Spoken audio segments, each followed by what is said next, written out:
Today, we are gonna see, what if toxic Harry Potter cheated Ginny for Chong? Join Patreon for early ACESS of Super Op stories, also adult and steamy Harry Potter stories too. Please subscribe this channel, because definitely I will try my best to provide a valuable content for you all. Also check the description to support the original author for this beautiful creation. Harry sat on a couch in front of a small fire in the Gryffindor common room on a cool, but otherwise pleasant, day. Dinner would be served soon, but he was not sure how much he really wanted to eat. Of course, a lot of that feeling was based on the new circumstances he found himself in. He unwillingly reflected on the misery he had accumulated in the last 24 hours. Which had given him one more dire situation in life. The year had gone as well as could be expected until last night at the Halloween feast. That was when his name had floated out of the Goblet of Fire. Ree is the unprecedented 4th Triwizard Tournament champion. Harry had to admit that he had small dreams of being the champion, much like everyone else, but he had not seriously considered entering. He was not old enough or experienced enough to compete. Yet, now he had no choice in the matter. That was the first problem, contributing a substantial portion of the sense of overwhelming frustration and anger. Leaning forward to put his elbows on his knees, he ran his hands through his hair as he considered the second major problem he now had. Ron was not speaking to him anymore. This morning, Hermione had explained about Ron's position in the family and how that made Harry's best friend feel jealous of almost everything, but Harry did not think that should have come between them. They were best mates. Or they were supposed to be. Before dinner last night, he would have sworn that nothing could change that fact, but now he was not so certain. A small part of his brain reminded him that they were both only 14. Not quite grown up yet, but this non-speaking fight seemed overly childish to Harry. He felt that he really needed the support of his best mate since it was clear everyone else would be verbally beating up Harry. Harry was at a loss as to why Ron would not see such a simple truth. Harry knew he would have stuck by Ron if their positions had been reversed. While these two recent developments battled to give him no peace, he knew the third problem was no less significant. There was the recurring misery of the pain-filled dreams, the ones that he knew were visions where people were planning to kill him. They had started earlier in the summer, and he knew Voldemort was up to something, but not what. Ginny Weasley came down the stairs from her dorm, en route for dinner. She was a few minutes early. But that was all right, she had nothing better to do right now. As she got to the bottom of the stairs, however, she noticed a certain raven-haired boy over by the fireplace running his fingers through his hair. In other moments, she would admit that it was something she had always wanted to do. At that time, however, she could tell that either he was particularly upset or nervous about something. He looked like he was ready to pull his hair out, or perhaps curse the furniture. Normally, she would have walked on by, gaze averted, but there was something about how he held himself that screamed a need for a friend. She also knew her prat of a brother was not being a friend at all based on the glares between Harry and Ron earlier in the day, but she was surprised Hermione was not there. Perhaps her brother was getting a lecture, which left Harry to wallow in his silent troubles. With a deep breath for strength, Ginny decided she would try to act on the advice Hermione gave her during the summer: be a friend to Harry, and get over the shyness that was so debilitating. Hermione had told her that she needed to get over her crush, as crushes rarely worked out. Harry needed friends, but like most 14-year-old boys, he did not know what to do with a girlfriend. Ginny thought that certainly described her brother, Ron, though she was not so sure. How Hermione knew this so well since the brunette had never had a boyfriend before. Slowly making her way over to Harry, Ginny sat in the chair next to him and put on her very best, "I'm normal" face. The face normally reserved for right after she had pulled a prank. Tentatively, she asked, "Harry, is something wrong?" She watched him raise his head just long enough to see who she was. "Yeah, everything." His head was back in his hands, but Ginny was enough of a student of Harry to know that any answer other than "fine" meant he had major troubles. The problem was that she had no idea if He would even consider her someone to talk to beyond basic pleasantries, let alone someone to confide in. "Well, if you share, maybe I can help," she offered with a half-smile that she hoped did not appear forced. That sounded like a friendly thing to do, and she would normally do that to the other third-year girls that were having a problem. She had even done that for her brothers in the past, so she hoped it was the right thing to do for Harry. Harry did not even bother to look up at her. I don't think so. I mean, how can I convince people I didn't really enter myself in the tournament? I do. UBT anyone but Dumbledore or Moody, believe me, and Moody thinks someone did it to try to get me killed. That was shocking to Ginny. The idea that someone would try to use the tournament to kill Harry seemed strange, given how strangely complex a plot would have to be to succeed. At the same time, she had heard Hermione discuss in depth how many contestants had been killed in prior tournaments, so there was some logic in the idea. What do you think, Ginny?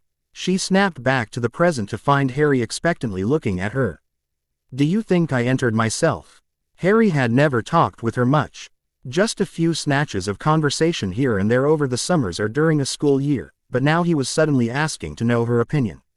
That was a loaded question with few easy ways out. If Ginny was to be honest with herself or Harry.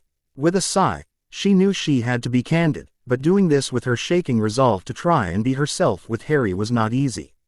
Honestly, I'm not sure what to think, Harry. I suppose the easy answer is what everyone else thinks. But from what I know of you, I don't think you did. It just doesn't sound like the real you. Ginny had to fight to keep herself from blushing heavily at that statement, but she only paused for a moment.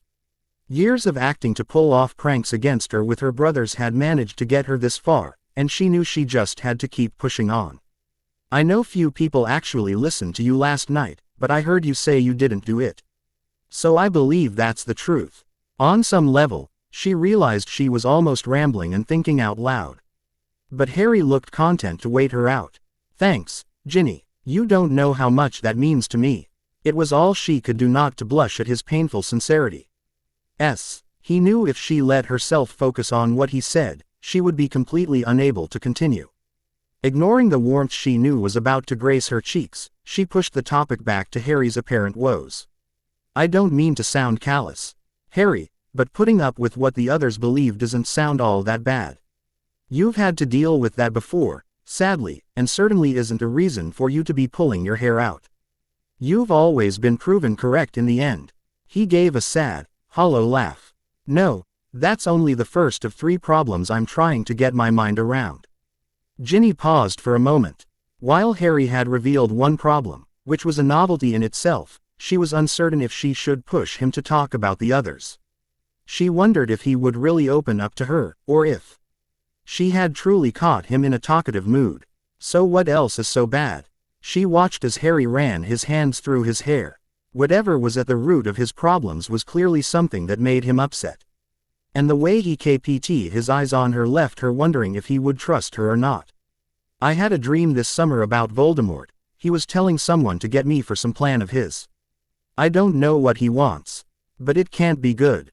If someone's not trying to kill me in the tournament, then they probably will be for him. Ginny did not gasp at the name of the darkest wizard in recent history. Although she did not say the name herself, yet. Her experiences in her first year here with the 16-year-old Tom Riddle helped her over part of the name-induced fright, but she also had a healthy respect for the power and knowledge that Riddle possessed. All right, I could see where that would be something that might worry you. Dumbledore is here as is Professor Moody, right? But, considering what's happened to you in the past, I can see your reason for caution. It's not bad to be cautious, but if you tell them, they might help. Have you told anyone you trust about it? Harry shrugged absently. Yeah, I told someone. He said he'd look into it. Ginny wondered briefly who Harry had told, as it clearly was not Ron or Hermione, and from the tone, it was unlikely to be Professor Dumbledore, either. All right, then, trust them to do what they said. Now, what's the third thing bothering you? Ginny was proud of herself for maintaining an even and calm tone as she tried to soothe him. She was uncertain he actually was calming down, but at least he had some of his normal posture back. Harry was quiet for a moment and Ginny wondered if his talkative mood had ended as abruptly as it began. Harry finally let out a sigh, and she was sad to see him looking almost lost. You might be able to help me with this one. Do you know why your brother won't speak to me anymore? Ginny paused to rifle through her memories of the day. I noticed he didn't sit near you this morning or at lunch, but I didn't realize he wasn't talking to you. He didn't tell you why. Harry shook his head, and she saw that lost look become a little stronger.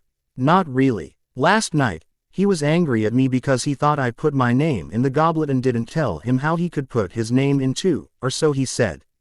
When I told him I didn't put my name in, he didn't believe me and just got angrier.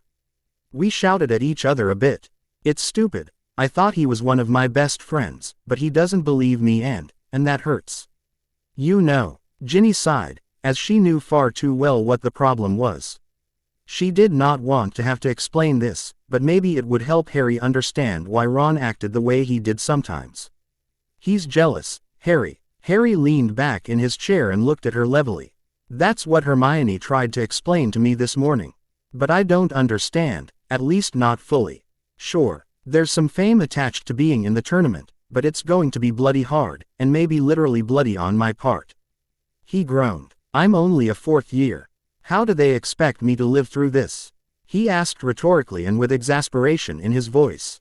Ginny thought that for Harry, it was all but whining. That's true, but there's also the prize money enticing him. Harry, don't underestimate Ron's desire to make a name for himself. I can name something special about each of my brothers, from Bill down to the twins. But, when you get to Ron, he hasn't found a way to stand out yet. To be seen as someone special too. Harry had a look of disbelief on his face, and Ginny knew that this was not going to become any easier to explain. Ginny, he's 14. He hasn't had time to do anything special. But you have, Harry. She continued to be calm and logical, hoping that it would help Harry truly hear what she was trying to tell him. Harry snorted. Yeah, right, he said sarcastically. I'm famous for something I have no memory of, something my mother did that I don't even know about. I was 1 year old. Ginny tried to think of another way to explain it, but it all came back to Ron being envious for what Harry himself disliked. Harry, Ron doesn't see it that way. He sees that you're famous, that people look at you differently. You stand out, you're unique, she tried to explain. But it was obvious Harry was not buying it. Harry's tone was surprising to her with how much anger was in it. He can have my fame if he wants it. I'll trade places with him any day he wants. He can have my fame and the Dursleys, and I'll take his family and normalcy. Maybe you should tell him that, Ginny suggested after a moment of silence. Maybe that would open his eyes. Harry gave a small shrug, and deflated before her eyes. Maybe, if I could get him to listen to me. Give him some time, he eventually will. Ginny surprised herself that she had forgotten about putting up a facade in her effort to be more casual around Harry. She had become so engrossed in the conversation, she had stopped acting. With a feeling of having a small triumph in hand, she let a conspiratorial smile come upon her face as a devious idea came to her. So in the meantime, Harry, would you like to have a new friend? Harry had a faint spark in his eyes as he shrugged. Sure, but who? She rolled her eyes, suddenly understanding what Hermione meant about how clueless Harry could be at times. Me, you prat. For the first time that day, Harry smiled, and it made Ginny happy that she had achieved that. You're already my friend, Ginny. Then his expression darkened. Ginny, I suppose I should apologize to you about that. Ginny could not find any connection between his two statements, and she knew her confusion showed after she tried to puzzle it out. Apologize for what? Well, I haven't been a very good friend to you, he admitted. I'm sorry I didn't, help out more the past couple of years. Secretly, Ginny was thrilled to hear that, yet she knew that even if he had tried, she would have been unable to handle it. Harry, you don't have anything to be sorry for, truly. I'm a year younger and I have a different circle of friends. As she reflected on why she would have had a hard time accepting Harry's help before, she started to blush slightly. Well, and I didn't really make it easy on you to be my friend. As she felt her blush become stronger, she realized that she still could not be totally normal around him, at least not without significantly more practice. Harry was apparently adept at being clueless, for he seemed oblivious to her struggle to maintain her composure. Maybe not, but I still could have been more friendly. You were never rude, Harry. Still, I could have been friendlier. Harry's stomach rumbled loudly, and Ginny giggled when he looked at his abdomen as if there was a monster that he was trying to stare down. After getting her amusement under control, she stood up. Okay, friend, let's go to dinner. It started a few minutes ago, so we really should be going anyway. She waited for him to stand before they started walking to the portrait together. So, Harry, what did they tell you that you have to do for the tournament? Can we help you? As they walked out the portrait hole, Harry sighed dramatically. Yeah, my friends are allowed to help me train. I think I'll need that desperately. As they walked on, Harry's voice dropped in volume. They said the first task was supposed to be on the 24th of November. It's supposed to test bravery and courage.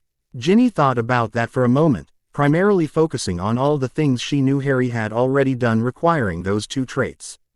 Did they say how? No, that's the courage part. We're supposed to figure it out on our own when it happens. I'm going to be so. He finally just faded out. Screwed, she supplied helpfully. Ha. RRY smiled again as they reached the bottom of the stairs, and he reflected on how nice Ginny was being to him. Yeah, that word probably works just as well as what I was thinking. They laughed toget. Her and Harry realized he was feeling a lot better than he had been before she sat down with him in the common room. Ginny, thanks for talking to me when you didn't have to. Her smile was simple but haunted, and he was glad to see she was feeling happy too. Sure, Harry, that's what friends are for. You'd help me if I needed it, wouldn't you? They walked for a few more seconds, nearing the Great Hall. And Harry thought about what she asked. I did once, and I'd do it again in a heartbeat, Ginny. Harry saw Ginny pale slightly as she caught his reference to her first year. When she stopped King just before they entered the Great Hall, he stopped with her, the noise from all the students eating easily heard through the open doors. Ginny's voice lost the humor that it had held during their conversation. And she sounded almost afraid. I never want you to have to do that again, Harry. Harry tried to reassure her with a smile, but he knew he needed to explain it. I know, I don't want to do it again either, but I would. As she started to reply, he overrode her words with a gesture. That's what friends are for, Ginny. Come on, let's eat. Ginny slowly smiled back at him, understanding what he was telling her, and took a few quick steps to catch up with him as he turned and continued into the Great Hall. Ginny wondered if this was what Hermione meant for her to do. As they walked into the Great Hall, a number of heads started turning their way and the murmurs started. Ginny could see Harry starting to withdraw into himself again, and it saddened her more than she would ever tell him. She liked how alive and normal he had seemed a few minutes ago, as it was much like he had been at the Burrow. He stopped walking about halfway down the Gryffindor table, clearly not sure where to sit. Ginny saw Ron was sitting near Dean and Seamus, while Hermione was a few seats farther down, and Neville was across from her. Over here, Harry, sit by Neville. With a small push on his back, Harry moved to the spot she indicated and sat down, while she sat down next to him. Hermione looked at Ginny, obviously analyzing the situation. After a moment, she smiled at her friend before turning to Harry. How are you doing, Harry? Fine, he told her his usual answer. Ginny knew that the open and talkative Harry was gone for the moment, so she poured some pumpkin juice for him, hoping he would take that cue to start dishing out food for himself. She was pleased to see that he did exactly that while she poured her own juice in turn. It was a fairly quiet meal for the four of them, except when Hermione asked everyone if they had done all of their homework for tomorrow. Harry sheepishly admitted he still had an essay for bins left, but under Hermione's stare he promised he would finish it after dinner. Ginny listened quietly for the most part, not used to sitting with the others during meals at school. It was when Neville commented to Harry about the Durmstrang students that the conversation picked up. They seem a bit intimidating to me, Neville commented. I suppose I can understand, at least at first impression, Harry said after a moment. But look a bit closer, I think you'll find they're a lot like us. Stand up straight and don't flinch when you look at them and you'll be fine. Ginny found herself nodding along with Hermione. That's easy for you to say, Harry, the shy boy told his friend. You're a champion, Harry snorted, disbelief evident on his face. I may have had a bit more fighting experience than you, Neville, but I don't think I'm significantly better. Ginny was curious to know why Harry would say that, since she knew he was quite a bit better with spell work than Neville. Harry, Hermione interrupted, you're the best person in our defense class for a reason. Ginny caught the edge of Harry's disappointed look at Hermione, which was unexpected. When she saw his head nod faintly in the direction of Neville, who now was looking at the table quietly, she realized what he was doing. Hermione appeared to catch on even faster, her friend's face taking on a smile as the bright witch looked back at Neville. But you're right, Neville isn't far behind. I bet he could do as well as you with a little more practice. Ginny was happy to see Neville look back up, a mixture of disbelief and hope obvious on his face. She saw Hermione flash a smile before turning back to Harry, as her countenance became almost as stern as McGonagall's. Speaking of which, you are going to train for your tasks, aren't you? Harry winced slightly. Ginny knew everyone was uncomfortable when Hermione locked on to you as a target. Yeah, Ginny suggested that. After a moment of stirring the remains of his dinner on his plate, Harry brightened slightly. Hey, there's an idea. Would the three of you help me train? Aside from helping me, you lot could learn new things, too. Hermione looked like someone had just given her a first edition of Hogwarts, a history. Great idea, Harry. We just have to make sure that it doesn't interfere with our homework. Ginny wanted to laugh at Hermione's predictability with regards to homework, but she managed to drink some of her juice instead. She saw Harry give her a faint smile before he turned back to Neville. What do you think, Neville? Want to join us? Harry asked. Neville was clearly surprised by the question.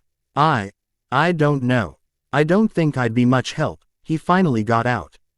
Come on, Neville, you have nothing to lose and everything to gain. Just think, you might even get to learn something that would be fun to try on Malfoy. As Ginny heard an intake of breath from Hermione, Harry apparently heard it too. She saw his head turn to Hermione as he shot her look that said, don't.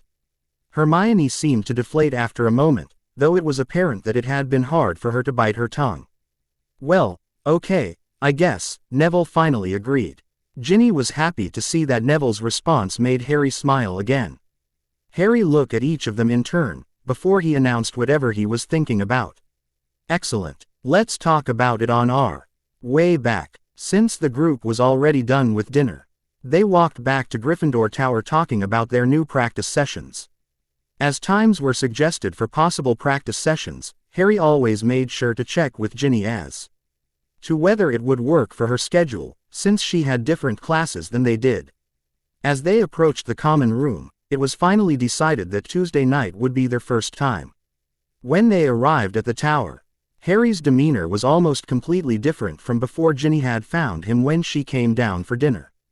In an almost cheerful tone, he said, I'm going up to read Why history so I can write that essay for Bins. Good night, all, I'll see you in the morning. As they all bid him good night as well, he looked specifically at Ginny. Thanks for everything, was all he said as he left them. His simple thanks left Ginny once again fighting to control her rising blush, frustrated that even when things seemed to be going well, Harry could always get a reaction out of her. Neville left to go join a game of gobstones that was already in progress, while Hermione went upstairs to get her book bag, saying she wanted to read ahead in potions. Ginny decided to do the same thing, except it was charms for her. When she made it back to the common room, charms books and papers in hand, she joined Hermione at her table. She passively watched Hermione write some notes based on her potions textbook, but found her thoughts too fleeting to settle for study just yet. Still having not opened her charms book after a few minutes, Hermione looked up at Ginny and asked, Looked like you and Harry were pretty friendly tonight. This time Ginny was unable to stop the blush that came to her face. Yeah, I saw him here on the way to dinner. She paused to try and think of some way to explain what happened. He looked like he wasn't feeling too well. Like he was really upset over something. Shaking her head at the memory of Harry before she talked to him and as he went up to work on his assignments. She was glad that she had helped him feel a little better. I remembered what you told me over the summer, and I tried. I sat down and tried to be a friend, and it worked. Her blush, which had slowly been receding, came back in full force. In some ways, I can't believe I did that. I'd go thank Fred and George for helping me with my acting skills, but they want to know why and demand some sort of payment. Hermione laughed lightly. Keep it up, Ginny. No one can guarantee what will happen, but be a friend to Harry and he'll always be there for you. Also, if you keep acting, you may find after a while that it's all natural and there is no need to act. That was an interesting thought, and one that kept coming back to Ginny for the rest of the night. The next week had been horrible for Harry. Other than Hermione, Ginny, and Neville, none of the other students believed his protestations that he did not put his name in the goblet. Hagrid believed him, but that did not really help with the other students. Harry thought he could have survived this much better if only Ron had stood by him, like he had in their second year, but Ron was mostly ignoring him now. Harry had found that when Ron did not actively ignore him, his supposed friend was making fun of him too.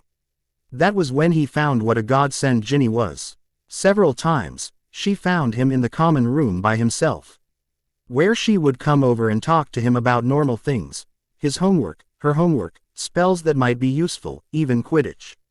Harry found it easier and easier to talk to her, his discomfort from her crush slowly vanishing as they gradually built a friendship knowing each other, rather than about each other. Throughout his ostracization by the majority of the castle residents, Hermione remained her stalwart supportive self. As she continued to support Harry, he witnessed Hermione stop helping Ron with homework, either because of Ron's actions around Harry, or something else that had left Hermione in a huff one evening. The added benefit to the temporary split between Ron and Hermione was that they fought less. Hermione managed to get more done, and everyone else was thankful they did not have to listen to the frequent bickering. Their first training session as a group for the tournament had also been useful. Hermione had come prepared with a list of all the spells they had learned in their first 3 years, as well as all the spells they should learn that year during class. The four friends worked hard together, especially at summoning charms, which Harry and Neville had had difficulty with in Flitwick's class earlier that week. Ginny was doing slightly better than they were, which was a little surprising to Hermione considering that Ginny would not have that charm in class for another year. Harry had penned a long letter to Sirius about being picked, and the subsequent fallout amongst his friends over everything. Unfortunately, the reply was slow in coming back, though Harry hoped that Sirius was still safely hidden and the delay was not due to being on the run. The biggest incident of the week came in Potions class, which was not a surprise. That was when Malfoy and all of his friends showed off their buttons that alternately said, "Support Cedric," "Diggory," and "Potter stinks," while gloating over their cleverness. After Harry and Draco had exchanged spells, which ricocheted to hit Goyle and Hermione, Snape arrived and showed his Slytherin colors. Snape told Hermione nothing was wrong with her, when her front teeth were now so long they extended past her collar. Ron had appeared to be his old self and started shouting at Snape with Harry. They had both lost points and received detention, but Harry's thought that this act might herald the restoration of his best friend was lost. As Harry looked at his friend, hoping they could be normal around each other again, Ron stalked off to join Dean and Seamus. Harry Aprek, IATED Colin coming to rescue him later during the same class for the weighing of the wands, even if he had had a horrible few minutes with Rita Skeeter. Harry was still devastated over Ron continuing to ignore or avoid him. Fortunately, his devastation prevented him from saying much to Rita before Dumbledore rescued him, though he was uncertain what her acid green quill was likely to make from his depressed mood. After the wand inspection, which Harry felt was a bit silly, he went to dinner only to find Hermione was not there. Ginny changed from her place with her friends to sit with Harry and Neville shortly after he sat down. But he was uncertain why until she started a conversation after their collective silence. "Harry, what's wrong?" He could hear the concern in her voice, but he looked down at the food he had slopped onto his plate and been absently pushing around. As he made a thoroughly gray mess out of his food, but not really eating, he slowly described his day. At the end, he pushed his plate forward and put his arms and head down on the table in front of him, not really hungry. Ginny looked at Neville, and he just nodded back as though in silent agreement that Harry had told it accurately and fairly. She could not believe how badly Harry had it some days. It just was not right for a teacher to act like that. Of course, Ron was being a git extraordinaire, Wick. H was atypical considering the two prominent gits in Harry's life were Malfoy and Snape. Without even realizing what she was doing, she started to rub Harry's back. It was something her mother always did for her and her brothers when they were unhappy or feeling under the weather. She had been rubbing his back for a few moments while thinking about his problems, when she heard, "That really feels good." It was all she could do not to make a surprised sound and to keep up the motion as if this were completely commonplace. Fortunately, Harry did not see her massive blush, but when she glanced at Neville for a moment, she saw him grinning widely at her. Using her other hand, she held a finger up in front of her lips and Neville nodded, before he returned to his dinner, obviously suppressing his mirth. Ginny knew that Harry had good reason to feel depressed at things, but at the same time, she knew he had to take care of himself. Not eating might be okay for one meal, but he had been eating sparsely ever since being picked as a champion, and she knew it was slowly taking a toll on him. His obvious enjoyment of her rubbing his back, however, gave her the germ of an idea to fix at least one problem going on. She stopped her motion and softly said, "Harry, you need to eat something to keep up your strength. You don't have to eat a lot, but eat some food, let's say 10 bites. If you'll eat 10 bites for me, I'll rub your back some more if you want." She was not sure what his reaction to that would be, but it was worth a try. Would he see her as helpful, or just one more person for ching him to do something he did not want to do? She knew his stubbornness was incredible from the stories Hermione had relayed through the years. To Ginny's amazement, Harry slowly sat back up and started eating.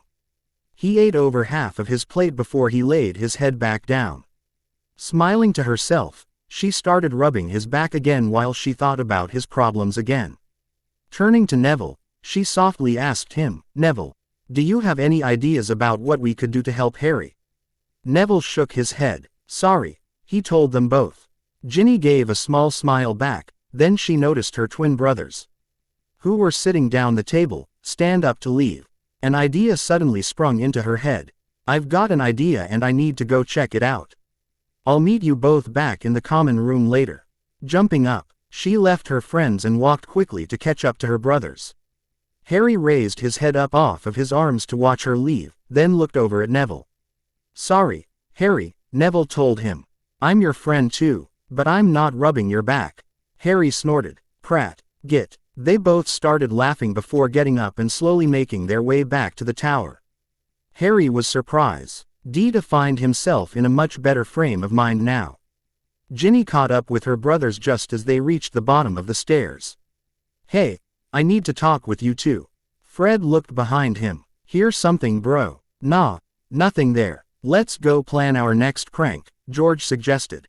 "My dear brothers, if you will give me a few minutes, I'll give you an idea for a truly fun prank at Malfoy's expense."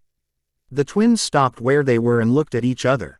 With a smile, they simultaneously turned, each grabbed one of Ginny's arms, and they promptly escorted her down the hall and into a secret passageway. A wave of each of their wands and she knew the area was protected from their conversation being overheard. Once they were settled, they both looked at her expectantly.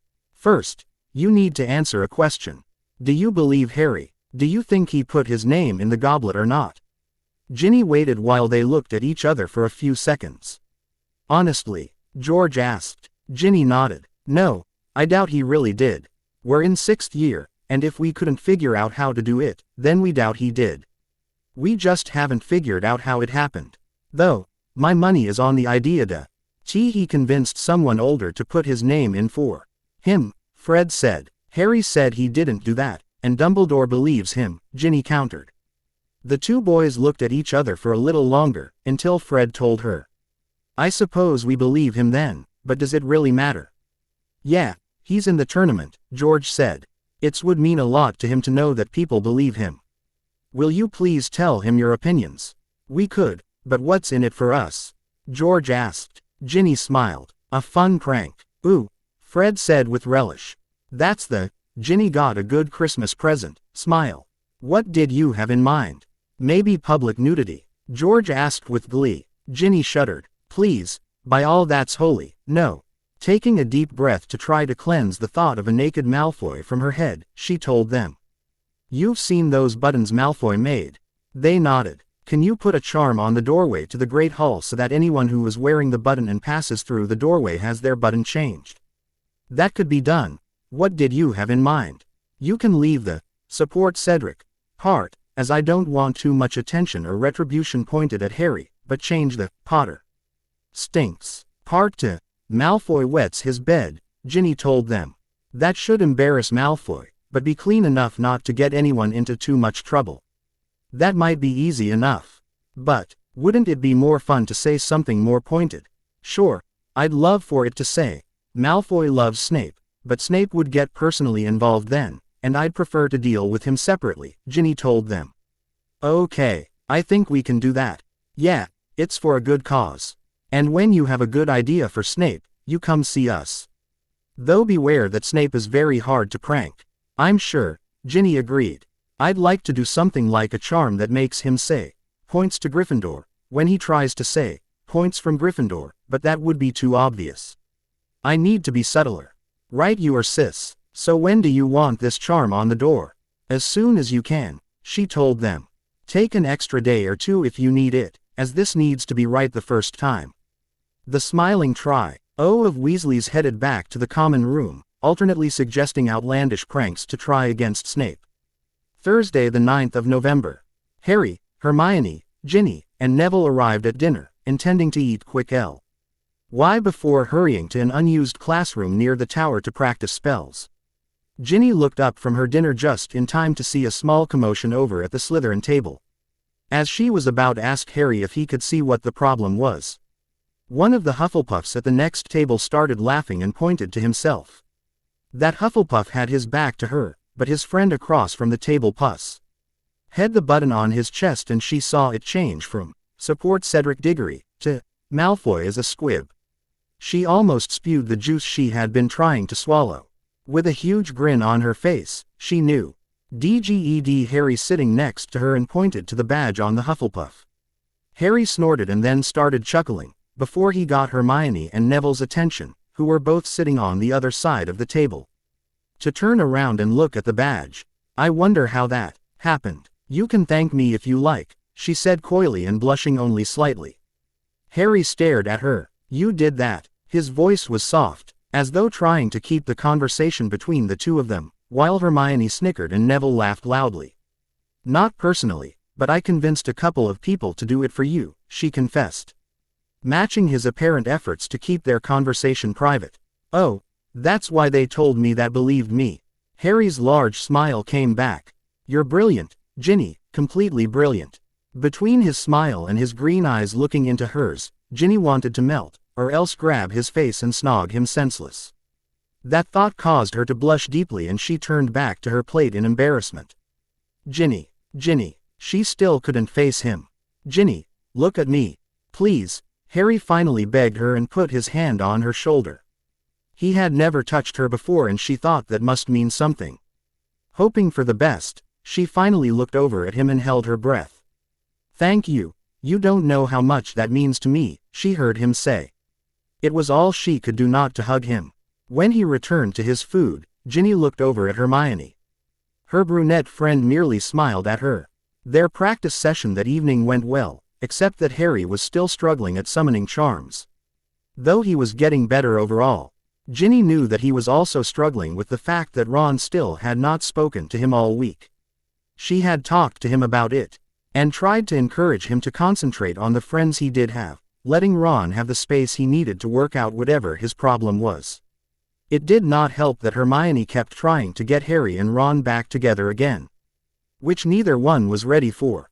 Ginny suspected that there would be no reconciliation until Ron grew up enough to apologize for saying Harry lied as well as for saying that Harry put his name in the goblet.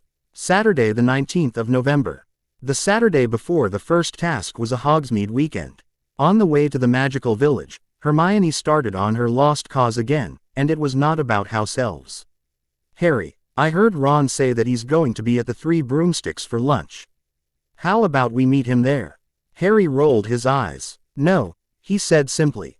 As she opened her mouth to try again, Harry went on. Look, until he apologizes, I don't want anything to do with him and I don't see why I should have to be the one that goes to him. He's right, Hermione. Ron's been a real git lately. Far more than usual, and I should know, Ginny said. I agree, Neville added quietly. If you could hear some of the things he says in our dorm room, Hermione, I don't think you'd be so nice to him. I wondered about the feud for a little while at first, but I don't anymore. Ron's not acting like a friend at all. I'm just glad he shuts up when Harry is around. Hermione sighed. Well, Harry, would you be unhappy with me if I had lunch with Ron? I know you were mad at him and quit helping him with his homework. Did he apologize to you? Harry asked, wondering if Ron had apologized to her and not to him. Hermione sighed. No, I've tried to forgive him anyway so as not to lose our friendship, but I won't help him with his homework until he apologizes for what he said to me. Well, that's between the two of you. If you want to go, go, Harry said matter-of-factly. He's your friend and you can have lunch with whomever you like. My only objection is you trying to make me be his friend right now. Thanks, Harry, she said as they entered the small town. Hermione's face lit when she saw a sign ahead. Look, they're having a sale on quills. Let's go. She picked up the pace to a very brisk walk, leading the foursome to the first shop. The other three all smiled and chuckled. Harry was not opposed to going in the store, unlike Ron would have been. That thought caused Harry to think about his friendships again. He absent-mindedly picked up a pack of a dozen quills and some more parchment. Their homework had been using a lot of parchment recently. As he paid for his packages, he felt Ginny tug on his arm to get his attention. Harry, what's wrong? You look lost suddenly. Neville was the last to pay for his supplies, so Harry answered her while their friend cashed out. I think I just had a personal revelation a few minutes ago, and I'm still trying to absorb it. Want to share? The redhead girl asked while they slowly walked out the door, back into the cool November air. Before he could answer, Hermione and Neville walked up. Harry. Hermione got his attention. Do you mind if I go meet Ron now? Hermione, you can do whatever you want to. You don't have to ask my permission or anything. You're my friend, and I'll be yours no matter what, right? Hermione gave him a brilliant smile as she nodded quickly. Thanks, Harry, I'll come find you later. As Hermione started go, Neville turned to Harry. I think I'll go with her. I don't want her to have to face that alone. Harry smiled at his friends retreating back. Now that's interesting. It is, Ginny agreed. Hey, you want to sit over there for a while? That bench looks like it should be out of the wind. Harry shrugged his indifference and followed her over. Yeah, this is better. So, Harry, what was your revelation? Harry looked down for a moment as he tried to decide if he wanted to share this or not.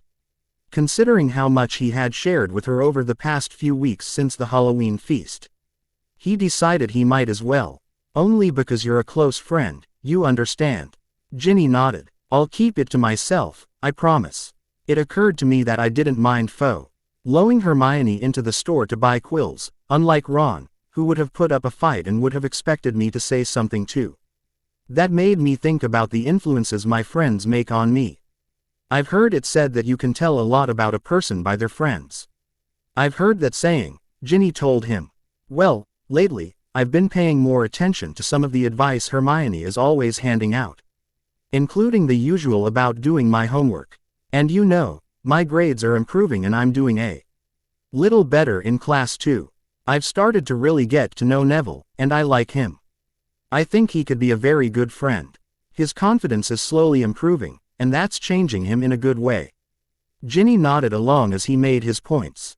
I agree. Neville is coming out of his shell. His grades are improving too, if you haven't noticed, Ginny pointed out. Harry smiled. I have. It's been something Neville and I have discussed over our occasional game of chess. I like playing him at that game. And I think it's because he doesn't take it so seriously and we're pretty evenly matched. With Ron, it was always just a way to pass the time. I never really liked playing the game. Ginny chuckled. No one likes playing Ron at chess, Harry. I suppose. Then there's you, Ginny. Harry noticed Ginny shiver slightly, but realized it was probably just the cold wind blowing around the town. You've been the most surprising friend of all. I wasn't sure what to expect of you at first, but you've helped me in ways I hadn't imagined. Just talking to you, like this, really helps me. Harry was not sure he wanted to go on, but he found he could not stop himself. You calm me somehow and make me feel better. Considering all I've been having to deal with, and how starved I am for friendship at times. You can't know how much that means to me, but it means a lot. Ginny wanted to swoon. After he did not continue for a few moments, she realized she needed to say something. And all of that is because Ron started acting the git and left you alone. Yeah, he said despondently. That's what's so sad. I stop hanging around who I thought was my best mate, and then my life actually improves. That's wrong in so many ways that I don't know what to do. Ginny paused slightly to consider that and could easily see his point, but as a friend, she felt that she had to say something. Harry, please, don't think about it like that. Your best friend, as you think of him, left you, and he took his childish and immature ways with him. That has freed you to grow up and become a better person. She could tell that her words were not particularly comforting, but she hoped he would be able to think about them and maybe understand things a little better. Harry, I love my brother because he's my brother. But I'll also tell you he can be like a 5-year-old far too often. When Ron grows up somewhat, he'll be your friend again. I know you'll take him back. But just like you told Hermione to have lunch with whomever she wants, you have to let Ron do what he wants too. If that means he leaves you for a while, then that's what happens, and nothing that happens in the meantime is your fault. You're allowed to enjoy life, you know, so enjoy it. Harry looked at her, studying her face. Are you sure you're only 13? Ginny looked down. No, I'm far beyond 13, mostly from my own stupidity. No, she looked up at his forceful denial. No, he said more gently. It wasn't your fault and you weren't stupid. I had to battle him too, and he was strong. You were strong to resist him for so long. We should not have ignored you, so you would not have wanted to spend so much time with that damn diary. Thanks again, Harry, she said softly. Anytime, Ginny, anytime. You know, it's easy for the rest of us to forget the full impact of that year on you, but you can never forget, can you? You have an understanding of him and his knowledge. She mutely nodded. It was depressing to think about that year. She was unsure exactly how they even gotten on this subject, but she knew she wanted to change the topic. Then she felt an arm around her shoulders pull her to him briefly before letting go. She looked up at him and saw a small smile. You looked like you needed a hug, and as your mum wasn't here, I guess it fell to me. That warmed her like nothing ever had. Thank you, Harry. You don't know how much that means to me. You're welcome. I guess we're even then, each of us helping the other where we can. How about some lunch? Maybe we can find a small table somewhere, Harry suggested. She nodded and they started slowly walking over to the 3 broomsticks. On their way there, they ran into Hagrid. After their hellos, the giant bent down to softly speak to them. Ari, can ye get to me cabin tonight without being seen? Harry nodded. Be there at midnight, then. I got something to show ya. Something very important. He stood and walked off without another word. Ginny looked at Harry, who met her gaze, and they both shrugged at the same time, which brought a chuckle from him as she gave into a light giggle. Ginny followed Harry into the 3 broomsticks, where they found a small table and had an enjoyable lunch. After they were done eating and talking about the Quidditch teams around the country, Hermione and Neville joined them again as they left the pub. And the foursome had a fun afternoon walking around the village.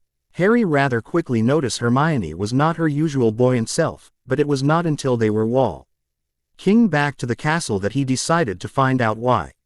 Hermione, what's wrong? You've been very quiet the whole afternoon. She looked at him a bit warily.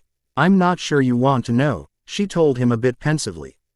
Try me, he told her, before he saw a strange look flash across on Neville's face.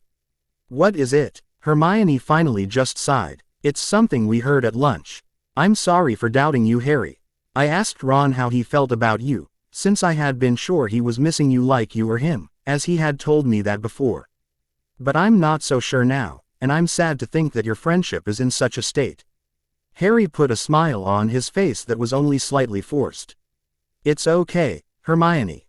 Ginny and I talked about friendships over Loon too, and I think I've come to realize I'm better off without a lot of influence from Ron right now, and maybe that goes for the 3 of you too. I find that sad, like you do, but Ginny pointed out that we seem to be growing up and he's not. Neville and Hermione both looked at him, then at Ginny. That was really insightful, Ginny, Hermione said, before she turned back to Harry. And if he were to grow up, would you be his friend again? They walked on for a few seconds before Harry said, yeah, I think so. But I doubt he'd be a best friend again, or at least not for a long time. He seems to like hanging out with Dean and Seamus. So I suspect I'd treat him like them, casual friends but not someone I'd actively try to spend time with. I understand, Hermione told him as they approached the castle. I understand both he feeling and the sadness of what's been lost, though I won't give up hope for both of you. Harry was unsure what to say to that, so he kept quiet as they went straight to dinner. Sunday the 20th of November. The foursome was sitting at one end of the long Gryffindor table having an early breakfast. No one was near them, which was what Harry wanted. You won't believe what I saw last night. At the others' questioning looks. Since they knew he had gone to meet Hagrid, he softly said, dragons. Draw. Ginny squeaked before Harry put his hand over her mouth. SSH, yes dragons, he confirmed in a whisper. Your brother Charlie was there, too. Anyway, that's what the first task is. We have to get something past them it seems. Ginny paled, while Hermione went silent, and Neville dropped his fork and its CL. Addered onto his plate rather loudly in the sudden silence. We need to research dragons and how to subdue them, Hermione finally said. Yeah, I'm with you on that, Harry agreed vehemently. In my talk with Sirius last night, he said there is an easy way, but Ron came downstairs and interrupted the conversation so Sirius didn't get to tell me. Harry knew his tone became venomous at the end, but he was unable to prevent it. Neville mumbled something, and Ginny said, evil git of a brother. Harry lightly put a hand on Ginny's shoulder to stop her. While he was unable to make his tone warm, He was successful in removing the bitterness. I was angry too, but now that I've thought about it, it wasn't really his fault. He had no idea what he was interrupting, and I would have had to stop the conversation no matter who it was coming into the room. It was just Ron's bad luck that it was him. Hermione raised an eyebrow at him. That's very mature of you, Harry. I promise you, that was not what I was thinking when it happened. Quote, Ginny's quiet laughter made all of the foursome smile, though Harry was happy she no longer was focusing her ire on Ron. While he had been truly hacked off when Ron came down to the common room. A restless night of thinking about it showed him that it was not really his former friend's fault. What else did Sirius say? Hermione asked. Harry explained Sirius telling him that Karkaroff was a former Death Eater. Worse, Harry had been told that Bertha Jerkins knew all about the tournament and had disappeared, so it was likely Voldemort knew about tasks in advance, and that his enemy may be setting a trap. His friends all had thoughtful expressions, but did not say anything specifically. He then turned the redhead sitting beside him. Ginny, while I was looking at the dragons, I heard Charlie say that your mother believes all those Daily Prophet articles. He left it at that and hoped she would pick up on his thought. He was not disappointed. Oh no, she shook her head. I'll write her and try to fix that. Maybe I can do that while you three research dragons. Sorry, I can't, Neville said. I haven't finished the essay for Snape. No problem. Hermione and I can do this, Harry said. Since they had all finished breakfast, they all went to take care of their tasks. Harry and Hermione had half a dozen books in front of them on dragons.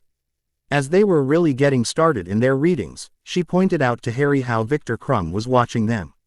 Feeling uneasy, Harry suggested she check out the books so they could go back to their common room to look through them. It was a bit of a relief for Harry, and based on her expression, for Hermione as well, when they were finally on their way back to the tower, books in hand.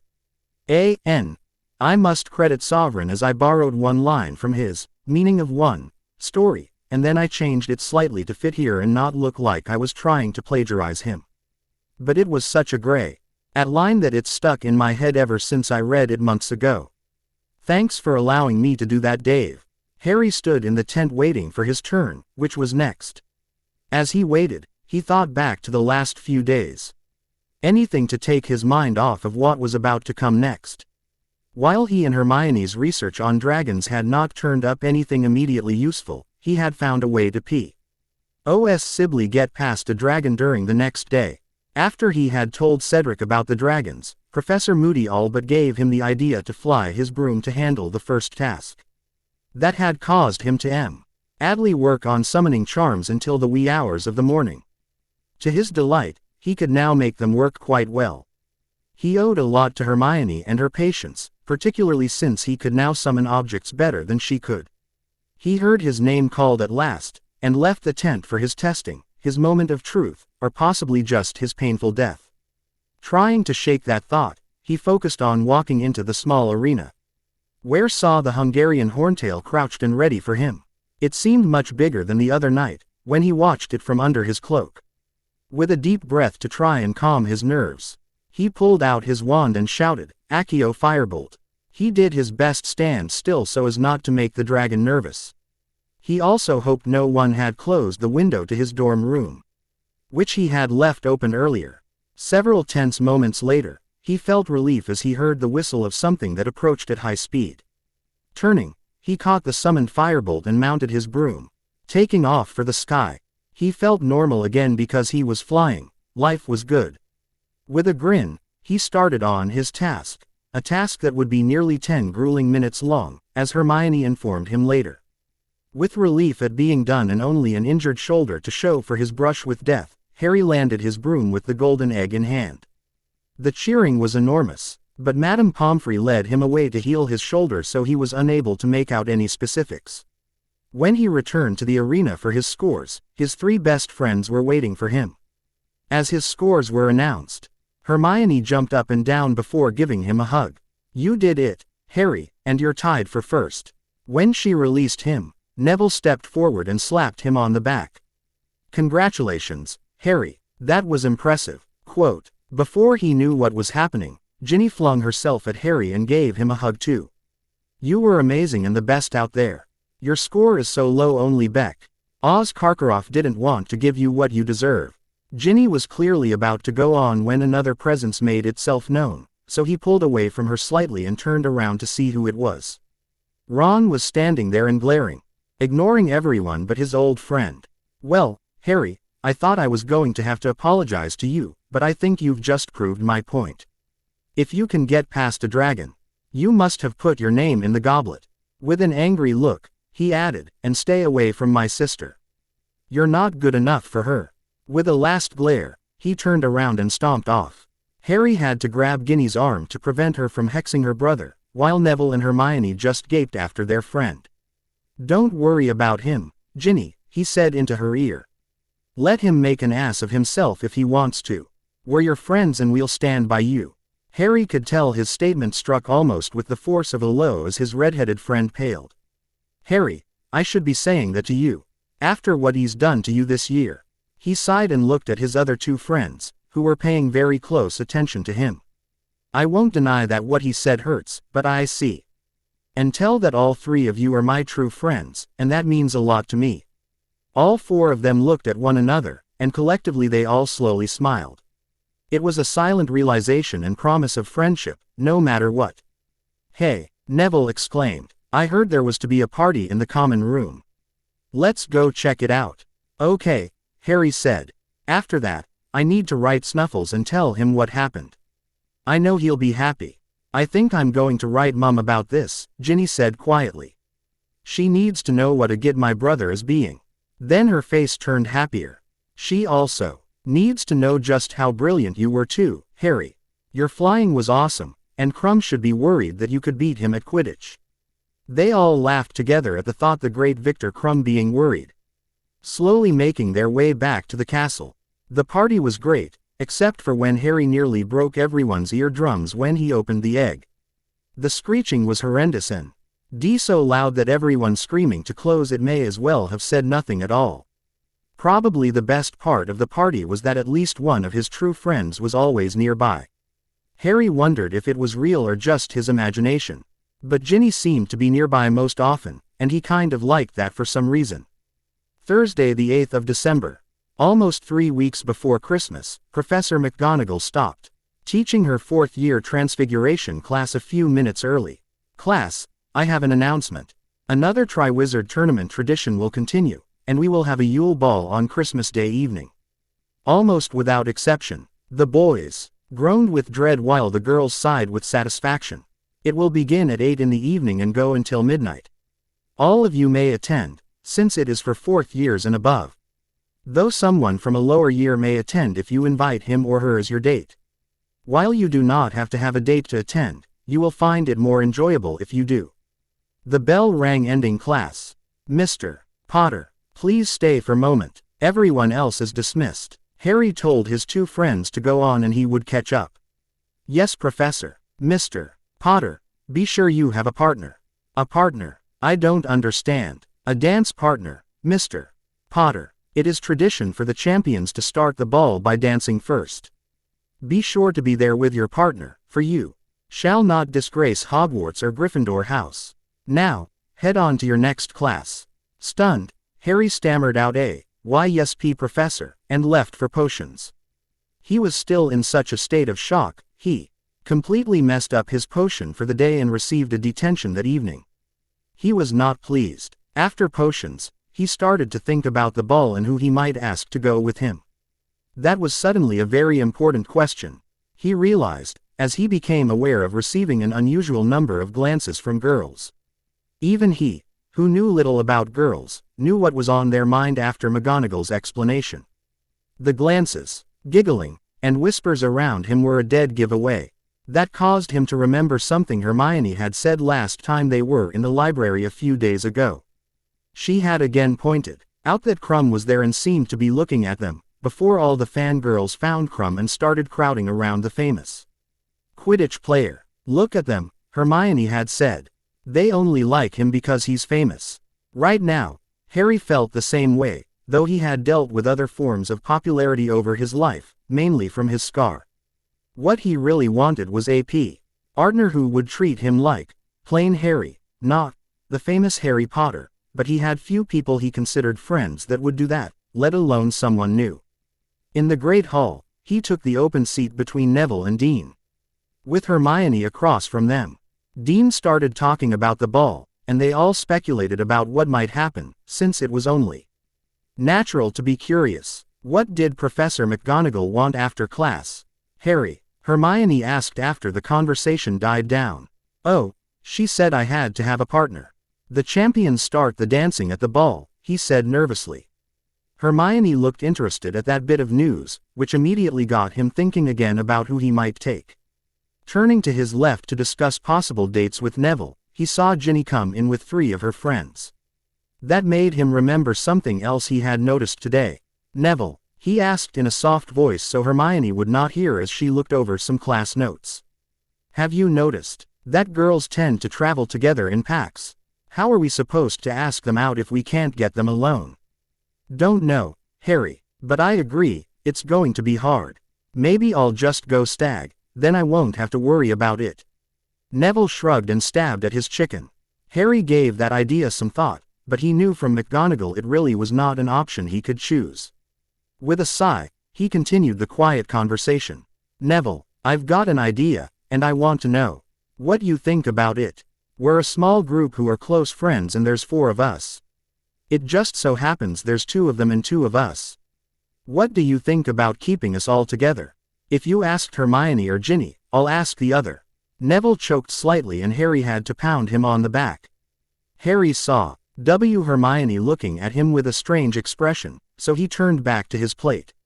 When she looked away to Parvati, who had spoken to her, he turned left again. "What do you say, Neville? Which one would you like to ask?" Harry's friend buttered the last half of his roll while he thought.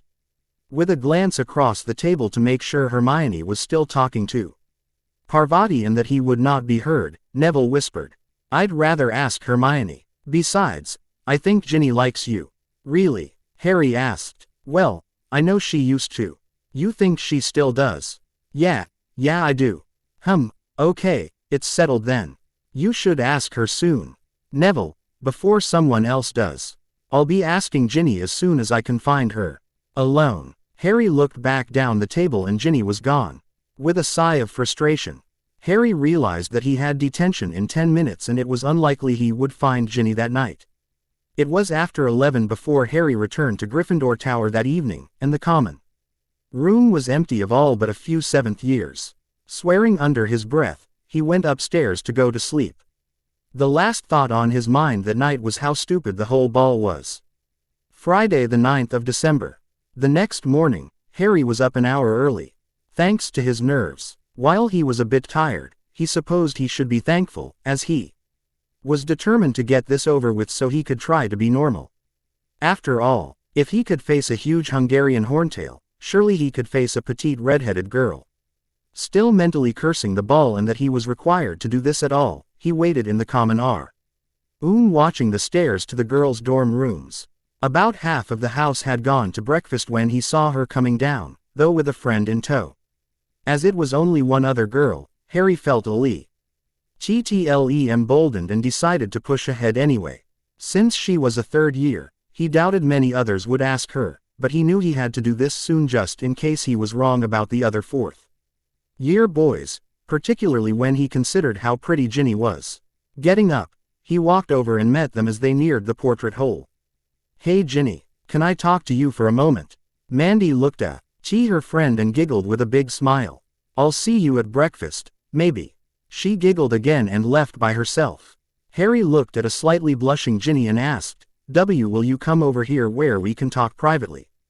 He was unsure how he was going to survive this, but he was determined to ask her no matter what it took.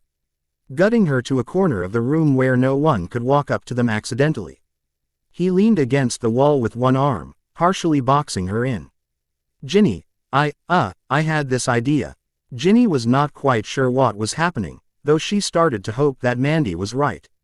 And Harry was going to ask her to the ball. There was also something indefinable about her position in the corner, with Harry leaning there and closing her in that thrilled her. It felt as if he wanted her. That he might be seeing her as more than a close friend. She did her best to suppress her hope and wait patiently while he obviously tried to get his thoughts together. "Well, I want you to know that, that is. I would be honored if, hey, what are you doing to my sister?" Ginny saw a look of intensity come across Harry's face that simultaneously enchanted and scared her. She watched him abruptly spin around and face her prat of a brother, wand in hand by his side. She wondered how he had done that as she had not seen him draw it, and she knew that there was no wand in his hand before the interruption. "Ron, bugger off, this is a private conversation," Harry told him in a quiet but intense voice. Ginny was amazed to realize that just like getting the egg, Harry was going to do this and no one was going to stop him. He had an intensity about him. "Get away from her, you git. I will not let you take advantage of her." As Ron started to advance, it became apparent that Harry was not going to take this. Ginny was unsure why, exactly, he was on such a short fuse, but Ron had been an ass far too long this year. Harry's wand whipped up and went through the motions as she heard him mutter, "Petrificus totalis." Ron's limbs locked up and he fell over, but Ginny had no real pity for him despite the loud sound he made when he fell backwards and hit the ground. At the same time, she was amused that Harry never noticed the small audience that had collected before he turned back around to face her. As she watched him put his wand back up and run the fingers of his left hand through his hair, her heart beat a little faster. Now, where was I?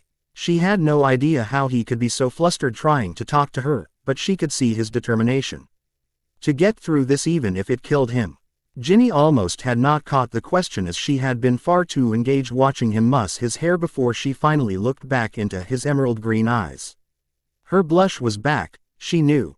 But she hoped it was fairly minor. "You were saying you'd be honored about something," she offered helpfully. Right, okay, I can do this," he muttered to himself. And leaned back against the wall with one arm. Taking a deep breath, he started again. "Ginny, I want you know that, I would be honored, very honored, if you would, see." "Ginny, is he giving you a hard time? Because we can take care of him for you." Their tones sounded almost as protective as Ron's had. "Damn it," Harry swore and twirled again. Ginny saw Harry's wand in his hand, and not sure how he had gotten it there so quickly. This time, he did not try to talk to the interrupters, except for speaking with his wand. She heard, "Stupefy, stupefy." His training with the group was paying off. As she watched her twin brothers fall to the floor, she had started to draw her wand as it seemed a bit unfair with 2-on-1, but Harry had not needed her help, so she slid her wand back into her robes. Ginny and Harry both saw Lee Jordan looking at Harry and then at the twins lying on the floor at his feet. "Do you want to interrupt us, too?" Harry asked the Quidditch announcer with some heat to his voice. Seeing 3 Weasleys on the floor, Lee paled slightly despite his darker complexion, and took a hasty step back, hands raised. No, Harry, no, not at all, I'm just fine. I was just going to breakfast. And I think I'll be going." Ginny watched Lee beat a hasty retreat out the portrait hole. Ginny turned back to Harry just in time to see him take another deep breath. Before he turned back around to look at her, Ginny could tell he never heard the faint giggles that drifted from across the room. Ginny did her best to stand still, putting a smile on her face, as she tried to will him the strength to finish this time.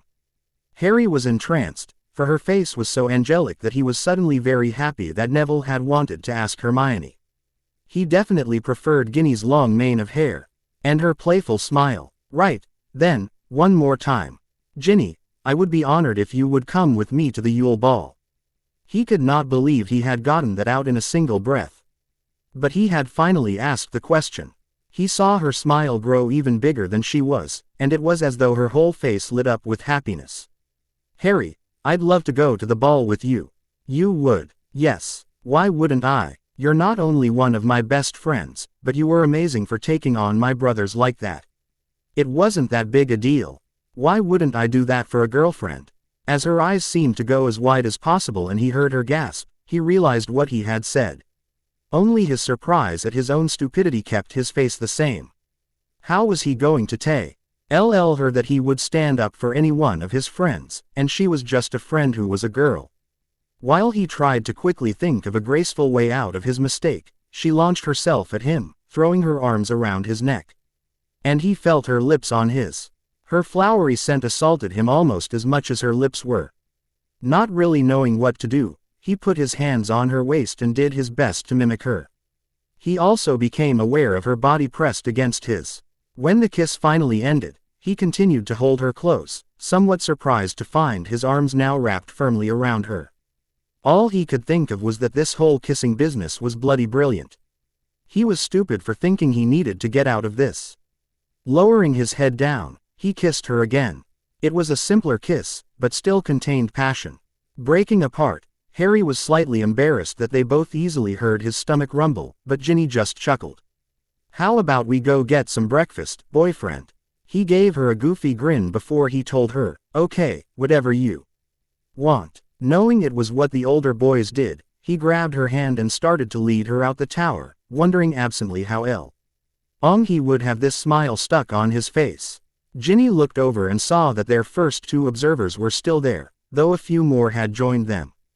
As she and Harry stepped over Fred and George, she looked at her new boyfriend and said, "Wait for me out on the landing for just a minute, would you? I need to do something." Glancing down, he said, "They won't bother you for a little while yet. It's a girl thing, Harry. For one quick minute, please." He gave her another goofy grin which she found herself returning, before he squeezed her hand and walked out past the portrait. Ginny walked over to the stairs to the girls' dorm rooms. 3 of the 5 girls left with smiles on their faces. Ginny looked at the 2 remaining ones, both of whom looked like they had been smacked with a happy stick if she had to judge from the dreamy look on their faces. "Can I come talk to you later? I need some advice, and I don't have a big sister to help me." Angelina and Alicia glanced at each other before they met Ginny's gaze. "What with?" the girl with the dreadlocks asked. "Well, now that I have a boyfriend, I just realized that there are lots of things I don't know, things my mother would never tell me. I need to know how to do some things, like all the ways to kiss." Both of the other girls let out a most unladylike squeal. "We'd love to," Alicia told her. "I've only got an older brother. And I've always wanted a little sister." "Me, too," Angelina agreed. "I'm an only child, and I'd enjoy being a big sister. Come up to our dorm room after you kiss Harry goodnight. We'll have a long talk then." The 2 chasers laughed softly and each gave Ginny a quick hug. Harry is waiting and I think Fred just twitched. We'll delay them for you. Ginny gave both a thankful goodbye, and found Harry waiting for her just outside the portrait. Grabbing his hand and sharing a mutual smile, they walked to breakfast. The fact that they were holding hands did not go unnoticed by people when they entered the Great Hall. She could hear a few of the whispers as they went to take their seats. There were 2 empty places across from Neville and Hermione, as though everyone at the table tacitly knew the foursome always sat together. So, Hermione asked with a pointed look at their entwined fingers. Ginny just smiled and nodded. I'm happy for you, Ginny. What? Neville asked, as he looked up from his breakfast. Harry asked her to go to the ball, Hermione announced. He did, but that's not all. He also asked me to be his girlfriend. Hermione let out a sound that almost sounded like a squeal. Ginny, I'm so happy for you. You must be thrilled. Ginny nodded vigorously, and she knew her face was going to hurt by tonight from smiling far too much. In some ways, one of her dearest dreams finally came true. And she was the girlfriend of Harry Potter. With a shake to get her thoughts under control, she gave Hermione and Neville the quick version of what happened that morning. Hermione turned and glared at her friend. Harry, did you really have to do that? You know that's going to make it harder to reconcile with Ron. Ginny saw Harry wave off Hermione's concern with his other hand. I was on a task and I wasn't going to let him interrupt me. Besides, Ginny didn't seem to mind, Harry told them with another goofy grin appearing on his face. Ginny wondered in passing if Harry's face might hurt by this evening as well. Boys, Hermione muttered as she returned to her breakfast. Ginny did not share her friend's sentiment at the moment, and she continued to wear a smug smile. Glancing around, she saw her friend Mandy sitting further down the table, waving and smiling at her. Neville was surprised at his friend. He knew Harry was going to ask Ginny to the ball, but the decision to ask her to be his girlfriend was unexpected. Then again, he realized, Harry had gone quiet after they discussed whether Ginny still liked him. Maybe Harry had been interested in her, and just took the opportunity. When Hermione and Ginny were both paying attention to other things, he shot Harry a questioning look, hoping for some kind of hint as to what happened. Harry just shrugged and smiled, which failed to help Neville much. As he wondered about what Harry had been thinking, he found himself facing Harry, who was giving him a very pointed look, and then Harry nodded toward Hermione. Neville opened his mouth to say something, but Harry just nodded and tilted his head again. Neville saw Ginny turn back to them, her smile still fully in place, when she started helping herself to some breakfast. Neville was amused that Ginny was ladling food onto Harry's plate as well, until Harry gave him the pointed look with another nod toward Hermione. Taking a deep breath, Neville screwed up his courage as far as he thought he could make it go. Hermione. Neville tried not to think about how hard his heart was beating against his ribs. Yes, Neville, will you go with me? He had said it, and it was a relief to have it over with. He hoped she would say yes, but a nagging voice in the back of his mind told him she might not. Neville felt his courage begin to melt. He was uncertain if she was confused, surprised, or upset. He reached down and firmly gripped the bench seat with both hands, and he knew his knuckles had to be white with the pressure. T to the B ball. Will you go with M? Me. Hermione's face brightened immediately. Neville, I'd like to go with you to the ball. Thank you. Neville's newly gained confidence over the last 6 weeks soared to new heights after falling near his toes moments ago. Great, thanks. I'm sure we'll have a wonderful time, she told him with a smile. It was all he could do not to have the same odd smile on his face that Harry did. But he sat and basked in her answer as she and Ginny started talking about the ball. As the foursome finished breakfast and were about to leave, Fred and George came up to them. Harry, old man, stay calm. We come in peace, Fred announced. Yeah, there's no need to be hasty here, the other twins said, both hands in plain sight. We just have one simple question, and it's for you, Jin. Are you happy about this? You're not being forced, are you? That's 2 questions, Ginny pointed out, and Neville was amused that her smile never faltered. I suppose it is, but there are 2 of us. So that's 1 each. Neville was used to the strange Weasley dynamic, but it was odd to see both Fred and George looking serious while Ginny appeared to be perfectly carefree. Neville watched her turn away from the twins and turn her smile on Harry. Very and no. Satisfied. Right. Sorry about that misunderstanding in the common room, Harry. But from where we were standing, it looked like you were holding her there against her will. We hadn't really planned to do anything initially, despite our get of a brother on the floor. We were merely concerned in a normal brotherly way. She turned sharply back toward her brothers, and narrowed her expression in suspicion. How come you're being so nice about this? Ah well, you know Jin, you are our favorite sister. Exactly. We just wanted to make sure you were happy. I don't suppose Angelina and Alicia standing over there watching you talk to your only sister have any bearing on this at all, do they? Ginny continued her interrogation. Neville was amused to see the twins look uncomfortable for a change. Well, maybe, after they explained everything that had happened this morning, starting with Ron. And there was their promise to go to the ball with us if we were nice to you, the second twin said with a grin. Speaking of Ron, where is he? Harry asked, obviously wary of his dorm mate. Yeah, about that. He heard you ask Ginny to the ball, and then to be your girlfriend. We convinced him that he needs to leave you two alone and took him to the kitchens for breakfast. You should be fine from him. Though expect him to continue the silent treatment. Harry paused to think about the hidden implications in what the twins were admitting to. Realizing that this was not changing anything from the status quo, he just sighed. I can live with that, he offered calmly. And thanks, guys, I appreciate your help. Hey, no problem, Harry, he got in stereo along with matching grins. It really was just a misunderstanding, one of the twins reiterated. Come on everyone, Hermione called as she stood, it's time to go to class. Everyone else started rising too. In the entryway to the Great Hall, Harry gave Ginny a quick kiss on the cheek as they parted for their classes. All in all, Harry thought his day went quite well. He had some problems paying attention in class because random thoughts about a pretty redhead kept intruding, but every spell he tried that day worked on the first try. Even Hermione was quietly amazed at his sudden and unexpected success. Several times during classes, when Hermione was not asking him questions on something he had managed to do, Harry noticed Ron giving him glares, but he was so used to Ron's behavior that Harry easily ignored him.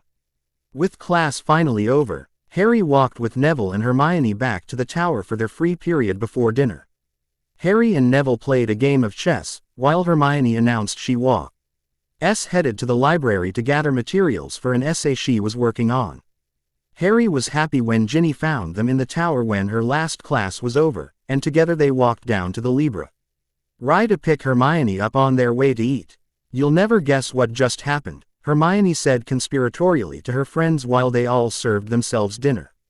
When she was asked about it, she said, I was in the library working on my transfiguration homework, and Victor Crumb came over.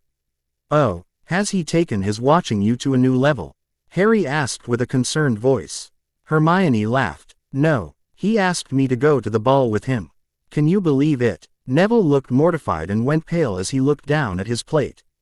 Harry was about to say something, but he noticed Hermione caught Neville's expression and with a gentle voice told him, Neville, I told him no, that I already had a very nice date that I wanted to go to the ball with. Neville looked up with hope etched on his face. Really? Of course, Neville, I wouldn't do anything like that to you. I'm glad you asked me first, she told him. Neville beamed. Harry looked at Ginny and they smiled at one another. It would be interesting to talk with him about another wizarding school, but there's something about him that makes me uncomfortable. When they finished dinner, Ginny turned to Harry. I need to go mail a letter to Mum. Want to come with me? Sure. He looked to his other two friends. We'll catch up with you later in the tower. Neville and Hermione agreed and let the new couple go. So, is it a letter about what's happening? He asked as they slowly made their way to the Ollery. Mostly. I told her about us and needing some dress robes for the ball. She didn't send any with me since I'm only a third year. But she'll probably mail some in a few days. I also told her about how Ron acted this morning. She needs to know what he's been doing to all of us, since no one else will tell her. Will she believe you? He wondered. I think so. We've always gotten along pretty well, and I've told her several times that he's not being a nice brother this term. I'm sort of hoping that the repetition is making the point sink in. I guess we'll find out when we next see her, though I'm not sure when that will be with the Yule Ball. It might not be until the end of the year. That gave Harry a neigh. W thought that he was not sure how to handle. Knowing it was a bridge he was going to have to cross, he started trying to figure out what he was going to do. Ginny must have recognized his sudden pensive mood as she simply asked, "What's wrong?" "I was just thinking about the summer. Normally I come to see your family, but with Ron and I not getting along, I'm afraid that won't happen." "Nonsense," she told him. "You're a friend of the family. Mum will always let you come over. But I always sleep with Ron. We have other rooms, Harry. Mum has always had you sleep with my brother because he thought you'd be more comfortable that way. You know, having a friend around. You could stay in Bill's old room just as easily, so don't worry about it for now. Ron may grow up by then, and it won't be a problem anymore." All right. He put the problem out of his mind when they arrived at the Ollery. Harry called Hedwig down for Ginny to use and held his pet while his new girlfriend tied her letter to the owl's leg. With a last friendly stroke of the feathers on the back of her head, he sent Hedwig off to the burrow with Ginny's letter. That done, Harry turned to Ginny and looked into her eyes. She gazed back at him expectantly, her eyes flicking down to his lips momentarily. Taking the hint, Harry leaned down and gave her a kiss. With a satisfied sigh, she grabbed his hand and they started walking back to the tower, talking about what they thought the ball would be like. As she began to speculate over the music choice, however, Harry was reminded of yet another problem in his life. Ginny, we may have a problem." "What? Did you leave your dress robes at home?" she asked with a soft laugh. "No," he said and rolled his eyes at her, which provoked another laugh. "This is a ball, and we have to dance. In fact, we have to open the dance." "Okay, and that's a problem because why?" he groaned. "I don't know how to dance, that's why." "Oh, no problem, really. I can teach you before then. It's not hard. You can." He was amazed, but then he had never really had learning to dance on his list of things to achieve. He had never considered how hard it might be, it was just something he had no knowledge of. "Sure, we'll work on it tomorrow." As they reached the portrait of the fat lady, Ginny said, "Gobstones," and the door opened. Inside, they found their other two friends and spent the evening in fun conversation. When Ginny mentioned she was going to give Harry dancing lessons tomorrow, Neville blushed deeply and looked nervously at Hermione. Harry was amused that her intelligence did not fail her, although even he could tell what that look was about. Hermione smiled at Neville, though, and asked, "Do you need a few lessons too, Neville?" He shyly nodded. "All right, we can all have lessons tomorrow. After dancing lessons, we can have more training lessons for Harry," she suggested, and Harry was happy. Everyone agreed easily. As it neared curfew, they decided to call it a night. Even though they were already in the tower, Hermione and Neville went on up with a wave, while Harry walked Ginny over to the girls' stairs. "Good night, Ginny." He wrapped his arms around her and gave her a nice kiss. She eagerly returned his passion. They heard a growl behind them. Looking around, they saw Ron at the bottom of the boys' stairs glaring at them. He looked like he wanted to come over to them, until he glanced at Ginny, which caused a slightly fearful look to come over his face. After a few seconds, he ran up to the fourth-year room. "Be careful, Harry," Ginny warned him. "I don't think he'll attack you when you're sleeping, as that would be too low for even him, but he seems really worked up over this." "Don't worry, Ginny, I'll be safe. See you in the morning." He let her go and went up the stairs, keeping his eyes firmly in front of him in case Ron was loitering to talk to him. Ginny watched Harry go until he reached the first landing, then she went up her stairs. Instead of going to her room, however, she went to the dorm for the 6th years. Angelina and Alicia were sitting on one bed talking quietly, and the other 3 beds were empty. "Ginny, come here," Alicia said and patted the bed beside her. With only a little trepidation, Ginny went over to her 2 new, adopted, big sisters. "Before you get started, thanks for this morning. You know, helping to straighten out Fred and George," Ginny said quietly. Angelina smiled. "No problem, I enjoyed it actually." Her 6th-year friend agreed. "We saw the whole thing and it was so cute." Harry was obviously nervous. But so determined to ask you, no matter how hard it was or what he had to do. And standing up for you against all three of your brothers, Alicia added and then sighed. That's a boy who cares. If you ever decide you don't want him anymore, be sure you let me know, Ginny, she told the younger girl with a wink. Somehow, that made Ginny feel closer to the girl, not in a competition. So, what do you want to know about, now that you're coming into womanhood?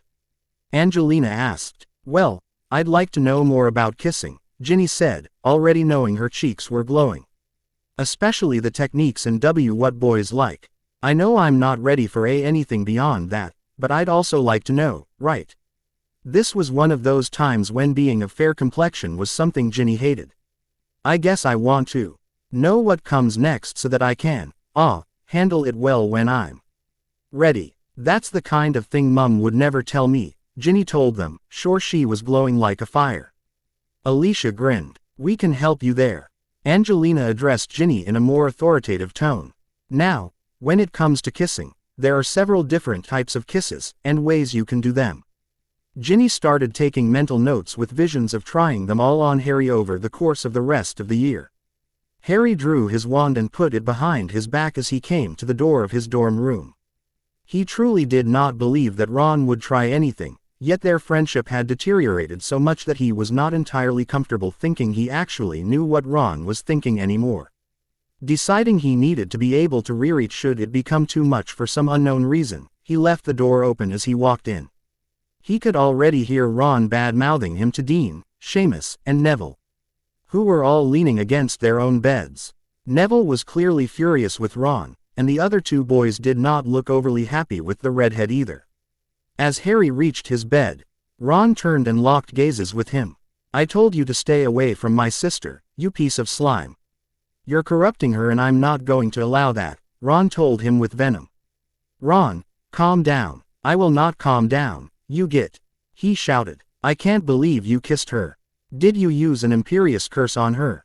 I bet you did, you. Harry realized abruptly Ron had lost all sense of reason on this subject. And perhaps on anything at all to do with Harry directly.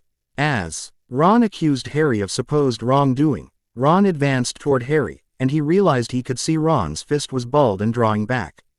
Pervert. Ron swung at the final insult.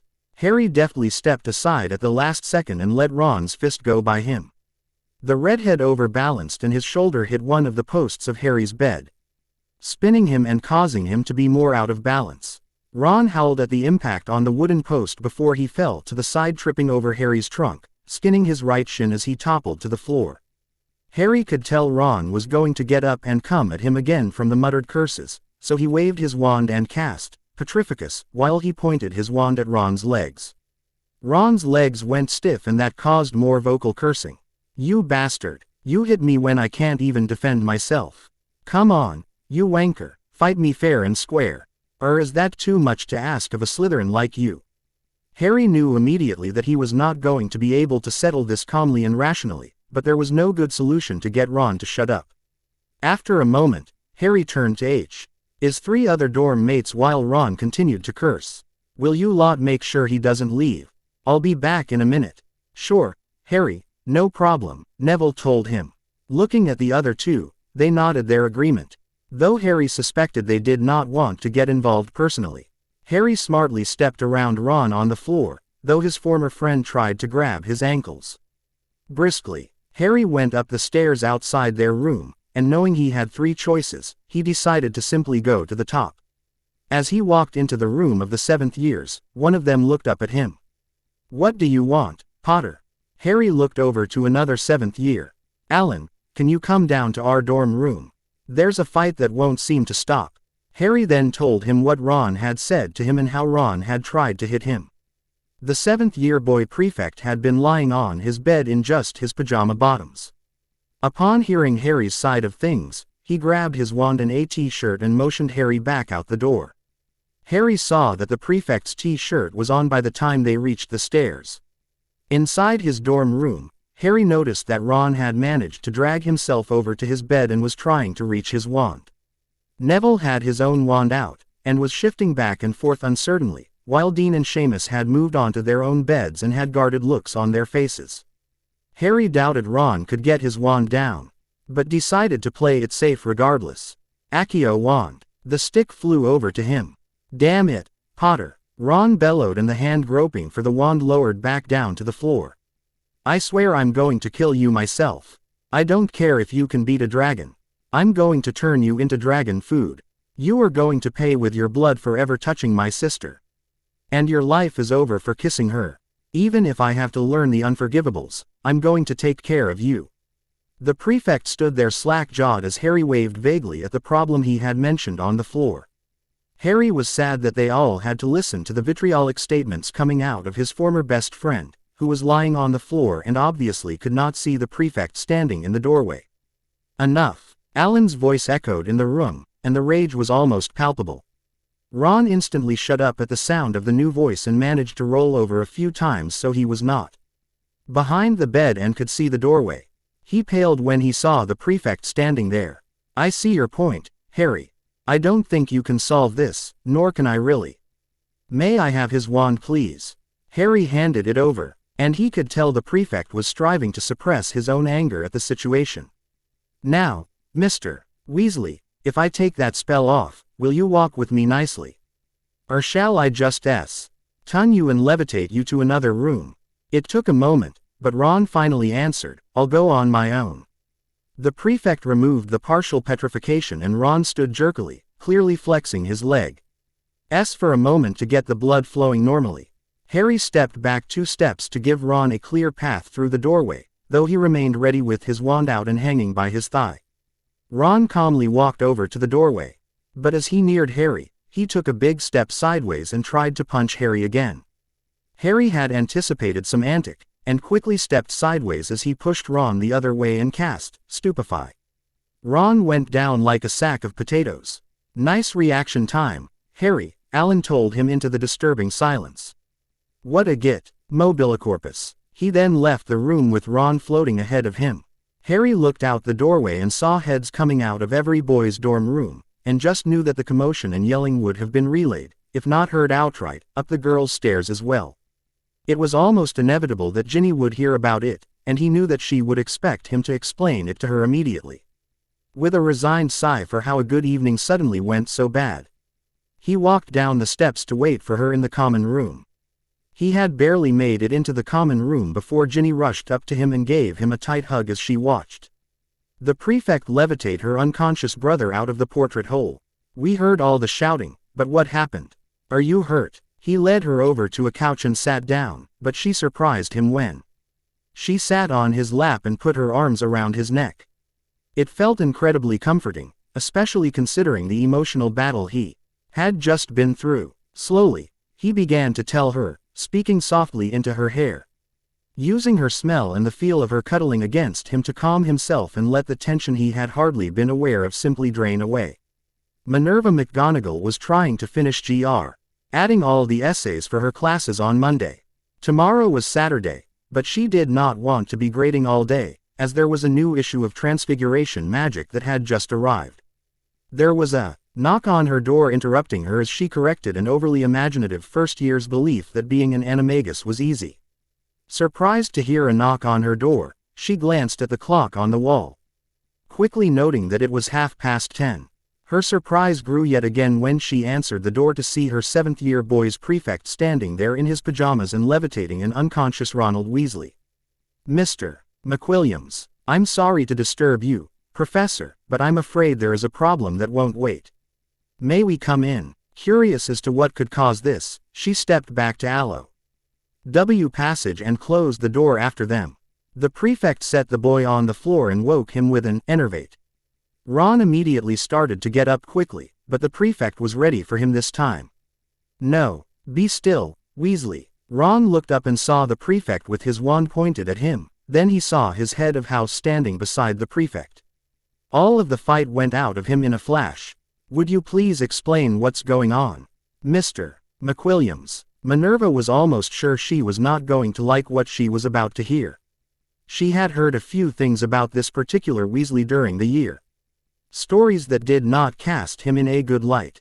But she had tried to stay out of it, knowing that most student squabbles solved themselves with a little time, and the constant fallings out, and back in again.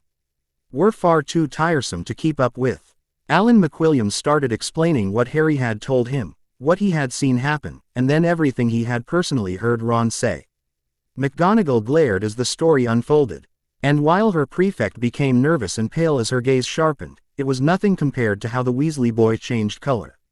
As McWilliams wound down the story, he handed Weasley's wand over to her with a shrug. "I thought you might want to handle this one, Professor," he told her quietly. After the story, she sat there silently contemplating what to do. "Mr. Weasley, you will be spending the night on that couch over there. Your punishment will be determined in the morning." Turning away from the youngest Weasley boy, she said, "Mr. McWilliams, thank you for doing your job and bringing him to me. Please tell Mr. Potter that he won't have to worry about his sleep being interrupted by a fight tonight." McWilliams nodded at the implied dismissal and left, after bidding his head of house good night. As he left, Alan pitied the Weasley boy, but he realized it was also Weasley's own fault. Back in the tower, he found Potter and the Weasley girls still cuddled on the couch. He gently touched their shoulders and both looked up at him. "I'm afraid you'll have to go back to bed now, but don't worry about Ron. He's spending the night in Professor McGonagall's quarters." Alan watched the two give each other a quick kiss before separating, but he remained to see that they both went their separate ways, and finally he followed Harry up the stairs. Going back into the fourth-year dorm room, he asked the other three, "Does anyone else have a problem with Harry?" He knew Longbottom did not, so he mainly looked at the other two. No problem at all. That was all Ron, not us," Seamus said. Dean nodded his agreement, as did Neville. "Ron's not coming back tonight and McGonagall will deal with it tomorrow, so you all get a good night's rest.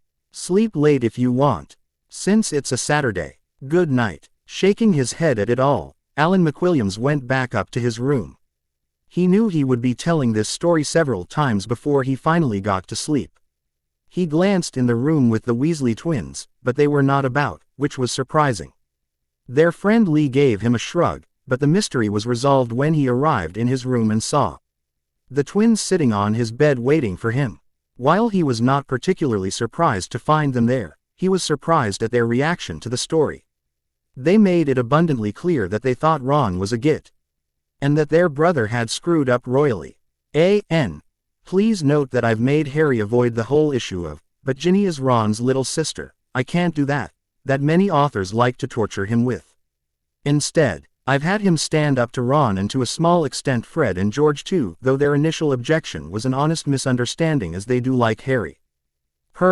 P.S. It's a British thing not to date your best friend's little sister, and as an American one therefore don't understand, but I don't see what the big deal is there. My guess is that it's merely a plot device on JKR's part. Sure, Harry doesn't want to lose Ron as a friend normally, but not in this story, but the basic issue does not seem very realistic to me. Therefore, I want it to be over the top. Obvious that this issue isn't real in this story. Sorry for the mini Cliffy, but you'll have to wait until next time to find out what happens to Ron. I hope to update in about a week. KB. Ron Slow. WLY woke up to a faint murmuring in the background. He also found that he had crick in his neck. Opening his eyes revealed that he was not in his normal bed, and that was when last night came flooding back to him. He groaned loudly as he realized just how much trouble he was in right now. "Good morning, Mr. Weasley. Do you need to use the lavatory before we discuss your punishment for your actions last night?" He looked over and saw his head of house in her usual stern, prim, and proper appearance. He wanted to go hide somewhere, but that did not seem to be an option. Deciding he did have that urge, he sat up and answered her. "Yes, Professor." She pointed him to a doorway. When he returned from the bathroom, his stomach growled. "Are we going to get breakfast first?" he asked hopefully. "That is not up to me," she replied cryptically. "If you'll come to my flow, we shall take a short trip." Ron walked over to join her, confused, until she grabbed some flow powder and threw it into her fireplace. As she said, "The burrow." His dread increased a hundredfold. He was barely aware of her giving him a slight push to send him on his way. Coming out in a tumble of arms and legs, he landed on his bum in his parents' house. Looking up, He saw his mother with an upset look on her face and a concerned-looking father. His father reached down and hauled him to his feet just before his head of house came out of the fireplace. His mum looked at the professor, her face visibly losing a little of its anger, and asked in a controlled polite tone, "Would you like some tea, Minerva?"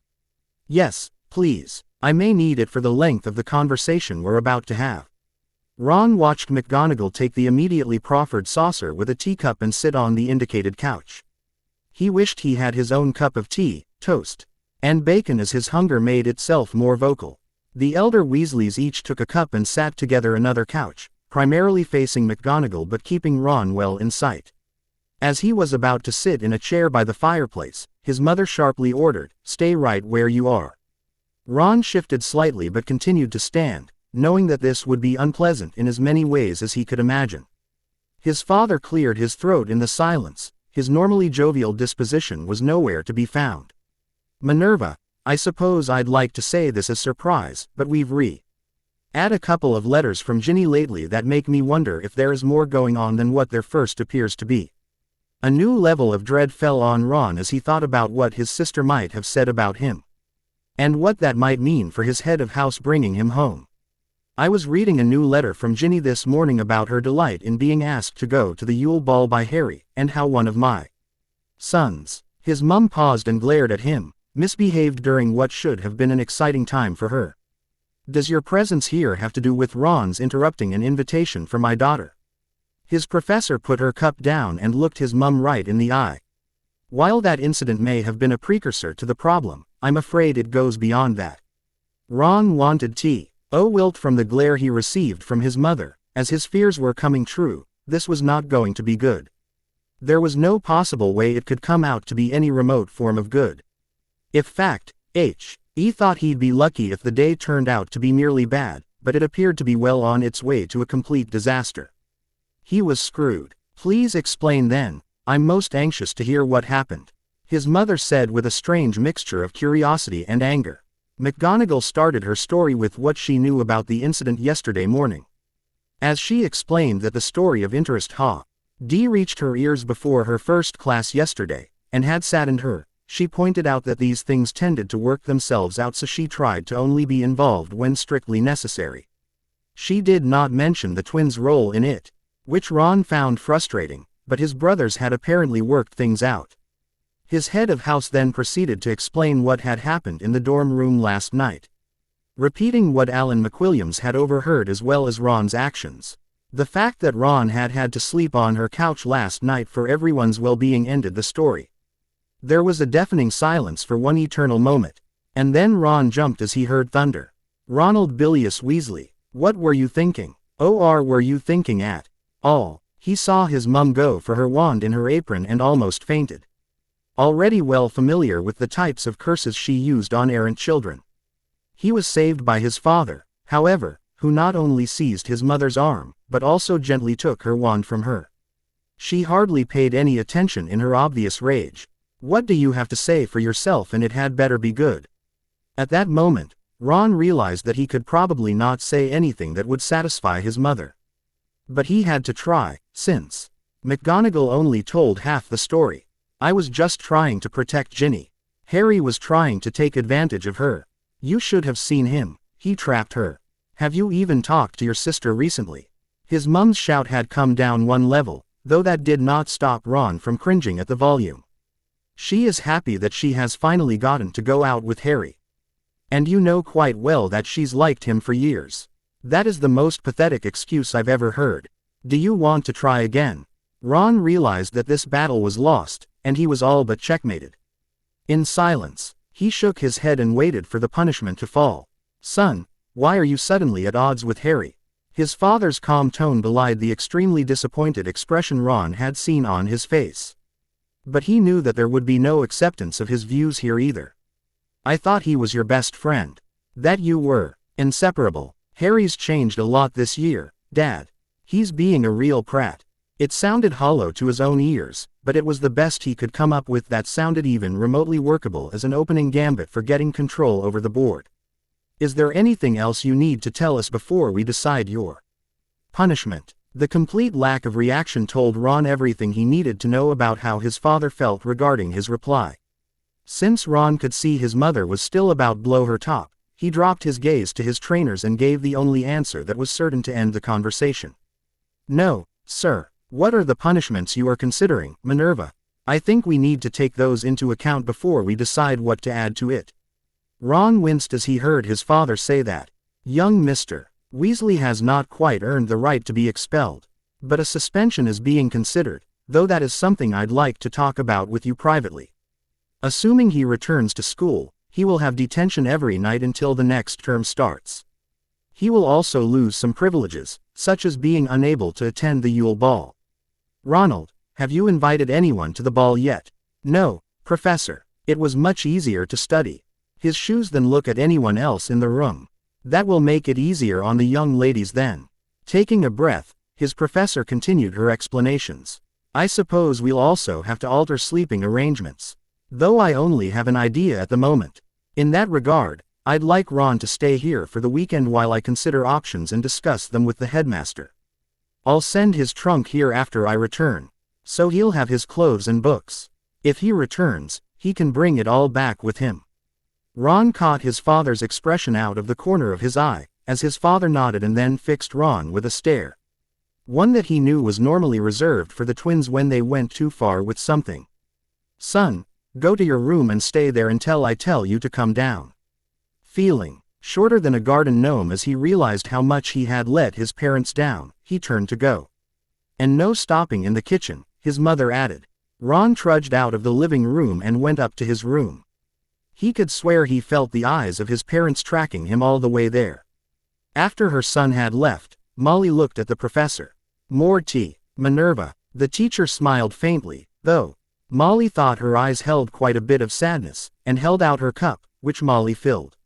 "Now, then, you mentioned you had some things about my pig-headed son to discuss in private. First, I probably should apologize." "No, you shouldn't," Molly told her. "This is about Ron's mistakes. Be that as it may, the reason I generally try to let the students work out their own problems is that it helps them grow up better. Also, most problems like this do work themselves out, usually within a day or two. However, that approach also means that when a truly big problem comes along, it gets blown out of proportion. And by the time I become involved, everything is much worse than it should be." As Molly said, Arthur interjected, "You are not at fault, Minerva." Molly could not resist giving her husband an appreciative smile. She knew he was always considerate of others, and careful to not let anyone take on more blame than they warranted. "Thank you, Arthur. To give you a little bit of background, this whole problem seems to have started at the same time the Triwizard Tournament started. It was at that point that Ronald and Harry had a falling out.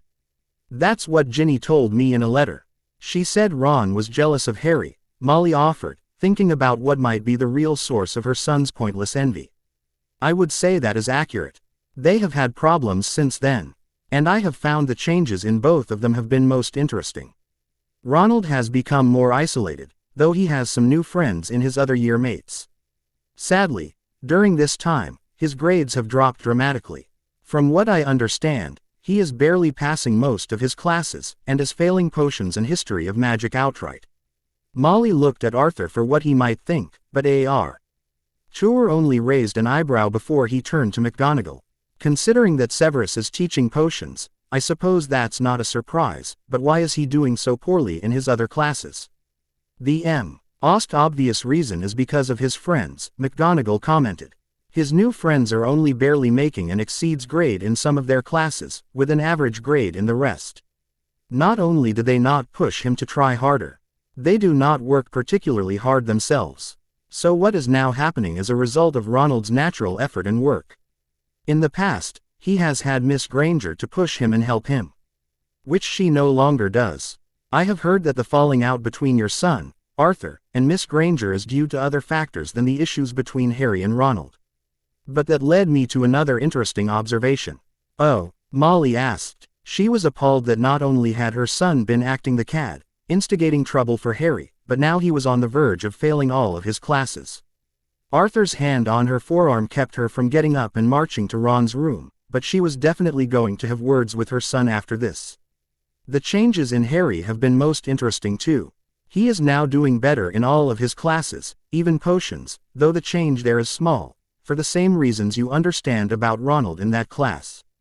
Yesterday, however, Harry surprised even me and outperformed Miss Granger in my class. In addition, Harry's core friends, Miss Granger, Mr. Longbottom, and your own Ginevra, have all improved in their grades over the last handful of weeks. Wait a minute, Molly interjected, her anger fading to puzzlement. Are you saying that those four are doing better because Ron's not with them? Minerva now openly looked sad as she said, yes. That is my observation. The class performance of those four has gone up, and in some cases, quite substantially. I can't really make many comments about their personal lives, though. I do believe Harry was unhappy to lose Ronald's friendship. At this late juncture, and after last night, I suspect that he's simply resigned to the loss. This seems so sudden, Arthur said before he fixed the professor with a concerned look. Molly could feel how tightly his fingers were gripping her forearm, but that was the only indicator he was providing over how upset he was. Ginny has mentioned problems, but T never seemed so profound. I think we're going to have to discuss this at length before we can react fully. He turned slightly and met her gaze, so she smiled her agreement to him. After a moment, he turned back to McGonagall. What are our options for Ron? What choices do we have? Finishing her current cup of tea, McGonagall put it down and ticked off the options on her fingers. First, if you feel it best, you could withdraw him from Hogwarts and either homeschool him or send him to another school. I don't think you need to take that drastic of a step at this time, but it is an option. Molly looked at Arthur abruptly, and saw the same troubled look in his eyes by that statement. Not even the twins had gotten into this much trouble. Second, you can take him out of school for a short time to help him understand what he's missing, before sending him back. You should understand that choice will actually make it harder on him academically. I don't recommend this, unless you think it's best. What do you recommend? Molly asked, still worried over how bad the situation truly was. Third, let him come back after the weekend and put him on a short leash. I'll find a different place for him to sleep. My first inclination is to put him in the 6th year room where your other sons and a prefect can watch over him. That has its own problems, as I know that the twins may pick on him. So I would desire to discuss that option more if you choose to use it. I wish in this instance that Percy was still there, as that might have been ideal. That might work, Mole. Lee said slowly as she contemplated the idea. Let us discuss that as we talk over everything else. We might need to talk to Fred and George too, so we can rein them in, at least as much as is possible. After a brief silence, she felt Arthur squeeze her arm and let it go. Minerva. Arthur was obviously worried, but there was a hint of curiosity on his face. Has any progress been made on finding out how Harry's name got put in the goblet? No, I'm afraid not. Albus is still keeping an ear open, but I doubt we'll know more until more information actually comes along. I think, at this point, that unless there is anything else you need, I probably should be going. Thank you, Minerva, Molly told her as they all stood up. I'm sorry you're having to do this, although Ron is going to be sorry about it all as well. Professor McGonagall smiled. I'll leave his fate in your hands then. How about I return at 4 tomorrow afternoon so we can decide what will be done? We'll see you then, Arthur agreed. After the teacher left, Molly sighed and looked at her husband. He was already looking at her, and his eyes told her he wanted to sound something out. I have an idea. After waiting what seemed like forever to be called, his dad had come up to retrieve him and sent him down for lunch, where Ron was now working his way through his third sandwich. He was a bit surprised that his father did not come down to eat. But Ron was starving. Harry had told him that the Dursleys sometimes did not feed him every meal, and he did not know how Harry managed that, since skipping breakfast had been bad enough. As he finished eating an early lunch, his parents sat down with him. Ron, his father started. You have about 28 hours to think about your situation in life and what you're going to do about it. I won't lie to you, son, you're not sitting at the head of the table right now. Other than coming down to eat and going to the bathroom, you are restricted to your room until 4 o'clock tomorrow afternoon. Ron blanched at the severe restrictions. You are to think about how you got into trouble, why you're in trouble, and what changes you plan to make to get out of trouble. Tomorrow afternoon, Professor McGonagall will return, and at that time we will discuss your decisions and what happens to you." Ron thought he had never seen his father so serious before. He was not always privy to when his brothers had a stern talking to.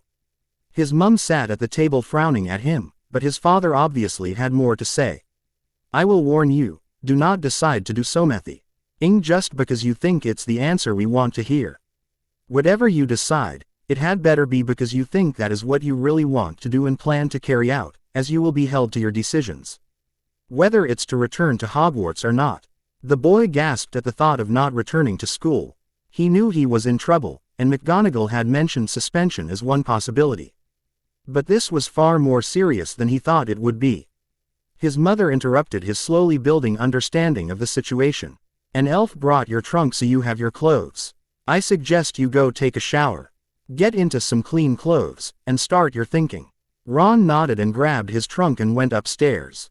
It did not take him long to notice that the Quidditch magazine he had been reading in his room was gone. Checking his room, he found that all of his magazines and anything he would have considered a toy or a diversion was missing. Looking in his trunk for some magazines he had taken to school, he found them in his chess set missing too. All he had was his books and sparse notes from class. Ron decided that it was going to be a very boring 28 hours.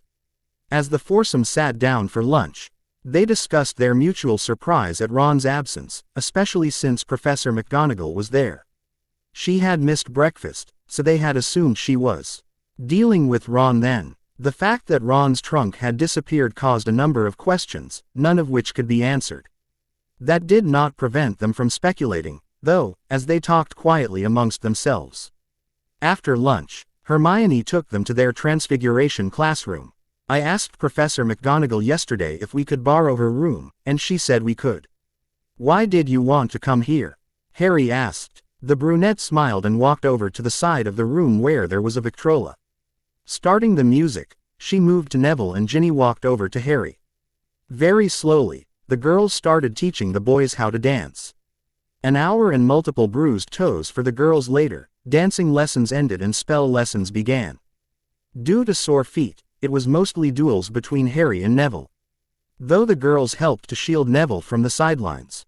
At the end of the afternoon, all four of them thought sitting down for the rest of the evening to be a good thing. They sat around the fire in the common room talking, with Ginny holding Harry's hand. She also convinced the other three to tell her about the classes in the fourth year. She absorbed all the information she could as a plan started forming in her mind. Sunday the 11th of December. Ron's father appeared in his son's room promptly at 4. He only said, "Follow me," before he left. Reluctantly, Ron stood up and walked down to the living room, following in the steps of his father, understanding that this was his moment of truth, as Hermione might have said. His head of house was there, too, which made him somewhat more uneasy with the discussion he knew was about to take place. "Well, Ron, what do you have to say?" his father asked as he sat down in a chair. Ron made no attempt to sit, knowing his mother would deny him tea. Hat privilege based on the unhappy expression on her face. "And I will remind you that you will be held to everything you say." Ron knew he could not look at any of the adults and answer the question. So he looked at the table in front of them. "I've made some mistakes lately," he started off. "I'm still not certain who's right in my argument with Harry, but I could have been nicer." A part of M considered that Harry was probably right, but his pride would not let him fully admit that to himself, much less anyone else.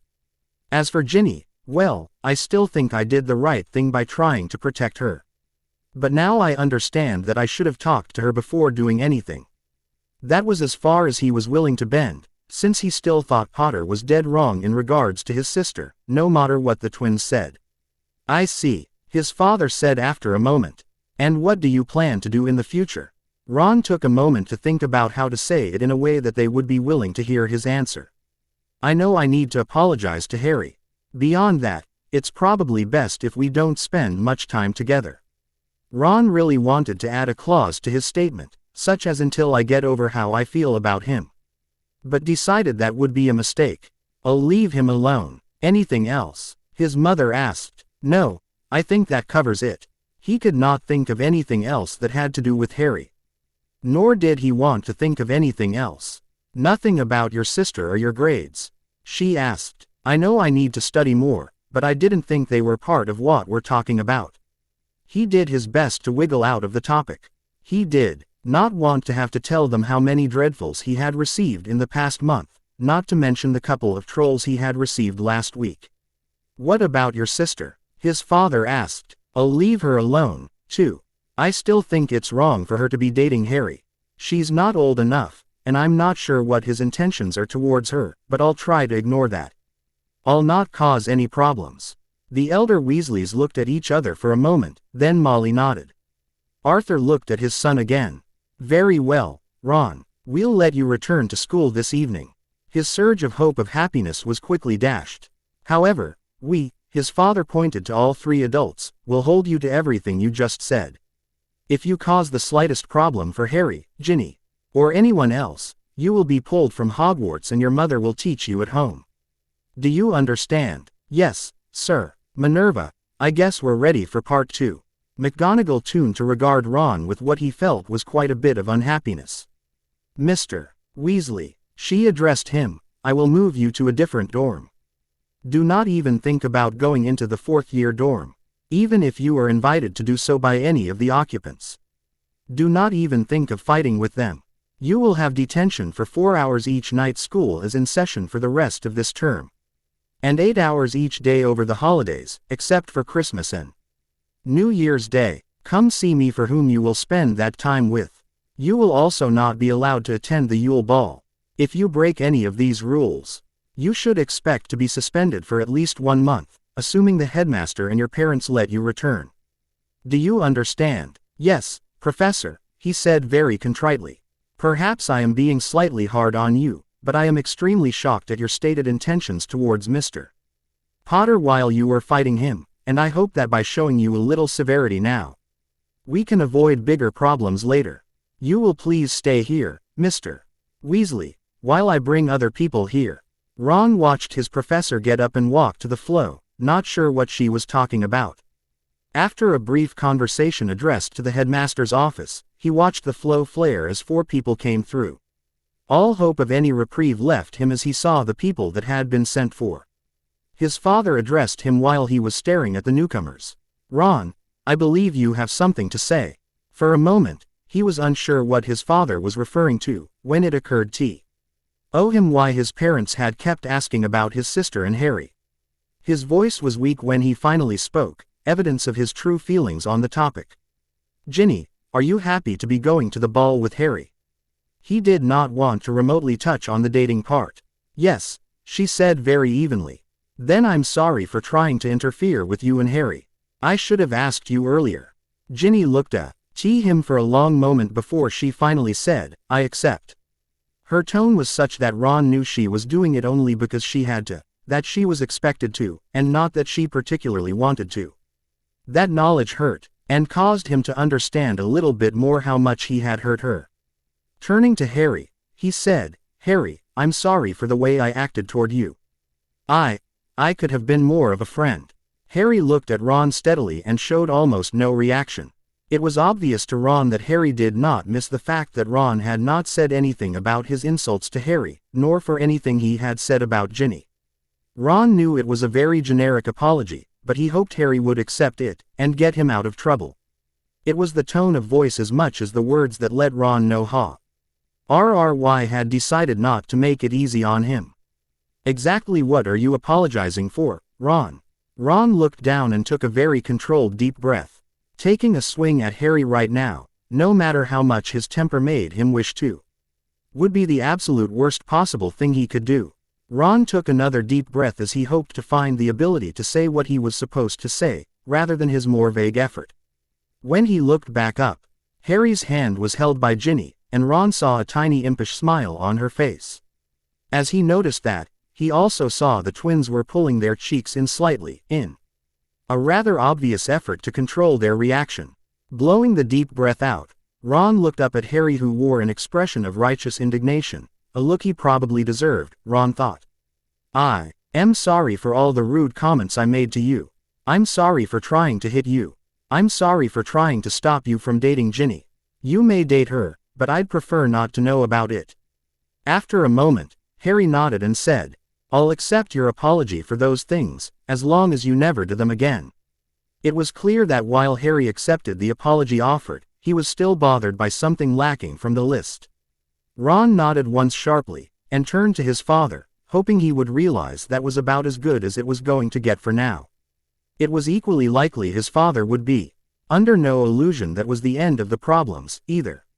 Ron was relieved to see his father incline his head before he turned to his older sons, and said, "Fred, George, you're here because you're part of the family and need to know what's going on. You're also here because we have a request for you. We need to move Ron to a different room at Hogwarts, and we want to know if he has moved into your room. Will you let him live there in relative peace?" The twins looked at each other and seemed to have some sort of silent conversation, while Ron felt the blood drain from his face. He was kicked out of his dorm, which he could understand to some extent, but the idea of living in the same room as the twins was beyond horrifying. Before they could answer, their mother spoke up sharply. "Boys, we know how much you like to prank your brother. We also know better than to try to ask you to completely refrain from that, but whatever your answer is needs to tell us exactly how he will be treated." Ron almost groaned as he thought about the situation, since his parents were essentially saying they would turn a blind eye as long as nothing permanent was done. Fred solemnly answered for them. "We'll mostly ignore him, Mum. And we also promise no pranks that last for more than an hour." George nodded his agreement before he added, "We'll help keep him in line. He won't be bothering Harry or Ginny." Ron saw his father exchange looks his mother, and the final nod and small grin that each delivered to the other.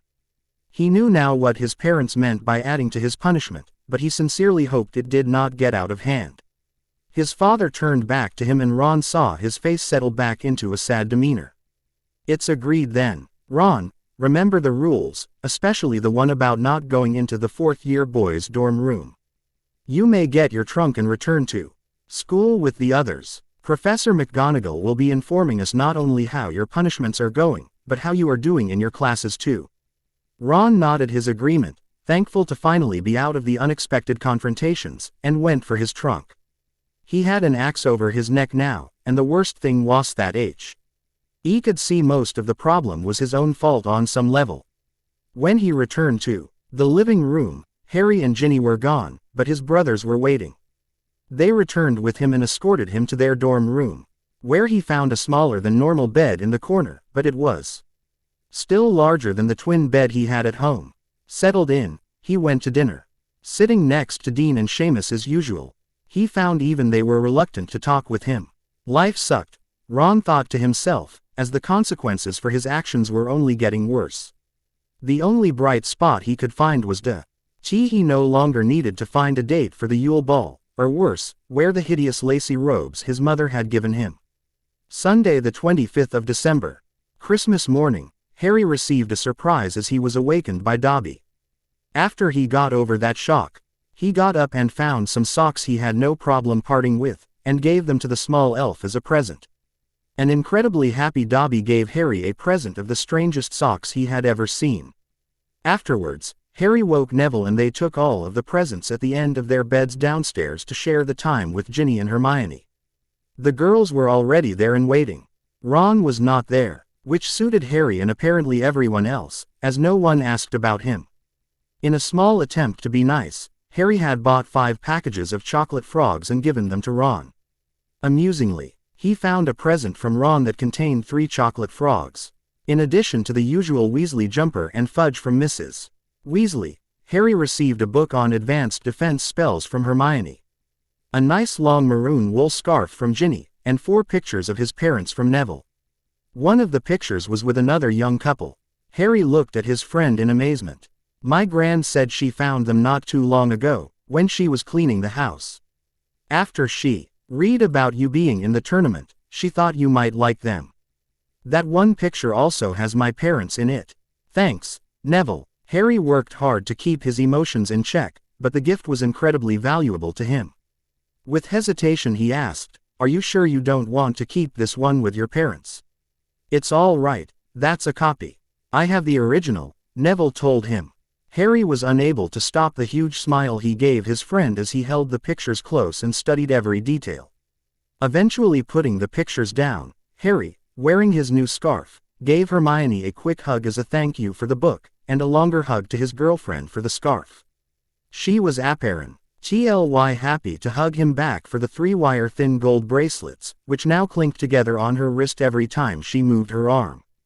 After lunch, the 4 friends walked around the castle enjoying the day off. Finally winding up outside to play in the snow. Before Harry realized what was happening, a snowball hit him in the back of the head. Spinning around, he found a laughing Ginny. With a devilish grin, he scooped up some snow and went after his now shrieking girlfriend. A couple of hours later, 4 cold, snow-covered students returned to Gryffindor Tower.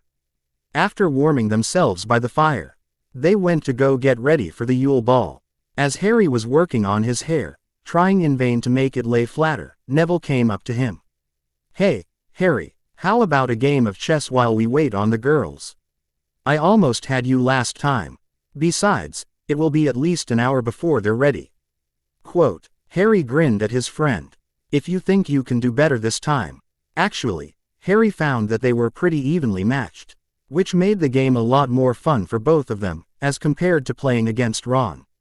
"Basic black looks pretty good on you, Neville." Neville returned the compliment. "Thanks. That dark green works well for you. You did that to match your eyes, didn't you?" "Nope, not me," Harry said with a smile. "Mrs. Weasley picked them out for me, but I would guess that's probably why she chose them. Come on, we can play in the common room so we don't miss the girls." An hour later, Neville had won the first game, but Harry was in a good position to win the second one.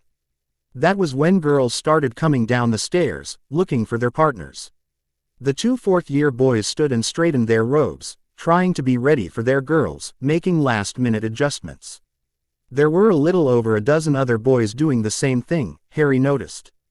Ginny carefully peered around the corner of the hallway at the bottommost stairway landing, trying to spot Harry and Neville. "Hermione, they're down there waiting. Wow, they look good, too. If I wasn't with my Harry, I think Neville looks quite nice and would do just fine." Hermione pulled her back and peeked at the common room herself. "I see what you mean. I would be happy with either one, too, but I know you like Harry far more than I do."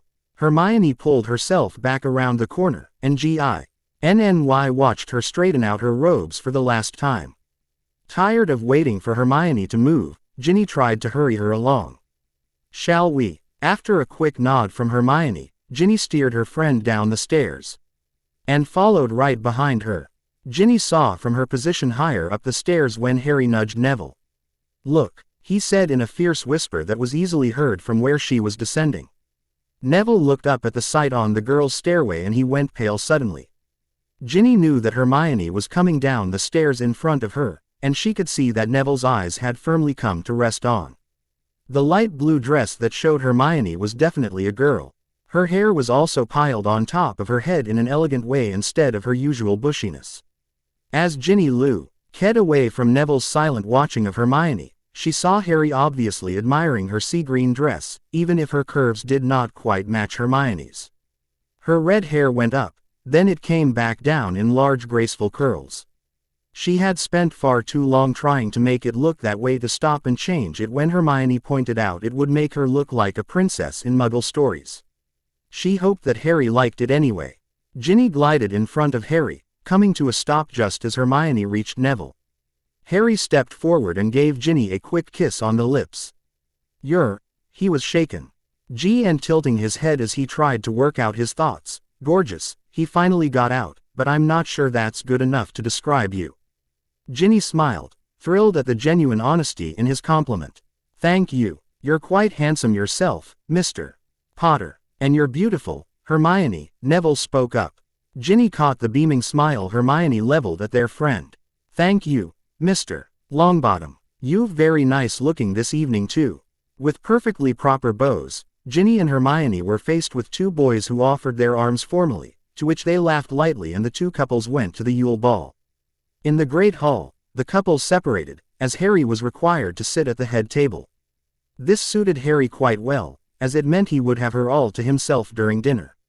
Unfortunately, her rather pompous brother was there, and any hope of close conversations fled his mind as the two Weasleys traded barbs. Several times, he almost had to restrain Ginny from doing something to Percy, who was there filling in for Mr. Crouch. To Harry, the interaction between the heads of the three schools was the most interesting part of that time. When the meal was done, the four champions were directed to the dance floor. Taking Ginny in his arms, he nervously looked at her as he readied to dance. "Relax, Harry," she whispered, "you'll define." Indeed, as the music started, he concentrated on his feet, and less than a minute later, he had forgotten about his feet as he looked at his gorgeous partner. He had, it appeared, learned something in the 8 of dancing lessons over the last few weeks. As the second song started, they kept dancing, but he was unable to take his eyes off of Ginny. "Enjoying yourself, Harry?" Ginny's question jolted him out of his enchantment, and he smiled softly at her. "Only because you're here with me. If you weren't, I wouldn't know how to dance, and I'd probably be sitting on the side all night being a boorish date." When Ginny smiled brightly at him, he knew that she was happy to be there with him, too. They continued talking quietly of the evening, the music, the people, and the couples, as they continued to dance. After the fifth song ended, Neville met Harry and they traded partners for a song. "Enjoying yourself, Hermione?" Harry asked as they danced, thinking that Ginny's question was perfect for the situation.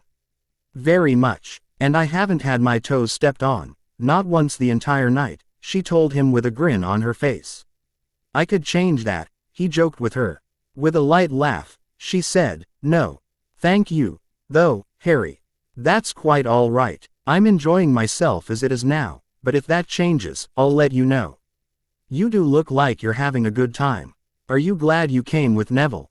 His friend hardly hesitated, but Harry saw her eyes flit over to where Neville was talking and dancing with Ginny.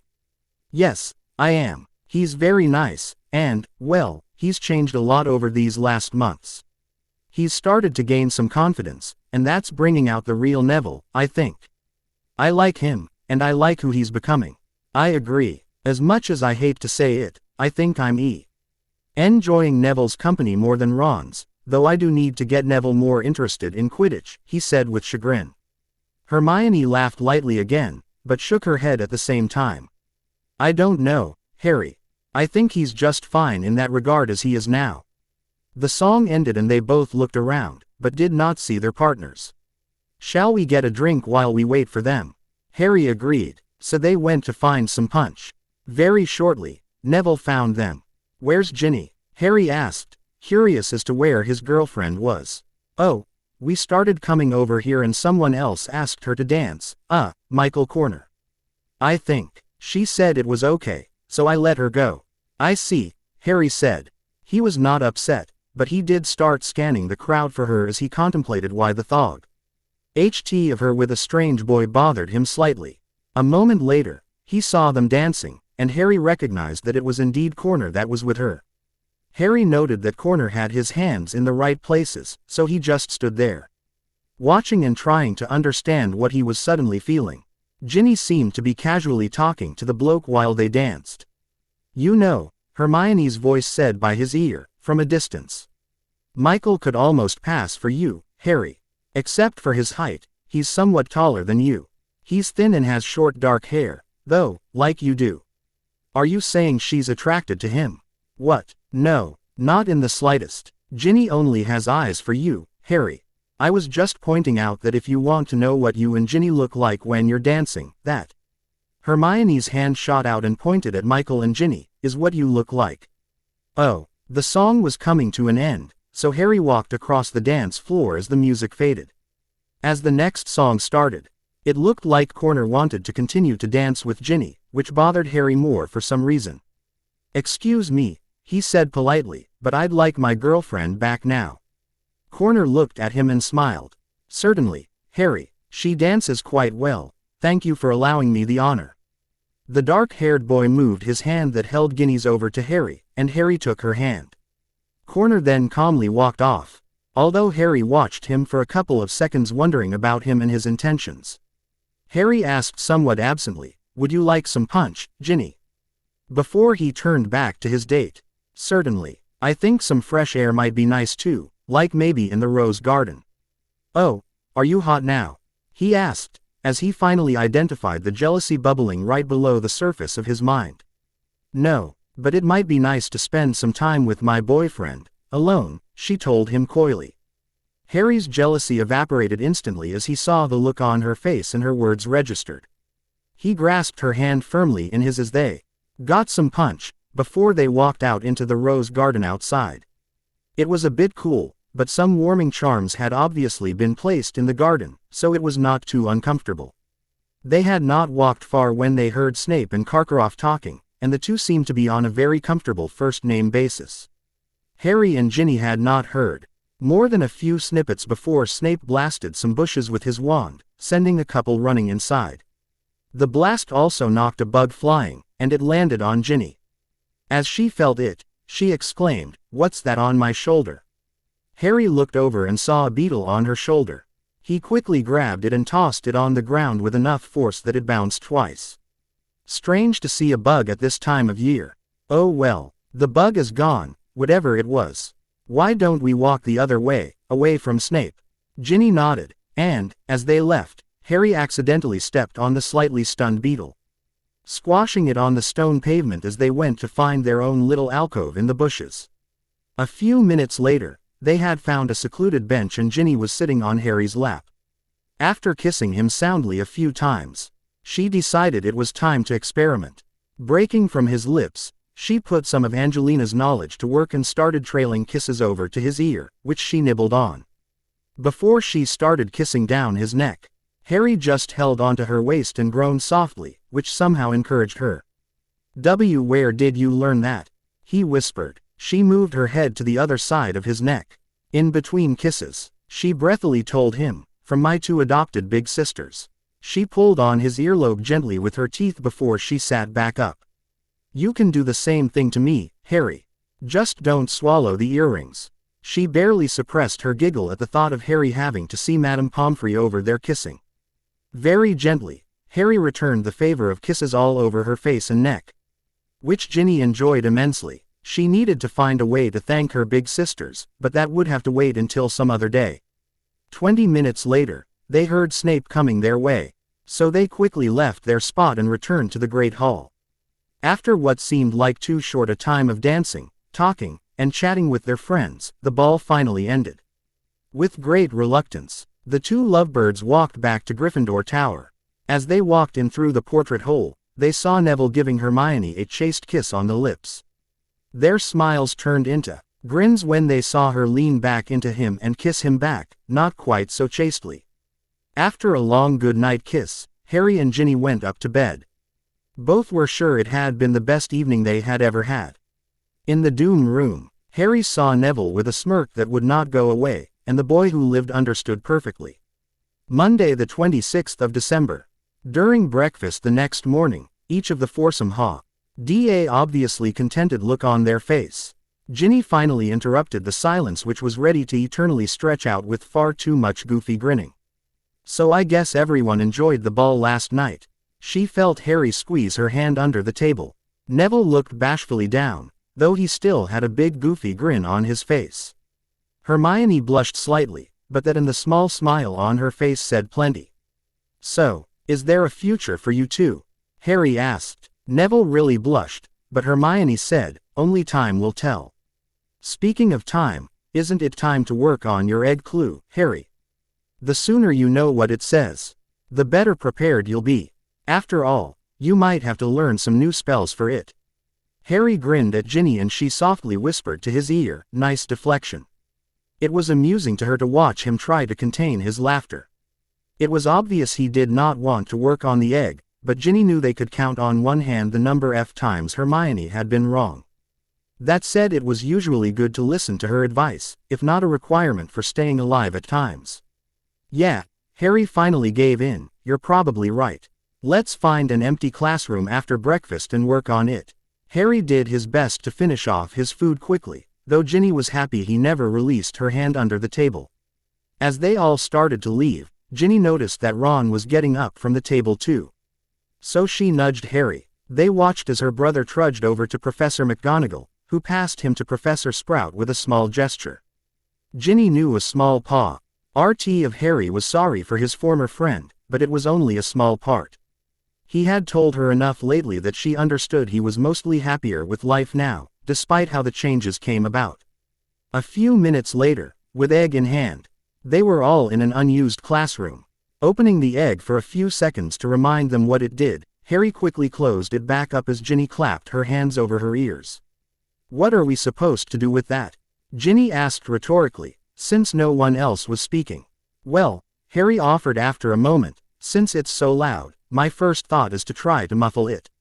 Maybe put it under blankets or something," Neville suggested. Everyone looked at Hermione. She rolled her eyes. "Yes, I can conjure a blanket.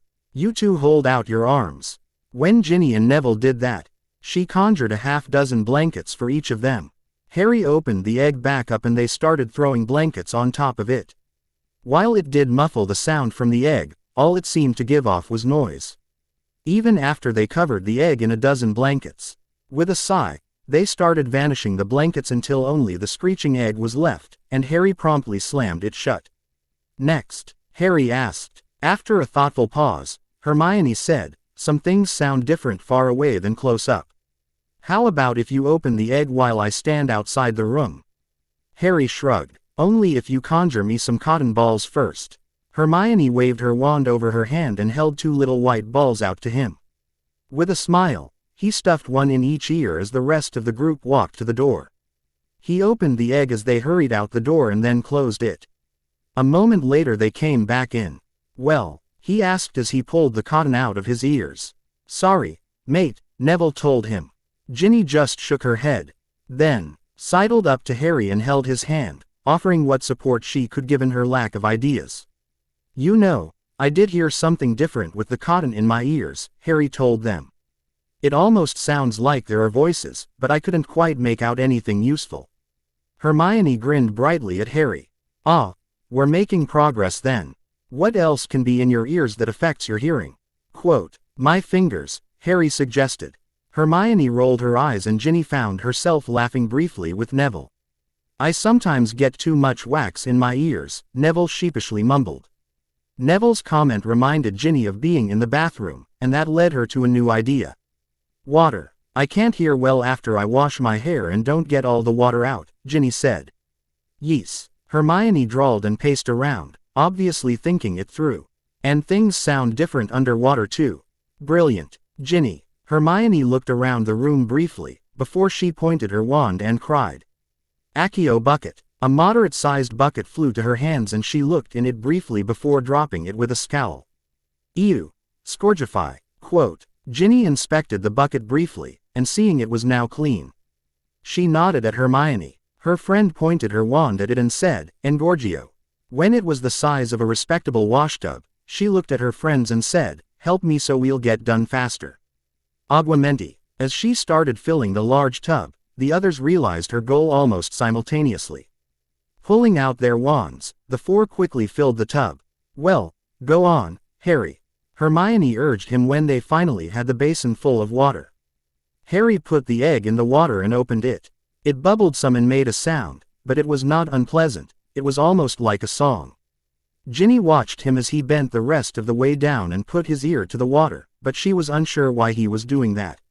After half a second, he jerked his head back up. "It's singing. Singing. Words." Hermione pulled her hair back around one shoulder and put her ear to the water. Her eyes lit. "Yes, this is the clue. Ginny, you have good handwriting. Get something to write with out of my bag." Ginny dug around in the brunette's bag and eventually pulled out parchment, quill, and a bottle of ink. When she looked back up, Hermione had her in command face set, and Ginny watched her turn back to Harry. "Close it, then open it again so it will restart. Oh, stick your ear in here and help me make sure I get it right. Quickly, now." When Harry restarted it, Hermione read the clue in the otherworldly voice and Ginny transcribed with Neville looking over shoulder to make sure she wrote it correctly. With the clue written down, they all gathered around a table to look at it. "Come seek us where our voices sound. We cannot sing above the ground. And while you're searching, ponder this. We've taken what you'll sorely miss, an hour long you'll have to look, and to recover what we took. But past an hour, the prospect's black, too late, it's gone, it won't come back. Well, Harry, it looks like you have to go search for something where the merpeople are, Hermione stated calmly. They are a people who live underwater and they are known to sing. Plus we do have some who live here. What? In the lake? Harry looked far from pleased at that.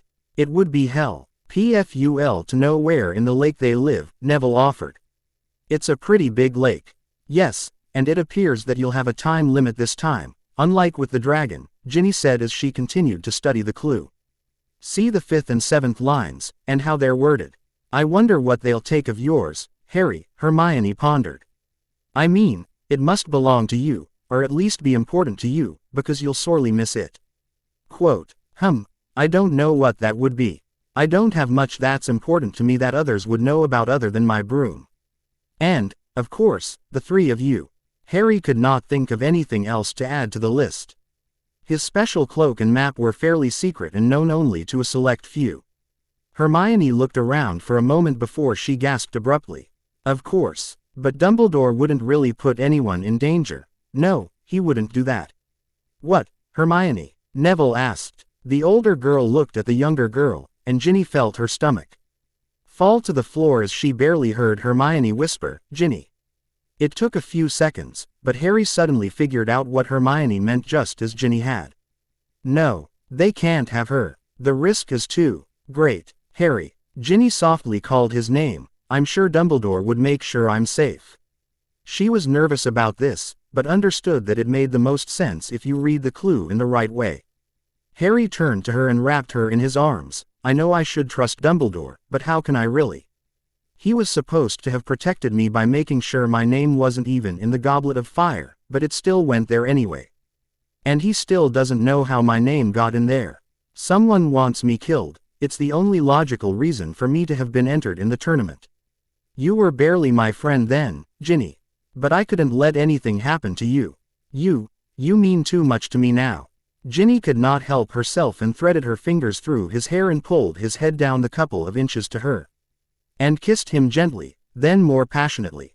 Ginny ignored the background shuffle of feet, and trusted that Hermione and Neville would understand, and find something to do for a few moments. Eventually, Ginny broke the kiss, and whispered, I care about you too, Harry. I don't know how I'll do it, but I won't let them take you, Ginny. Harry's voice, ragged with emotion, echoed loudly in the room. Looking over his shoulder, Ginny saw Hermione watching them beside Neville, who was staring out the window. With a loud sigh, Hermione brought them back to business. Ginny disengaged from Harry but still held his hand, as Hermione said, we have one more problem, beyond working out where the merpeople live. You're going to have to do something to allow you to be underwater for longer than you can hold your breath. Isn't there a spell for that? I think I've seen my brothers do it, Ginny asked quietly. It puts a bubble of air around their head. Yes, the bubble head charm. I'll have to go research it to learn it.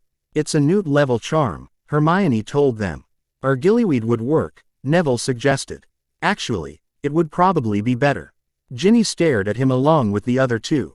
It's a plant that gives you gills and webs your hands and feet so you can swim better. If you take the right amount, it should last an hour or so. You could even get some beforehand. And practice with it. Hermione looked a little put out that Neville had known something she had not, but Ginny was just happy to have a solution for Harry. Thanks, Neville. Harry was obviously happy too. Until he asked another question. But where do we get it? Snape. Neville spat with some disgust. Probably has some in his private storerooms, but good luck getting it. If it were me, I'd probably order it out of a catalog. You need to order it soon, though, as it may take a couple of weeks to get here. The task isn't until almost 2 months from now, but you'll want to practice first. So if you order now, you should have time. And this is why we start our homework early, Hermione told them all. The three laughed at the stereotypical Hermione statement, and she eventually joined them. Harry took his egg while Hermione vanished the water and returned the tub to a modest bucket. They went up to the 4th-year boys' dorm room to look at Neville's plant catalogs. An hour later, Hedwig was winging her way towards London with a letter and some galleons in a pouch. After lunch, Hermione bid them goodbye for a while as she headed to the library to work on some Transfiguration homework. Neville left too, claiming the same subject for him. Harry had already done his Transfiguration work, though he had some potions research to do. Still, he could not bring himself to do it at that moment. Ginny said she had some arithmancy homework, so Harry sat down with her to see what she is doing. It was mostly just math. That doesn't look too hard, he told her as he looked in her book. You're at the beginning where it's supposed to be easy to get you going. Start flipping through it until you get to something you don't understand, and then let's see where you are. Ginny returned to her homework and Harry quietly looked at her book. Several problems later, he looked up to see Ginny staring at him, and he realized he was over halfway through her book for the year. He shrugged slightly, pointed to the page he was on, and said, "It starts getting hard for me about here." Ginny looked at the work he is pointing to and gasped. "We're not supposed to be starting that until late January." She stared at him for another moment before she finally asked, "Do you know everything before this section, Harry?" "Pretty much, or at least I've seen it be. E4 when I was in Muggle primary school. There's some more in there I could do too, but my memories are a little fuzzy." "Why?" Ginny had what she considered to be an outlandish thought shortly after he had asked her to the ball. But the more she thought about it, the more she thought she might be able to make it happen with some work. She looked back into Harry's eyes, and decided to carefully approach the concept with him. You've said you don't like your divination class, right?" "Sure. I hate it. I only took it because Ron wanted to. We're not partners in there anymore, so it's even worse than usual. Trelawney's such a fraud, well, except for that once last year and I don't think she even knew what she said. Near as I can tell, you're either a born seer or you aren't, so the class is pretty useless." From what Ginny knew and had heard from Hermione, she agreed wholeheartedly with Harry's comments. "Why don't you drop divination and change to arithmancy, then?" "What? I'd be like a year and a half behind." "For your year, yes, but you could take it with my class." When he started to protest, she stopped him. "Harry, that spot you pointed to is where my class will be in about a month. So you already know over a complete term's worth now. And if you're going to switch, the sooner the better, as you'll have less to catch up on." He paused and clearly thought about it for a minute. "I'm still not sure I could do it, Ginny. Afraid of what people would say about a fourth year taking a third-year class. Especially Malfoy," she guessed from his expression. "Yeah," he said looking down. "I can handle Malfoy if I need to, but the idea as a whole is hard to deal with." "What would people say?" Ginny took his hand. "Maybe they'd say it's so sweet that you're taking a class with your girlfriend." That made him smile. She leaned over and kissed the corner of his mouth. "There is another aspect to all of this, if you'd like for me to let you on a secret, but we'd have to go talk to Professor McGonagall." Quote, "I need to talk to Professor McGonagall about an idea, and your switching classes goes along with it.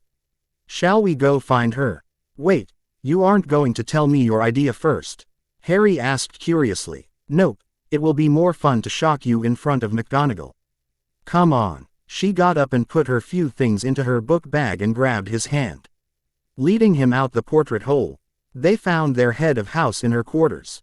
An hour later, an obviously shocked Harry and a very happy Ginny walked back into Gryffindor Tower to put her things away before dinner. "Remember, Harry, you help me and I'll help you, and next year can be a lot more fun."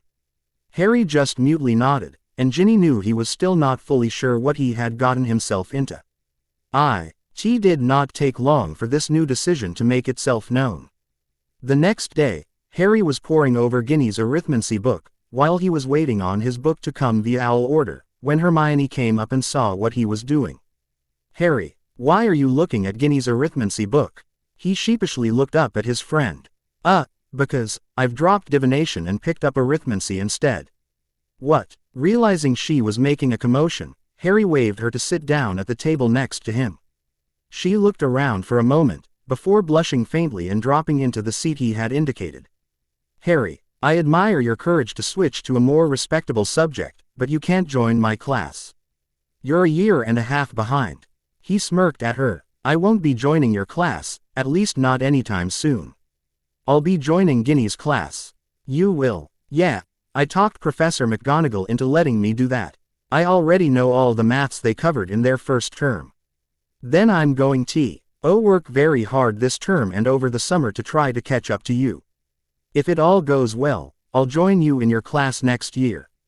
At least, that's the plan, Harry explained. I'm really impressed, Harry. Do you need any help? Not yet, but don't worry, I'll definitely ask for help later. Besides, I know how good you were at this, so you'd be the obvious person to ask anyway. Hermione blushed slightly. Thanks, Harry, I'll let you study then. Harry went back to Ginny's book and continued with advanced fractions and their application to gemstones. A.N. The egg clue comes from Book 4, The Goblet of Fire, by J.K.R. Into cold water. A.N. Good news. Like this chapter is being posted earlier than I had originally thought it would be, the later chapters should come out faster as well. My beta, Josh, has had some extra time recently.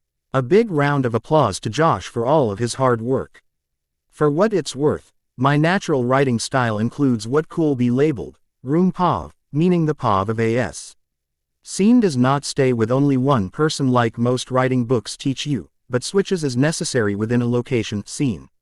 This allows me to show thoughts of multiple people, and even follow-up come. NTS after the main character leaves the room. A few people have said this is somewhat confusing.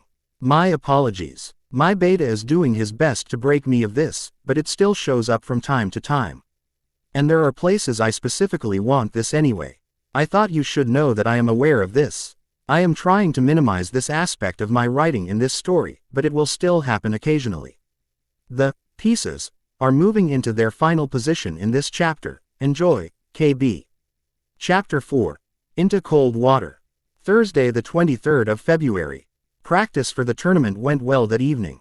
Harry thought he had a good handle on the spells to deal with Grindylows and a number of other underwater creatures he was likely to encounter.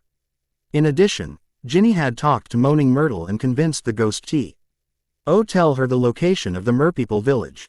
Myrtle had gone through the pipes and visited them before in the middle of the lake.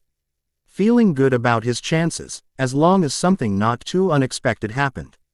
Harry led the foursome from their practice classroom back to the Gryffindor Tower. They were quite surprised to see Professor McGonagall there. There you all are, I've been waiting for you, their professor said. I wasn't aware there was something I needed to do this evening, Harry said.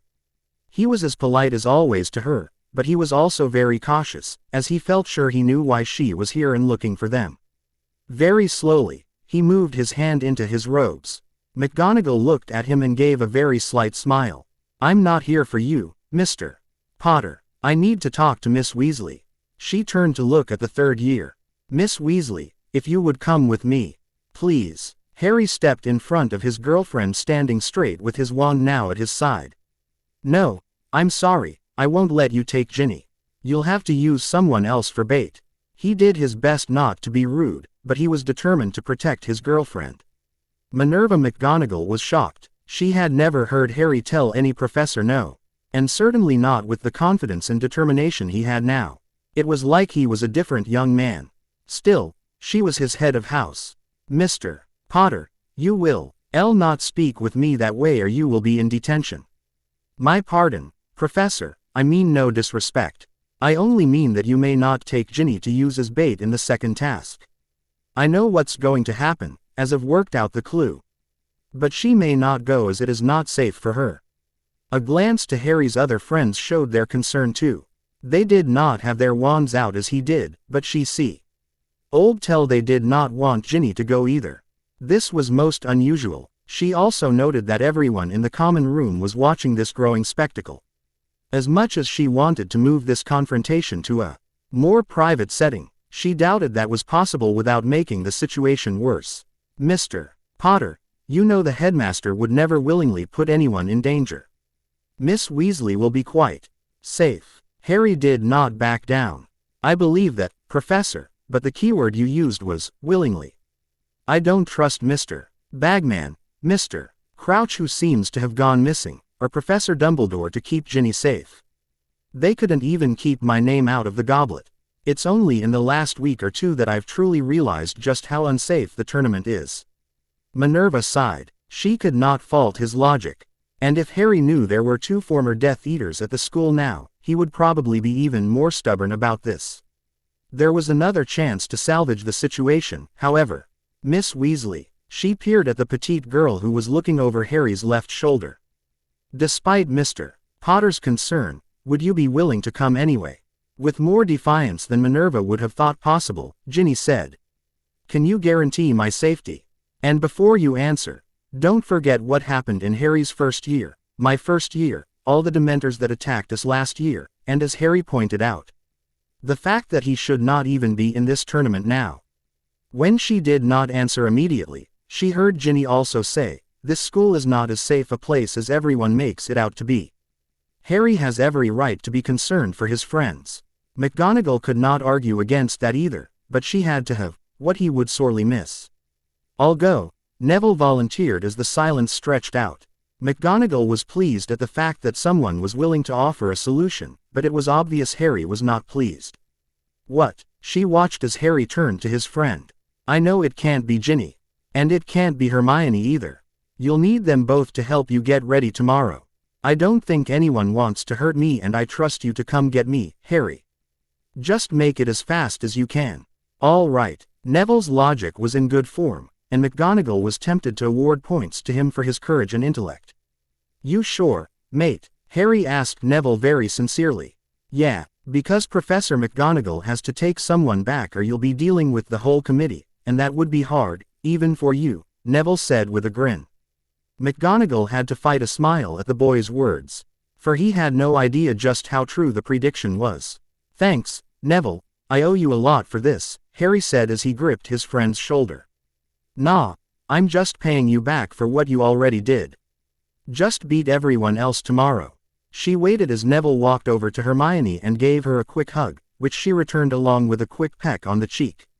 McGonagall chose to turn a blind eye to the proceedings, although she did see Neville blushing as he turned to face her squarely. All right, I'm ready. Minerva shook her head slowly at the situation she never expected to find and said, this way then, Mr. Longbottom. She led Neville towards the room off the Great Hall where the tournament champions had first met. Along the way she reflected on the changes that had come over Mr. Longbottom. His closer friendships with Harry, Hermione, and to at least some degree Ginny, had worked wonders on the boy's self-confidence. He was still quite shy in many areas, but she could not have imagined him helping his friend out like this at the beginning of this year. Mr. Longbottom, she said as they finally approached their destination, take 20 points for your bravery, loyalty, and intelligence. While her charge gaped at her, she gave him one of her cultivated rare smiles. You did a noble thing, and you deserve to be rewarded for it. Neville was amazed. Not only had he just earned points for doing what he felt was right, but his head of house had openly praised him. He knew his jaw was hanging as they entered the waiting room, where Neville saw Cho Chang. A little blonde-haired girl that must have been Fleur's little sister, they looked so much alike, and a shorter version of Victor Crumb, his little brother Neville assumed. The rest of the tournament committee members were there too. Albus Dumbledore frowned as he observed Neville walking in. Minerva, I'm afraid you made a mistake. There's been a change in plans, Albus. Mrs. Weasley is unable to come due to unforeseen circumstances. Mr. Longbottom is Mr. Potter's current best friend, so I believe he will do admirably. Perhaps I should go get Miss Weasley. Don't trouble yourself, Albus. Mr. Longbottom has volunteered to be bait, as Mr. Potter put it. I highly doubt you will find Miss Weasley this evening if you go look, and I know I shan't bother. But I do suggest you make sure these young people are kept completely safe, unlike what has not happened in the past. Good night. As Neville watched Professor McGonagall leave, he was emboldened even more by her standing up to the headmaster. He also found new level of respect for his head of house. With a shy smile, he looked at Professor Dumbledore and waited for whatever would happen. While Harry had not said anything to him, he suddenly had no doubt that Professor McGonagall was correct. Harry would make sure Ginny could not be found tonight. Dean looked over at Harry, who was putting his heavy cloak on and pulling his firebolt out of his trunk. What are you up to, Harry? I'm nervous about tomorrow. I need to fly a little to calm my nerves. But Harry, It's nighttime, and there's not much of a moon out. You could run into things, Seamus pointed out. With his back to his dorm mates, Harry pulled his map and invisibility cloak out and put them under his cloak. I'll be back before morning, don't wait up for me. What if someone comes up here looking for you? Dean asked. Tell them the truth, I went flying to calm my nerves. You know how much trouble you'd get in for that? Dean asked incredulously. Nope, but if I'm lucky, they'll kick me out of the tournament I was never supposed to be in. See you in the morning. Harry went over to the window and opened it. It was cold outside, but he did not plan to be in it for long. A quick glance at the already activated map showed Ginny to be in position. He had to agree with Ginny that, while extreme, this idea was probably for the best. Mounting his broom, Harry flew out the window, then he turned around and pushed the window closed. Moving out of sight, he pulled his invisibility cloak out and put it on while he hovered. Flying around the tower to another window down one level, he hovered and very lightly tapped on the glass. It opened immediately. He pulled his father's cloak back so the front of his broomstick was visible. A slender person in a heavy cloak crawled out the window and he helped her on his broom before putting his invisibility cloak around her too. Her window was also pushed closed. Slowly they flew across the grounds to the Whomping Willow. There, Harry found a rock that he banished at a specific knot on the tree. It had been hard to hit in the low light from a crescent moon, but they both saw the tree go limp. Quickly, they went down the hole at the tree's base and into the passageway to the Shrieking Shack. Harry lit his wand and led them in before the tree woke up from its temporary slumber. After a turn in the tunnel, Harry stopped and looked at his companion. I think this will do. I can't believe we're doing this, Harry, even if it was my idea. He smiled as he cast a coup. Love cushioning charms and a warming charm on the area. The invisibility cloak was set to the side, but they both kept their long cloaks on. In some ways I can't either, but I thought you had a good point. Dumbledore might come to look for you and I won't be able to fully concentrate if I thought you were down in the lake. I respect him greatly, but I'm starting to wonder about his mindset. Rai sat down and found a comfortable position. You think he's going senile? Ginny sat down in front of Harry and leaned against his chest. She smiled as he put his arms around her. I don't know how else to explain it. Some of his decisions seem to be pretty big lapses in judgment, although I believe his heart's in the right place. They sat in silence for a while, listening to the wind making odd sounds from the mouth of the passage. Ginny was unsure what to think of Harry's concerns, but she had to agree that from the outside, it seemed like there was something strange going on with the headmaster. Eventually, she snuggled in closer to Harry, and turned her face up to him slightly. Let's sleep, Harry, you need to be rested for tomorrow. She carefully twisted further and let him find her lips. After a wonderful goodnight kiss, she settled back against him again and had beautiful dreams, including one with children with messy black hair. Friday the 24th of February. Harry's watch alarm went off as the sun was coming up. He was a bit stiff, but otherwise felt very rested. The area around them was cool again, the warming charm gone, but that did not matter. They were about to leave. Ginny, time to wake up, he told her and then kissed her cheek back near her ear. Nice way to wake up, she said groggily as she stretched. He chuckled and helped her up, all the while mentally agreeing with her. Lighting his wand again, he grabbed his other cloak before they made their way back towards the willow. Pressing the knot, they left the still tree behind. Flying back up to the tower, Ginny let herself back into her room with his special cloak and the instructions that she was not to come down before 30 minutes without raising mayhem loud enough to wake the dead, should she be forced to go somewhere. Harry doubted that would happen, but Ginny was becoming precious to him. That was something he would not have thought possible at the beginning of the year.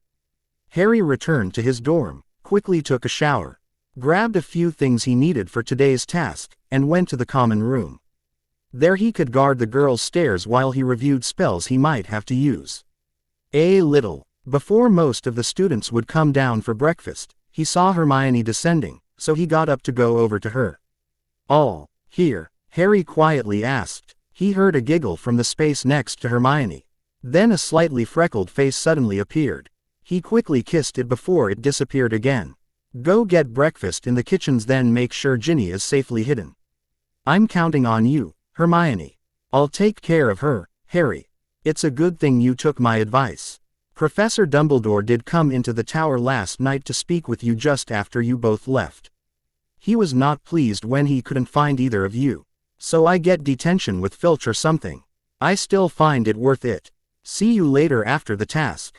The two girls left Harry. He returned to his seat by the fireplace until breakfast was to start. As Harry was about to head to breakfast, he found 3 Weasley brothers in front of him. Ron looked the angriest. Fred and George looked merely unhappy. Harry, one of the twins addressed him. They say Dumbledore could not find you in the dorm last night, and that Ginny was missing too. What do you have to say about that? I would say that Professor Dumbledore was about to keep her as safe as he did her first year here.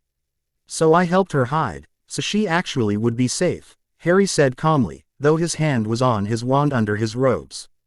All 3 Weasleys blanched at his statement, as memories of their hurt sister the summer after her experiences in the Chamber of Secrets probably came to mind, as he had intended. And where is she now? The other twin asked. Still hidden with a friend. You'll see her once the task has started. And if she's not there at the end of the task, you have my word Dumbledore will answer to me for her safety. Good enough, the first twin said before he started to go. But, Ron started to complain. The other twin stared down Ron. If you don't believe him, you can ask Ginny when you see her. If she disagrees, I'll help you pound him. But if Harry is right, you might find yourself taking a swim with the giant squid, the first twin said. Choose wisely, brother. While Ron looked at his 2 brothers, clearly trying to figure them out. Harry left for the Great Hall. He was still disappointed in Ron. He had thought Ron was starting to make progress, but apparently not. Harry had breakfast with Dean and Seamus. They confirmed that Dumbledore had come up looking for him and that the headmaster was not happy Harry had left. Harry had understood that might happen and had taken action anyway, prepared to pay any consequences from those actions. Perhaps it was the wrong thing to do, but what was done was done. Munching on toast, as that was about all his nerves would allow at the moment, he felt someone walk up behind him. Expecting to see Malfoy preparing to taunt him yet again, he was surprised to find the headmaster. There was no twinkle in the old man's eye. Mr. Potter, would you come with me please? I'd like a moment of your time before you have to go to your task. Grabbing his juice glass for a last swallow, he got up and followed the headmaster into the trophy room off to the side of the Great Hall. He knew this was going to be hard, but no matter how much he saw the old wizard as a grandfather-like figure and trusted him, Harry was determined to stick to his beliefs in this matter. Mr. Potter, the headmaster said formally after they were alone, I found that you were not in your dorm room last night after curfew. As that is against school rules, I'd like an explanation. Harry avoided looking the headmaster in the eye. There was something about doing that seemed like the old man could see through to his soul. I was nervous about the task today, sir, so I decided to take my broom and go flying. It always calms me down. That was his prepared cover story, even though Harry knew it was unlikely to work. Hermione had mentioned that the headmaster had looked for Ginny as well. I see, Mr. Potter. I'm also told that Miss Weasley was not in her dorm room either. This is not the sort of thing we condone at this school. Perhaps I need to tell her mother. The threat was slight, but present. Harry ignored the threat as the headmaster had left himself wide open with that. If you think it necessary, sir, please do so. However, did you ask Mrs. Weasley if it was acceptable to her that her only daughter would be used as bait in the second task? That she would be left unconscious under a lake? Or for that matter, did you ask Ginny if she would help out with the second task before you or Professor McGonagall came to take her away? That does not matter, Mr. Potter. A quick glance showed the headmaster's eyes were distant, and Harry knew he was walking a thin line. If you mention Ginny not being in her dorm room last night, then I hope you mention your plans for her at the same time. I would hate to have to tell her that myself. I'm curious to know which Mrs. Weasley would feel was the least safe for her daughter. Albus Dumbledore said nothing, but Harry could feel his eyes on him. The silence was a long, awkward moment as far as Harry was concerned. You've changed a great deal this year, Mr. Potter. I am unsure if it is for the better. Harry shrugged. I've had to start growing up this year, the tournament forced that. I'm not sure I like it either, but what is done is done. I can't change this, just like you can't change some of the things you've done. Of course, I do realize that I've still a way to go before being an adult by any means. And what have I done that's so bad? Mr. Potter. Dumbledore's tone was all curiosity, which made Harry think the man was confused as to what had triggered all this. Harry was not looking him in the eye, so it was hard to get a read on the headmaster's true emotions, but he hoped the man could tell he had been mostly honest. Perhaps it's just my not understanding, headmaster, but the school was supposed to be a safe place. He risked another quick glance and saw Dumbledore frown, so he rushed on. Oh, I know accidents can happen, especially as we're all learning new spells, but I mean beyond that. Here there seems to be a lot of life-threatening things that come to find me at school and not even you or your staff can stop them. Something has happened to me every year, including this one. And I can't say much of it has been good. I see, the headmaster said slowly. After waiting for some reaction, Harry could feel his stomach growing irritated over the lack of sustenance. If I may, headmaster, I'd like to get something more to eat before I have to leave. Certainly, Mr. Potter. You should have about 10 more minutes. As Harry turned to leave, he heard the headmaster's voice and stopped. I'm sorry to have to do this, Mr. Potter, but please see Professor McGonagall for a week of detentions for your actions last night. Now Harry looked right at him and intensely stared. If Ginny had been in her dorm when you went to Gryffindor Tower last night, would you have taken her with you and returned Neville? As the headmaster started to answer, Harry added, honestly, sir. Would you have? Dumbledore held Harry's gaze, and within seconds he felt that soul-reading gaze understood him better than he understood himself. Yes, I would have, Mr. Potter. She was picked by the committee, and was the only one that fit the criteria. Then my detentions will be worth it. Harry turned and left, knowing that the headmaster would be contemplating how Harry Potter was changing. At 14, Harry was slowly adapting to the situation he was forced into, and finally was actively trying to become a force to be reckoned with. While Harry was sure his new behavior was exasperating to some, he hoped that people like the headmaster would also understand, and give him the chance to grow as he needed to. If they would only give Harry a little direction and then get out of his way. Harry was sure he could start to become what so many people seemed to expect him to be. That was something to think about, but for now, he had a challenge to beat Sin. His good friend Neville Longbottom was counting on him. Harry stood at the edge of the lake feeling very nervous. His newfound good friend was below the water waiting on him. Looking at his 3 competitors, he drew some comfort from their equally nervous looks. They were about to start the second task, so he pulled off his robes and about froze in the cold February wind as Bagman started announcing the task for today. Harry wanted to find whatever idiot had planned for them to go swimming in the winter and have a loud and pointed discussion. He guessed Bagman must have been the one, and how the man was almost gleeful in the brisk climate. Looking down, he saw his wand holster strapped to his right calf, and a knife holster strapped to his left calf. Both holsters held their respective implements. Reaching into the pocket of his swimsuit, he pulled out a bag of what looked like a bunch of rat tails. When Bagman started counting down, Harry started chewing the disgusting mass. As Bagman yelled go, Harry started rushing out into the icy water. By the time the water was to his shoulders, he found it difficult to breathe, so he went under and took a deep breath of water. He was so glad he had already done this once before in the large prefect's bathtub at Neville and Hermione's urging. Fred and George had given him the password when he had asked, although how those two knew it, Harry did not know and decided it was best not to ask. Keeping just under the surface of the water, Harry started swimming towards the middle of the lake as fast as he could. By staying near the surface, it was easy for him to stick his head up and get his bearings. Staying near the top of the water also kept him away from the Grindylows, who he had been warned inhabited the murky depths. And he thought he was near the center of the lake. He started diving straight down. He found the merpeople's village quite easily using the directions he had been provided. He made a mental note to thank Myrtle for this tip later. Once the task was over and he had time to warm up.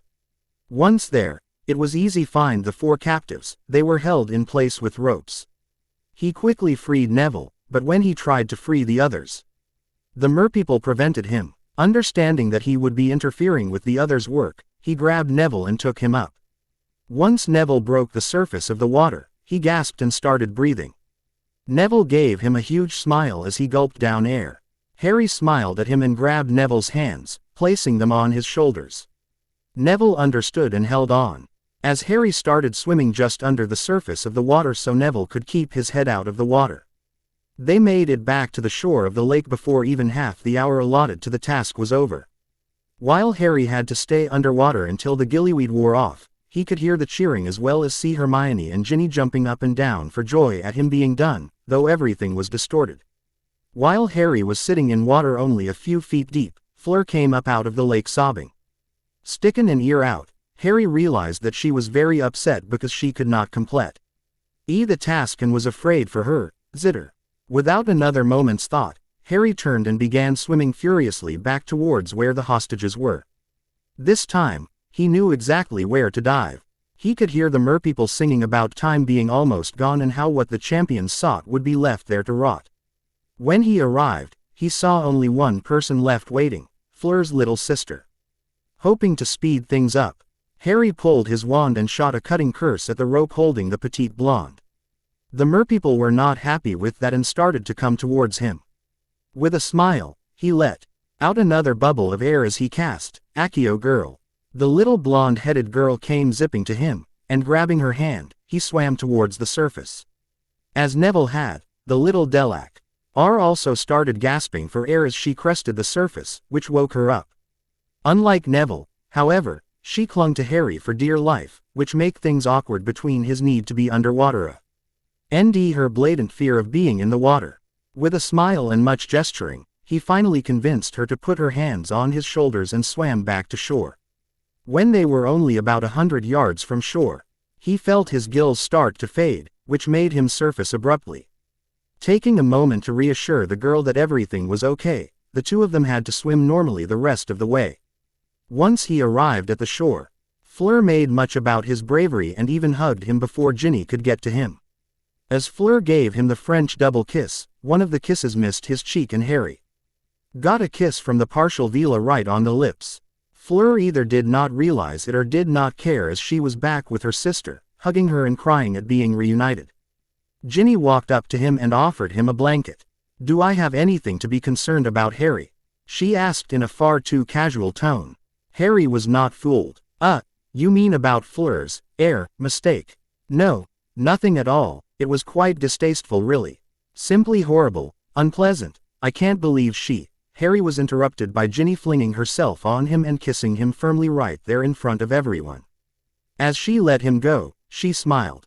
"I'm only teasing you, Harry, and I'm not bothered by the fact that a distraught witch can't aim a kiss, but don't you go chasing after another witch either," she told him playfully, enjoying the moment. Yet certain he had received her message. "Never," he told her with a smile.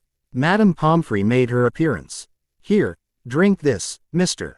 Potter. It will help warm you up." Harry found that she was not kidding, as smoke came out of his ears almost immediately after drinking the potion. He and all of his friends gave a yell of triumph when the points were awarded. As Harry had the fastest time to retrieve a hostage, and then he went back and rescued Gabrielle Delacour before the time was up, even Karkaroff had a hard time taking off points. Harry thought that may have had something to do with Crumb arriving 1 minute late. Harry was solidly in first place and, most importantly, everyone was safe. Monday the 27th of February. While the foursome were eating breakfast, Professor McGonagall came by their seats. "Mr. Potter, Miss Weasley, I will expect you both in my classroom at 7 this evening sharp. Bring your book bags with you, please, along with your pending assignments." She went on to her normal place at the head table. All 4 of them sighed. "I was hoping they had forgotten," Ginny said as she grabbed some more bacon. "You really thought Professor McGonagall was going to forget you broke the rules?" Hermione asked with a note of incredulousness. "I had hoped she understood our reasons," Harry said, "but I guess since Professor Dumbledore said we were to have detention, she has to do it."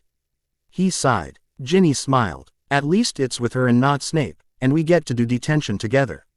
Always look for a bright side, Harry." He laughed and bumped her shoulder slightly to play with her. But she only winked back at him. Hermione flipped through her Daily Prophet one more time.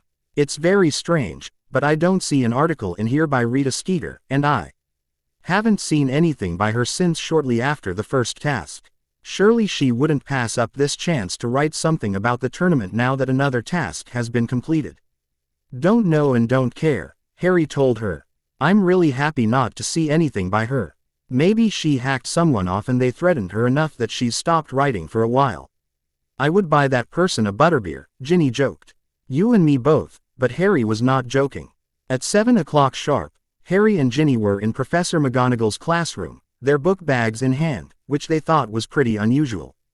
They could only guess how many lines they were going to have to write. Professor McGonagall was sitting behind her desk grading papers. "Close the door and sit down," she instructed them. They sat on the front row and looked at her. "Do you both know why you are here?" They both nodded. "Very well then. Please pull out your homework and get started. I know you both have Transfiguration essays due soon. Please start with those." Harry and Ginny looked at each other with a puzzled look. Harry decided that perhaps they did not know why they were there after all, but he was not about to cause a problem by asking. Instead, he would take advantage of the gift being handed them. Ginny seemed to silently agree with him as they both pulled out their homework and began. At 10 minutes before 10, Professor McGonagall looked up at them.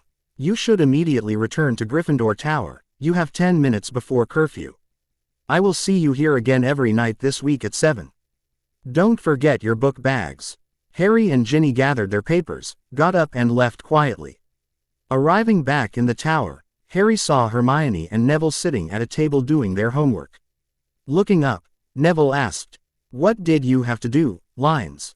Ginny smirked after sharing a glance with Harry. "No, we had to do our homework. We even turned in our Transfiguration work early since we completed it. I almost finished my potions homework too. Strangely, I think all week is going to be like this."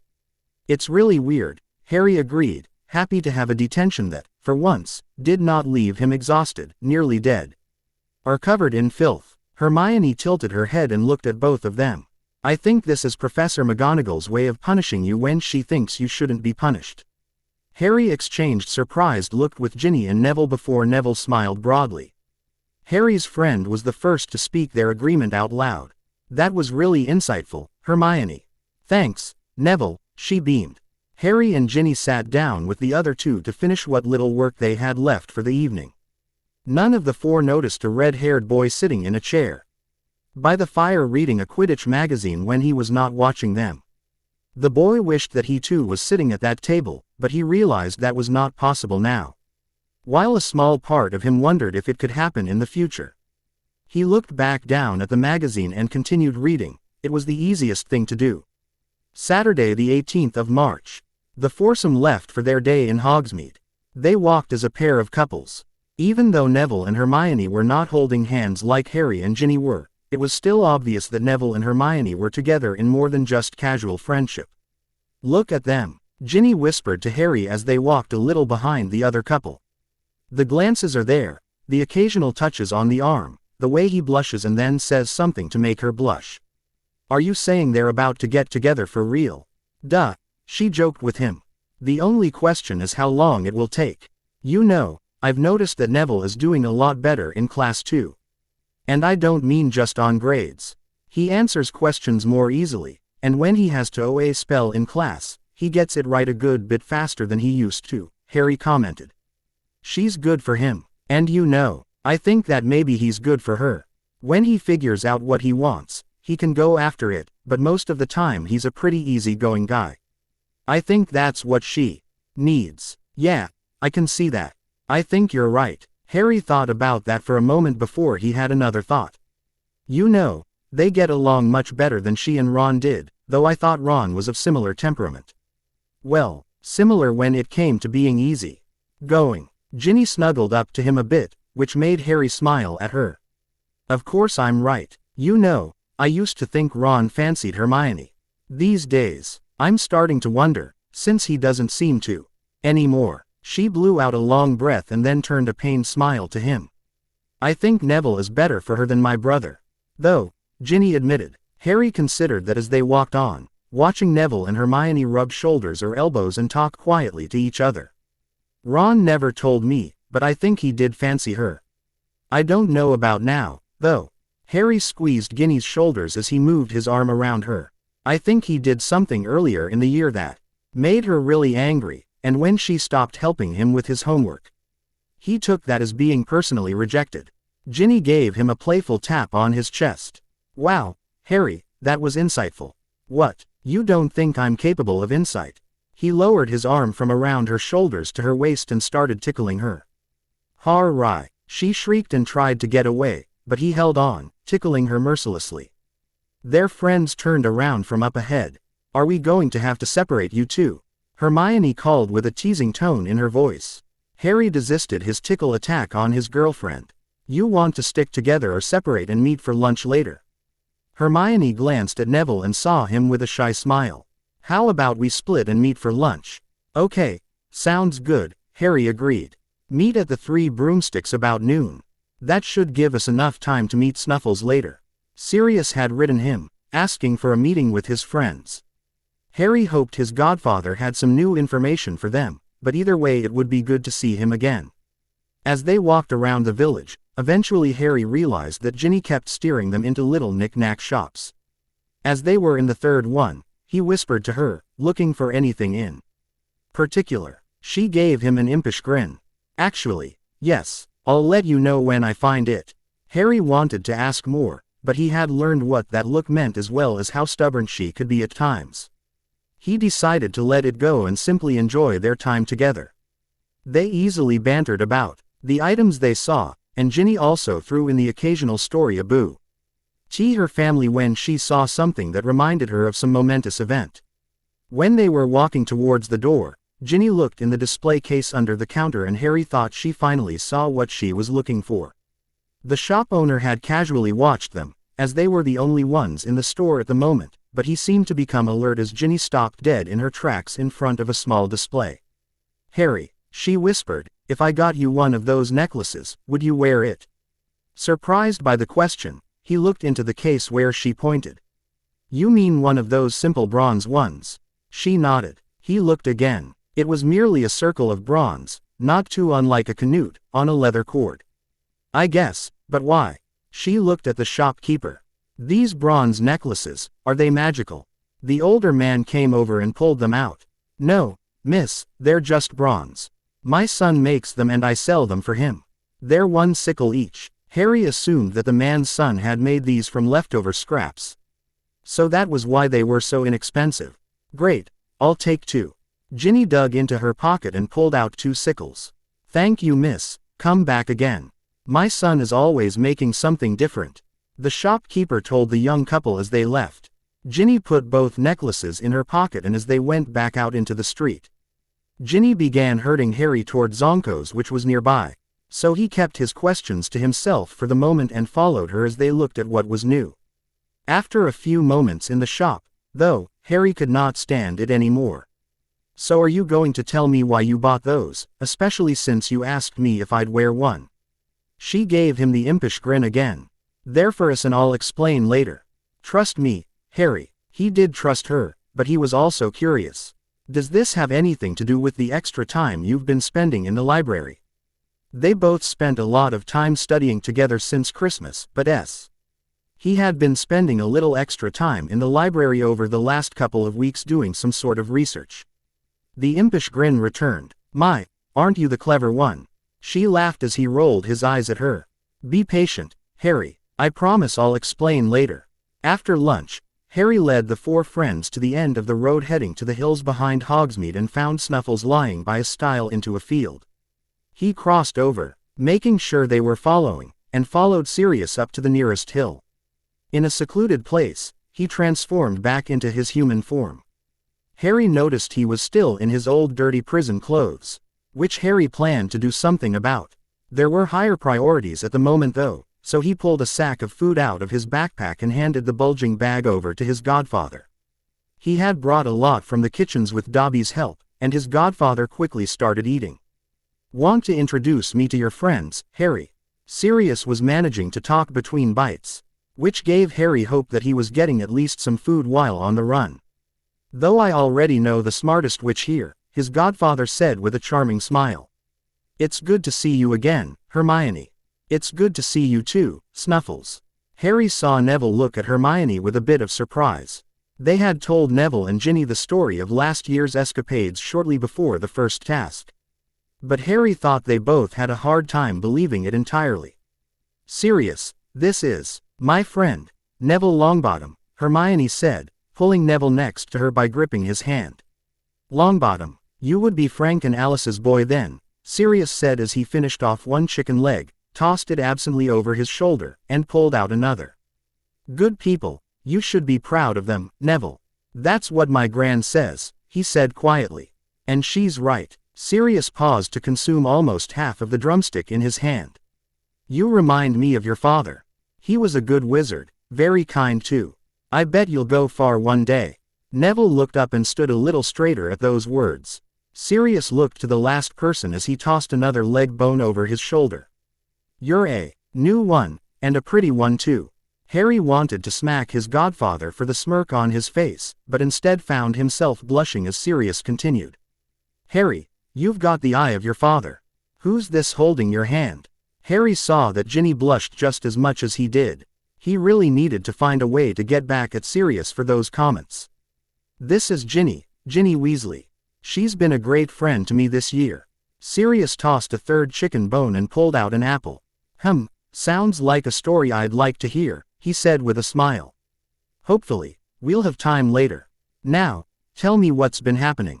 The five of them spent a good bit of the remaining afternoon talking about recent events, both at Hogwarts and further away.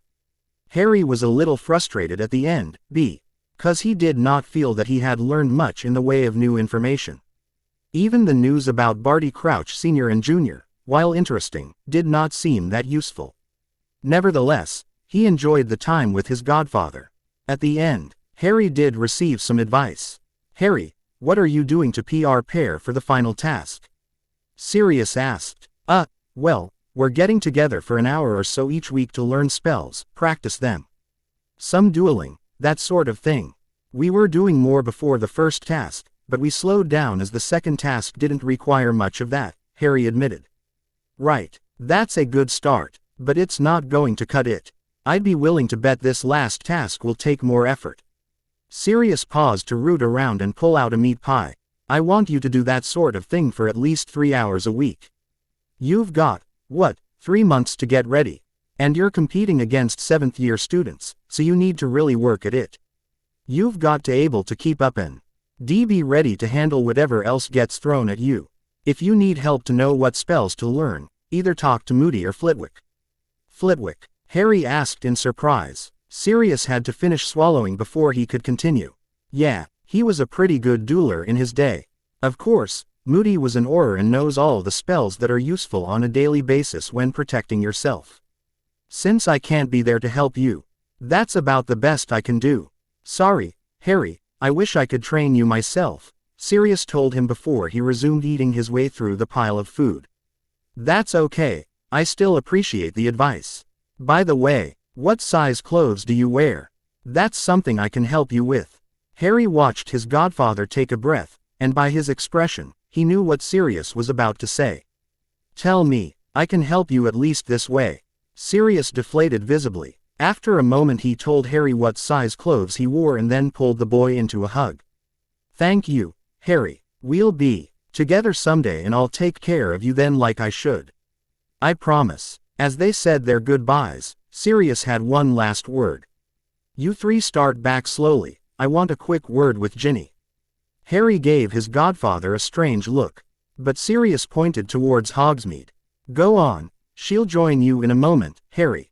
She'll be fine. The others left and Ginny looked at the ex-convict, not sure what this was about. Ginny, you're really his girlfriend, right? She nodded. Sirius scooped up the rest of the food and placed it back into the bag to take with him. All right, you have a special task in Harry's training. I haven't known him as long as I wished, but I can tell that he can get really down from time to time. So your job, as I see it, is to look after him and make sure he keeps his spirits up. Don't let him dwell on the bad stuff, make sure he keeps his sights set on the goal. Can you do that? Ginny smiled, as she knew that what Sirius wanted was the same thing that she wanted. Yes, I think I can do that. Good. I've met your dad once, good wizard, so I suspect you're a pretty good witch.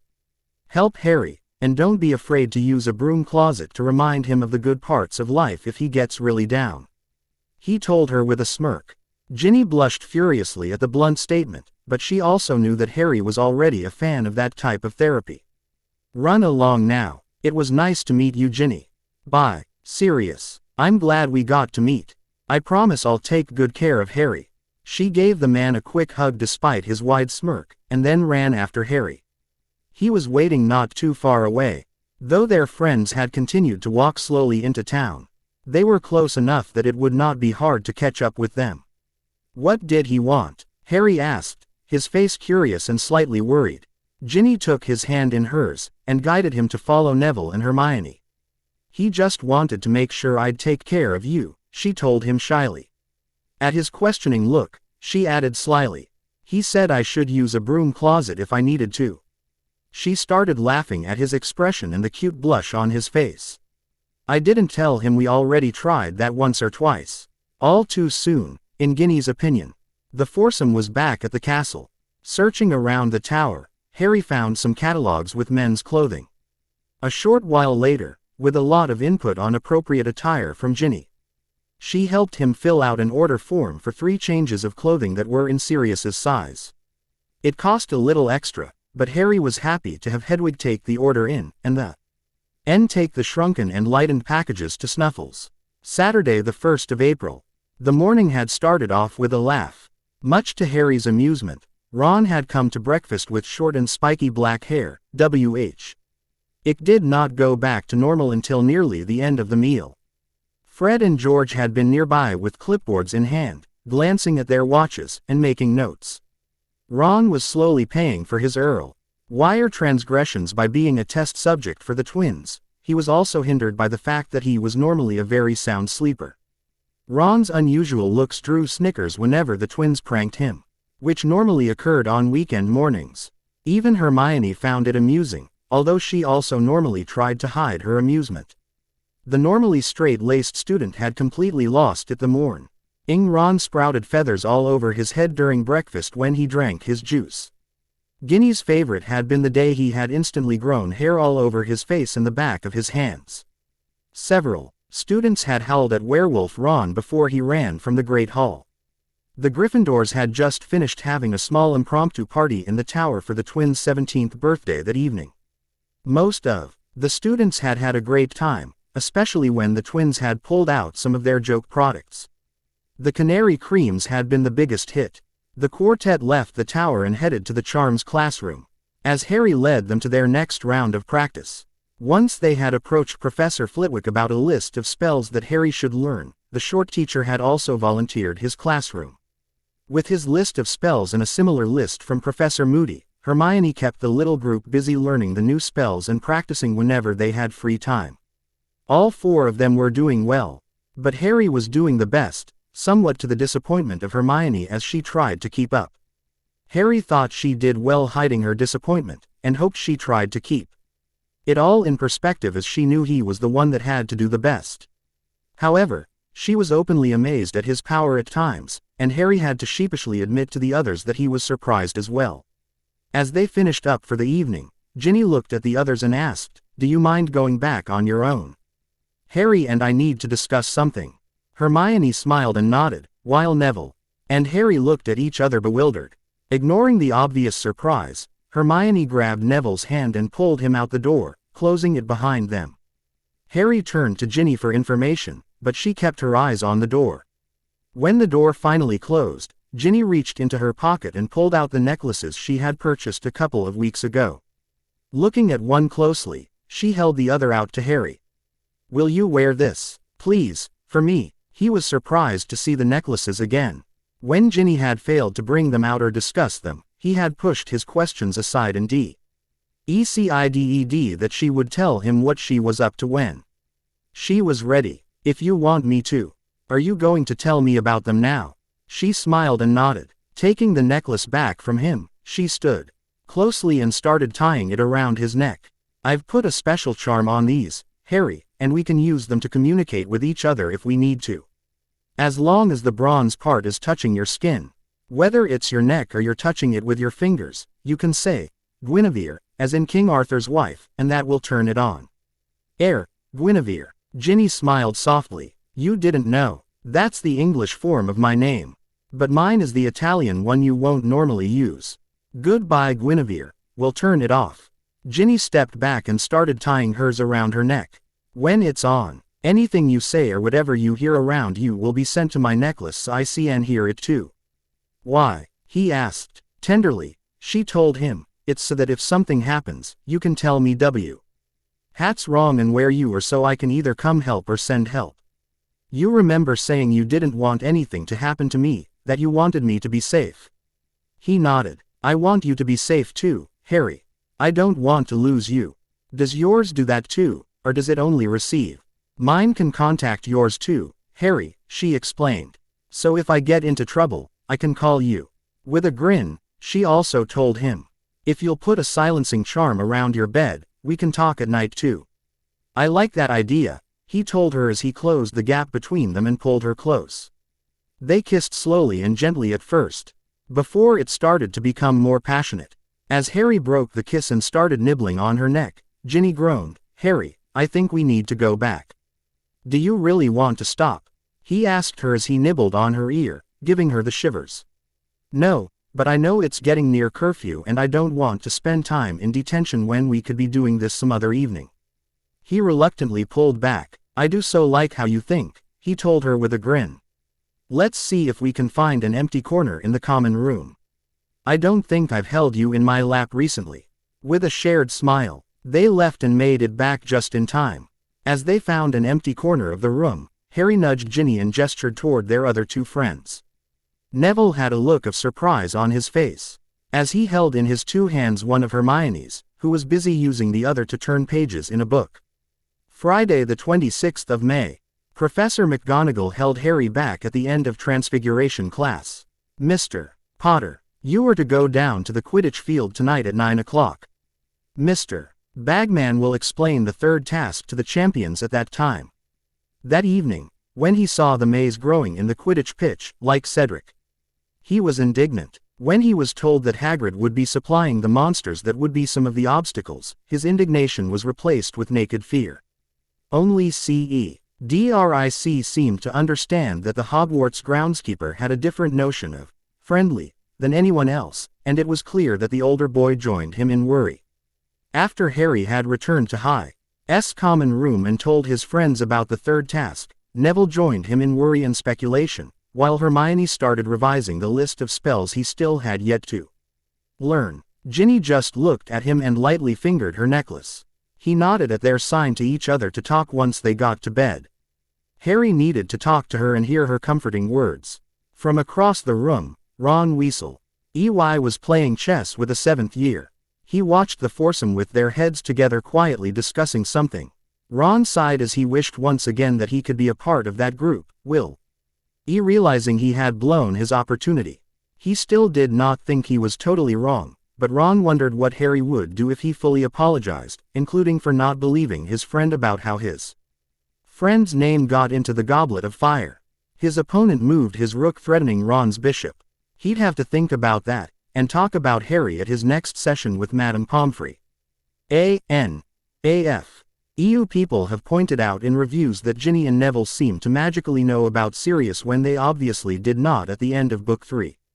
All I can say is, oops, skeptical smiley face. Please assume that Harry and Hermione told them about their adventures from last year somewhere, off camera, during Chapter 1 of this story. KB. Third time's the charm. I think this chapter will answer a number of questions that people have about this story. Of course, I may also raise a few new ones, but that's unavoidable at times. Smiley face. Enjoy. KB. Chapter 5. Third time's the charm. Saturday the 24th of June. The question Harry had as he woke on the day of the third task was how well it all would turn out. He was nervous, and yet through his friends and Sirius, he had learned about fighting, so he felt he was at least reasonably prepared. He had finished learning all the spells in 4th and 5th year Dada and Charms classes, as well as some of the more important ones from 6th and 7th year, though those had been harder to learn. Ginny had repeatedly expressed her appreciation for learning the spells with him, as it helped her with her goal for the year. As much as he liked her goal, it had also caused her to spend a lot of time in the library. Therefore, he had spent a lot of his extra time in the library too. Harry was not the only one anticipating the third task, for it was apparent that everyone in the school was excited, including the visiting students. Though the two visiting groups of students were not competing directly, but merely cheering on their school's champion, their good cheer was infectious. As he rose to get dressed, he finally decided that the best thing about the third task was that the bloody tournament would be over, and he could try to be normal again soon. At breakfast, Great Hall was abuzz with speculation about the task. The morning Daily Prophet even talked about it, though it was a bit boring for the students who were living in the castle from what Harry overheard. "You know," Hermione said thoughtfully as she spread jam on her toast, "it's interesting that there haven't been any Rita Skeeter articles since before Christmas. I would think she would have written something by now." "I'm not complaining," Harry said with gusto, having been a target of hers during the early part of the tournament. "Are you going to read about more hexes during your exams today?" Ginny asked him. It had been his strategy since he had been excused from final exams as a tournament champion, something which Snape had verbally given him grief about. "Yeah, seems best," he said as he pushed some of his food around his plate. His nerves were starting to get more pronounced as the morning continued. "Mr. Potter," he turned and saw Professor McGonagall standing behind him, and was slightly surprised at her silent approach. "All the champions are meeting in the trophy room off the hall after breakfast. But the task isn't until tonight." He started to panic. "I'm aware of that," she told him calmly. "Your families are here. This is your chance to greet them, and perhaps show them around the school before tonight." As he stared dumbfounded at her, she gave him a faint smile before she turned and left. Harry was horrified of the idea that the Dursleys might be here. He knew they wanted no part of the wizarding world. After almost spilling his pumpkin juice as he got up, he started to walk away to see who waited for him. Before he had taken even 2 steps, he heard a throat clearing behind him, and he turned back only to find Ginny glaring at him. Rushing back, he started to apologize profusely. "I'm so sorry, Ginny. I'm starting to get more and more nervous." She stood and put her arms around his neck, pulling him close to her. "I understand, Harry.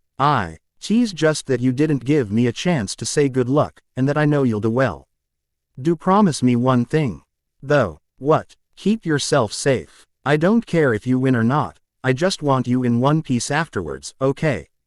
Harry hugged her tightly. "Thanks, Jen. I'll do my best to stay in one piece, too. I love you, Harry. Now, go have a nice day and I'll see you again at dinner, maybe at lunch too." She kissed him openly, obviously not caring who saw them, including her brothers. Harry felt much better as he walked toward the room McGonagall had directed him to. In the trophy room, he was unsurprised when he saw Cedric's parents, Victor's parents and little brother, as well as Fleur's mother and her little sister, who waved at him with a big smile on her young face. With a nervous smile, he waved back for a moment, before he saw Mrs. Weasley and Bill, who started walking over to him. "Harry, how are you?" Ginny's mother gave him a very firm hug. "I hope you don't mind us being your honorary parents for today. Professor Dumbledore thought you'd like to have some family here." "Thank you, Mrs. Weasley." Harry happily smiled at her and Ginny's brother. "When Professor McGonagall said my family was here, I was afraid the Dursleys had come." The red-haired matron frowned at his comment, but Harry could see she also managed to somehow bite her tongue on whatever she was tempted to say. "How are you feeling about tonight, Harry?" Bill spoke up and shook his hand. "Nervous." Bill smiled, and clapped him lightly on the shoulder. "I can understand that, but Charlie sighed. You were incredible against the dragon, so I wouldn't worry too much if I were you." Harry appreciated the show of confidence. "Harry, why don't you show us around the school? It's been a while since we've been here," Mrs. Weasley suggested. Harry happily complied, and all three had an enjoyable morning. Mrs. Weasley and Bill alternately telling stories as they walked about the castle. At lunch, the rest of the Weasleys were surprised when Harry walked into the Great Hall with two of their family in tow. "Mum!" Ginny cried when she saw her mother and ran to her for a hug. After the hug from her mother, Ginny turned to Harry and put an arm around his waist. "Is he treating you right?" her mother asked with a smile, and Harry suspected she already knew the answer. "Of course, I've got him wrapped around my little finger," she replied with her impish grin. Harry just looked down and blushed, while everyone else laughed. "Mum!" Turning around, they saw Ron. "Ron, how are you doing?" she asked him as she walked over and gave her youngest son a hug. "Fine, Mum." As everyone was about to sit for lunch, Ron looked at Harry. "Do you mind if I join you?" he asked, and it was clear that he was expecting a negative response. "Go ahead, Ron," Harry told him politely. "You should join your family." It was the least he could do for Mrs. Weasley, and she beamed at him while Ron sat on the end next to Bill. The twins drifted over when they came in for lunch, and seized upon the opportunity to ham it up. The lunch was so pleasant Harry would have sworn they were at the Burrow. He why forgot about the task that was scheduled for that evening, until everyone left to go his or her separate ways for the afternoon. The afternoon was spent much like the morning, walking around and telling stories. He was almost comfortable again until the feast that night. During the feast, only Ginny's hand holding his under the table helped him manage his growing nervousness. When Dumbledore announced the third task would be starting soon, and thus the champions should make their way to the Quidditch pitch, Harry's imagination about his failing dramatically in public kicked into overdrive. Ginny again stood up with him and gave him a hug like she had at breakfast. In his ear she told him, "Just do your best and be safe, Harry. All that matters to me is that you're safe. If something goes wrong, don't forget to use your necklace to call me. I'll get you help." "Right, my necklace," he whispered back to her. As he left, he exclaimed to himself, "Damn. I think I've forgotten half the spells I've memorized." His friends barely contained their chuckles, not wanting to make him more nervous. The champions gathered at the entrance to the maze and listened to Ludo Bagman explain that the trophy was in the center of the maze. And the first one to get past whatever obstacles they ran into and reach the trophy would be the winner. Since he was ahead in points, Harry would get to go in first. Harry stood in front of the maze taking deep breaths, while at the same time trying not to hyperventilate. A small part of his mind told him this was no big deal, he had done well in the first two tasks. He did not even have to win, just make a decent showing. But the rest of his mind thought about the things he might find in there, creatures that Hagrid found fun. Harry barely paid attention to the stands behind the champions, which were filling while the preparations were underway. His attention was instead on Albus Dumbledore, and Harry thought the man looked at the 4 students with pride for each of them. Even the 2 that were not from his school. Harry thought that the headmaster might even be proud of Harry, which was slightly surprising considering their last confrontation. He thought that just maybe, since the night after the second task, the headmaster had purposefully tried to not interfere with Harry. There had been odd bits of help from some of the staff, and RRY wondered if Dumbledore had encouraged McGonagall, Flitwick, and Moody to help him out in little ways. In addition, late one night not too long ago after an evening of training, Harry had passed the headmaster in the hallway and the old man had smiled at him. Regardless of how it had happened or who encouraged it, the help had been in ways that made Harry happier and let him deal with life on a more even keel. Harry knew he was certainly better trained now. As Bagman was about to start the task, Harry turned away from contemplating the headmaster and looked up into the stands. The small sea of redheads was easy to find, and he saw his favorite redhead waving at him. When she saw him looking, she blew him a kiss, and he was able to feel his smile in response to her encouragement. "Get ready." 3. Bagman shouted with a magically amplified voice. 2, 1, go. Harry took off in a flat run, knowing that Cedric would be following him soon. Harry was surprised at how easy it was initially. Then he started finding obstacles. One after another he conquered, even a sphinx of all things. He wondered briefly where Hagrid had found one of those after he was safely past it. Suddenly, he saw the trophy and ran for it. and straight into a giant spider, obviously one of Aragog's children. Cedric was running for the trophy and apparently had not seen the spider. Cedric, look out, Ari shot a stunning spell at the Acromantula. That failed to bring it down, but it gave Cedric the split second he needed to avoid getting trampled or bitten by the monster. Unfortunately for Harry, the stunning spell angered the spider and it ignored Cedric, focusing only on Harry. Before he knew what was happening, the spider had Harry's left leg in its pincers. A hasty Expelliarmus made the spider drop him. But that just hurt his already injured leg even more. By the time Harry looked up from the ground, Cedric had started fighting the spider as well. Together, they managed 2 simultaneous stunning spells that finally took the spider down. "Are you all right, Harry?" Diggory asked. Harry was surprised for a moment at the concern his fellow competitor was showing, but then he realized. It matched everything Harry knew about the 7th-year Hufflepuff. "It's just my leg, but all alive."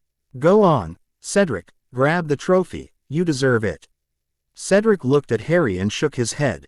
"No, I think you deserve it more. I probably could get there first, but only because of your leg. You saved me from that thing, though. You could have let the spider attack me and made it there first." Dric's face scrunched up briefly into a frown. "You take it, Harry. If I continued to try to convince you to take it, you wouldn't take it, would you?" Harry asked, surprised anew for different reasons. Cedric earned Harry's respect several times over by his gesture. "No, I won't. You deserve it more," Cedric told him seriously. "Look at you, Harry. Look how well you've done, and you're only a 4th year. You're amazing. I don't think you put your name in the goblet anymore, but I think that if you had been allowed to, I think the goblet would have picked you over me. So what are we going to do since neither one of us wants to win it? Take it together." Harry half jested. Diggory grinned. "Why not? That keeps it a Hogwarts victory, and I can live with that." "How about you?" "Sure, if it allows me to get my leg healed faster," he grinned back. "Here, let me help you." Cedric grabbed Harry's arm and wrapped it around his shoulder so Harry could lean on him the rest of the way. Once they were at the cup, Cedric said, "Grab it on 3, then, and end this thing." "Great idea." 1, Harry started counting. 2, 3. They both grabbed a handle, then they both felt the jerking behind their navel. Just like a portkey. When the 2 boys landed, they looked around and saw nothing familiar. It appeared they were in a graveyard. "Is this another part of the task?" Cedric asked. The surprise Harry felt evident in the older boy's voice. "Don't know." Then Harry saw someone walking toward them. "Oh, Guinevere," he said. Like some people said, "Oh, Merlin." This seemed like an emergency to Harry. "Who's there?" Before he got an answer, his scar seemed to explode in pain, momentarily immobilizing him. A high-pitched voice said, "Kill the spare." The figure complied and cast Avada Kedavra. Harry heard more than saw Cedric fall down. Forcing his eyes up and more open, he squinted through the pain and saw Cedric lying there face down, dead. Before he knew what was happening, Harry felt himself flung through the air until he slammed into a headstone, where he crumpled to the ground. The man came over and with his wand, forced him to a standing position before he shot rope out. And tied Harry's hands to the ornate gravestone behind him. Looking down, Harry saw his wand where he had dropped it, but there was no chance to reach it. "Where am I?" Harry asked, hoping to get some information. The man set a bundle down on the ground and began working with a large cauldron. "You are near my master's house." The fire under the cauldron was lit and seemed to radiate an intense heat much faster than a normal fire should. "I'm in the graveyard of your master's house." But who? He hoped desperately that Ginny was listening, and that the necklace charm she had laced would work over the great distances he believed between their location and Hogwarts. "Hurry, Wormtail!" shrieked a high-pitched voice from the little bundle. With a fresh spike of pain in his scar, Harry suddenly understood. "Voldemort has a house." "Silence!" Wormtail cried and slapped Harry hard across the face. "Do not speak his name. You are not worthy." He paused. "You are not worthy except as way to bring my master's body back." Turning around, Wormtail pulled a small creature out of the bundle of cloth. Harry was immediately nauseated as he thought the thing looked like nothing more than a hideously deformed baby.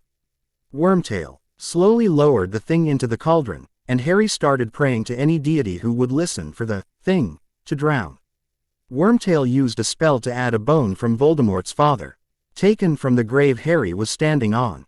Then Wormtail cut off his own hand, which Harry could not watch. Finally recovering after a long moment, with obvious great difficulty, Wormtail advanced on Harry. Scared for what was about to come, Harry knew it was his time to go, and there was not a thing he could do about it. He was too securely tied to the grave monument. In his last moment, he could barely think coherently enough to tell Ginny goodbye.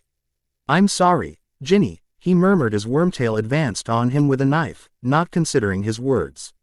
"I love you. I'm sorry I won't be back." As his father's betrayer raised the knife, Harry squeezed his eyes tightly shut and barely saw a flash of light on the inside of his eyelids. Ginny wished she could say, in the maze to know how Harry was doing. It was so frustrating to her that the maze blocked almost every view into the contest except for the entrance. Her family and friends around her were talking, doing their best to distract one another, but Ginny really wanted them all to shut up so she could worry in peace. She would be immensely pleased when this tournament was finally over. Suddenly, she saw a set of red sparks shoot into the air. She wondered if that was Harry or someone else who was calling it quits. A few minutes later, her question was answered as Professor McGonagall brought Fleur Delacour out. The girl was unconscious. Still she waited. Another 10 minutes went by before another set of sparks went up. Professor Flitwick soon brought Victor Crumb out. He was also unconscious. Her Harry was still going. As was Cedric. Maybe 5 minutes later, fireworks went up from the middle of the maze and the hedges started to slowly drop as the task was completed. "Thank goodness it's over," Ginny exclaimed. The hedges had completely disappeared, revealing a number of spelled areas and creatures who seemed to be trapped in specific locations, when she heard her necklace say, "Who's there?" That was when she realized the table in the middle that should have had the trophy was empty, and neither Harry nor Cedric were to be found in front of them. Her necklace then spoke in a high-pitched voice. "Kill the spare." Then she heard the killing curse cast. "No," she shouted, and her family started looking at her. She did not care what they thought at that point. All she knew was that her Harry was in danger. Jumping up and running down the stairs, she pushed through the people rising and talking in an excited babble to reach the headmaster as fast as she could. Just as she arrived near the old wizard, she heard a grunt that sounded a lot like Harry. That only barely reassured her he was still alive. "Professor! Professor!" she screamed as she ran up to him. "Harry's been taken." "Yes, Miss Weasley, I'm aware of that. Please return to your seat while I try to figure out where they went." Ginny grabbed the sleeve of his robes as he started to turn away. "Professor, if you'll listen, you may be able to know where he is in time to go help. You can hear what Harry hears or says from my necklace." Precisely what are you telling me?" Dumbledore asked as he looked at her carefully. "Harry has a necklace that transmits sound from and around him, and he's activated it because he knows he's in trouble. If you'll listen, he might tell you where he is," Ginny explained again, her panic mounting. She needed Dumbledore to help her, immediately, so Harry would come back safely. Dumbledore ignored everyone else around him who had started asking questions and knelt on one knee beside Ginny so he could hear better. Just then, they heard Harry's voice ask, "Where am I?" A moment later, they heard a man's voice say, "You are near my master's house." Cornelius Fudge took that moment to walk up and demanded in a loud voice, "Dumbledore, what's going on? Where are they?" The headmaster barely heard, "I'm in the graveyard of your master's house." "But who?" "Cornelius, be absolutely quiet. I'm working on it." Albus quickly chastised the Minister for Magic, ignoring the angry red flush that effused the man's face. There was a high-pitched noise, but neither Dumbledore or Ginny could make it out. Then they heard Harry plainly say, "Voldemort has a house." "What are you doing, Albus?" Cornelius interrupted again. "As Minister for Magic, I demand to know." Ginny watched her headmaster stand up and seem to take on a tangible field of magical power and a stature she had never seen before. She now saw Albus Dumbledore, not as the sometimes genial headmaster, but, rather as one of the most powerful wizards in Britain. "Be quiet. Time is of the essence." He turned to his deputy. Minerva, remember our conversation from last night and take precautions. Then he took on a look of concentration as he looked slightly up. A second later, a flash of light burst above the headmaster, and as quick as a seeker, his left hand shot upward just before another flash happened and the old wizard was gone. As Ginny Weasley was putting all the pieces of the puzzle of her headmaster together, she heard the voice from her necklace say, "I'm sorry, Ginny. I love you. I'm sorry I won't be back." She was chilled to the bone and the tears she had been holding back burst forth as she sank to her knees, head bowed and buried in her hands. Harry had told her as quickly as he could.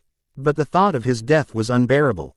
Minerva McGonagall saw Ginny Weasley fall to her knees and she wanted to comfort the girl, but she had something more important to do. Or two things really, so she needed help. Someone she could trust absolutely with a task while she took control of the chaos in front of her. A head of bushy brunette hair got her attention as it scurried towards Ginny. And she knew she had found her help. "Miss Granger, come here quickly." The young woman paused in mid-step, before she turned and hurried over. "Yes, Professor." McGonagall leaned over to whisper to her. "I want you and Mr. Longbottom to keep an eye on Professor Moody without him knowing it. If he tries to leave the area, I want one of you to stun him. We think he may be under the Imperious Curse." The girl's eyes went wide. "I need you to do this as I'm not entirely sure who I can trust right now. I'll try to get Professor Flitwick to help, but he's trying to keep the crowd at bay. Please keep an eye on him until we have more help ready." "Yes, Professor." Hardly believing what she had heard, Hermione turned to find Neville, and found him at her side, as usual. That gave her a soft smile and lessened her fears for Ginny and Harry for a moment. She got him to stand still while she moved slightly so she could watch their defense teacher over her friend's shoulder. Very quietly, she explained the situation. More of the story was making sense as she thought it through while telling the tale. The boy's eyes went as wide at the request, just as Hermione's had done. "Are you serious?" he whispered. Hermione nodded. Looking around to see where everyone was, she whispered, "I have a plan." While Harry was expecting Wormtail to stab him in the chest, he was surprised to feel a sharp pain in his left wrist just as he heard a loud noise. Opening his eyes, he saw Wormtail go flying, the cauldron was overturned, and a man with a long white beard and an angry expression on his face was standing not far away pulling out his wand. "Surrender, Peter Pettigrew," the old man shouted before he started chasing after the Death Eater, who transformed into a rat to escape. Harry never felt happier to see anyone in his life, let alone his headmaster. Looking down, Harry saw the baby creature on the ground, and it was slowly crawling towards his wand. Harry had no idea if Voldemort could use a wand in his present form, but he really did not want to find out. The answer was yes. His right hand was still securely fastened, but he realized the ropes had been cut from his left hand by Wormtail's knife as Dumbledore had knocked the Death Eater aside. Even with one hand free, Harry could not reach his wand and Voldemort was getting far too close to the wand for comfort. His right hand was tied to a somewhat thin piece of stone. That gave him an idea. It was going to hurt, but a little or even a lot of pain was better than being dead. With all the strength he could muster, fueled by his adrenaline, he swung his left palm as hard and as fast as he could at the stone. As the stone broke off, he felt massive pain from his left hand, forcing an involuntary grunt at the sensation. But he could not stop to concern himself with possibly broken bones now. Pulling his right hand off the stump of stone, ropes dangling from his wrist, Harry dove for his wand. He grabbed it just as the baby did. But Harry was many times stronger and easily pulled it away. "Give me that wand," it screamed. "No, stupefy," Harry screamed. The baby creature collapsed and lay still on the ground. The anger from tonight, his parents being killed, and all of the other things Voldemort had done, including the pain to Ginny in his second year, came to mind. Thinking about it all, he iced his wand again and started to cast when his arm was grabbed. Looking up, he saw Professor Dumbledore holding his wand hand. "Wait, Harry, now is not the time." "What? But we need to stop, Harry." Dumbledore's calm voice cut across his anger, and Harry was baffled why the man would want the monster on the ground to survive. Can Miss Weasley and those around her still hear us? Yes, Professor. In a very quiet whisper, Dumbledore said, I need you to turn your necklace off for a few minutes so we can discuss this. Assure her you are still alive and that we will return soon. But we must speak privately before we return.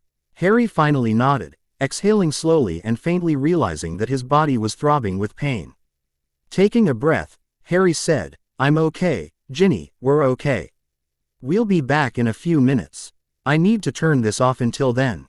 Please don't worry, Professor Dumbledore is here.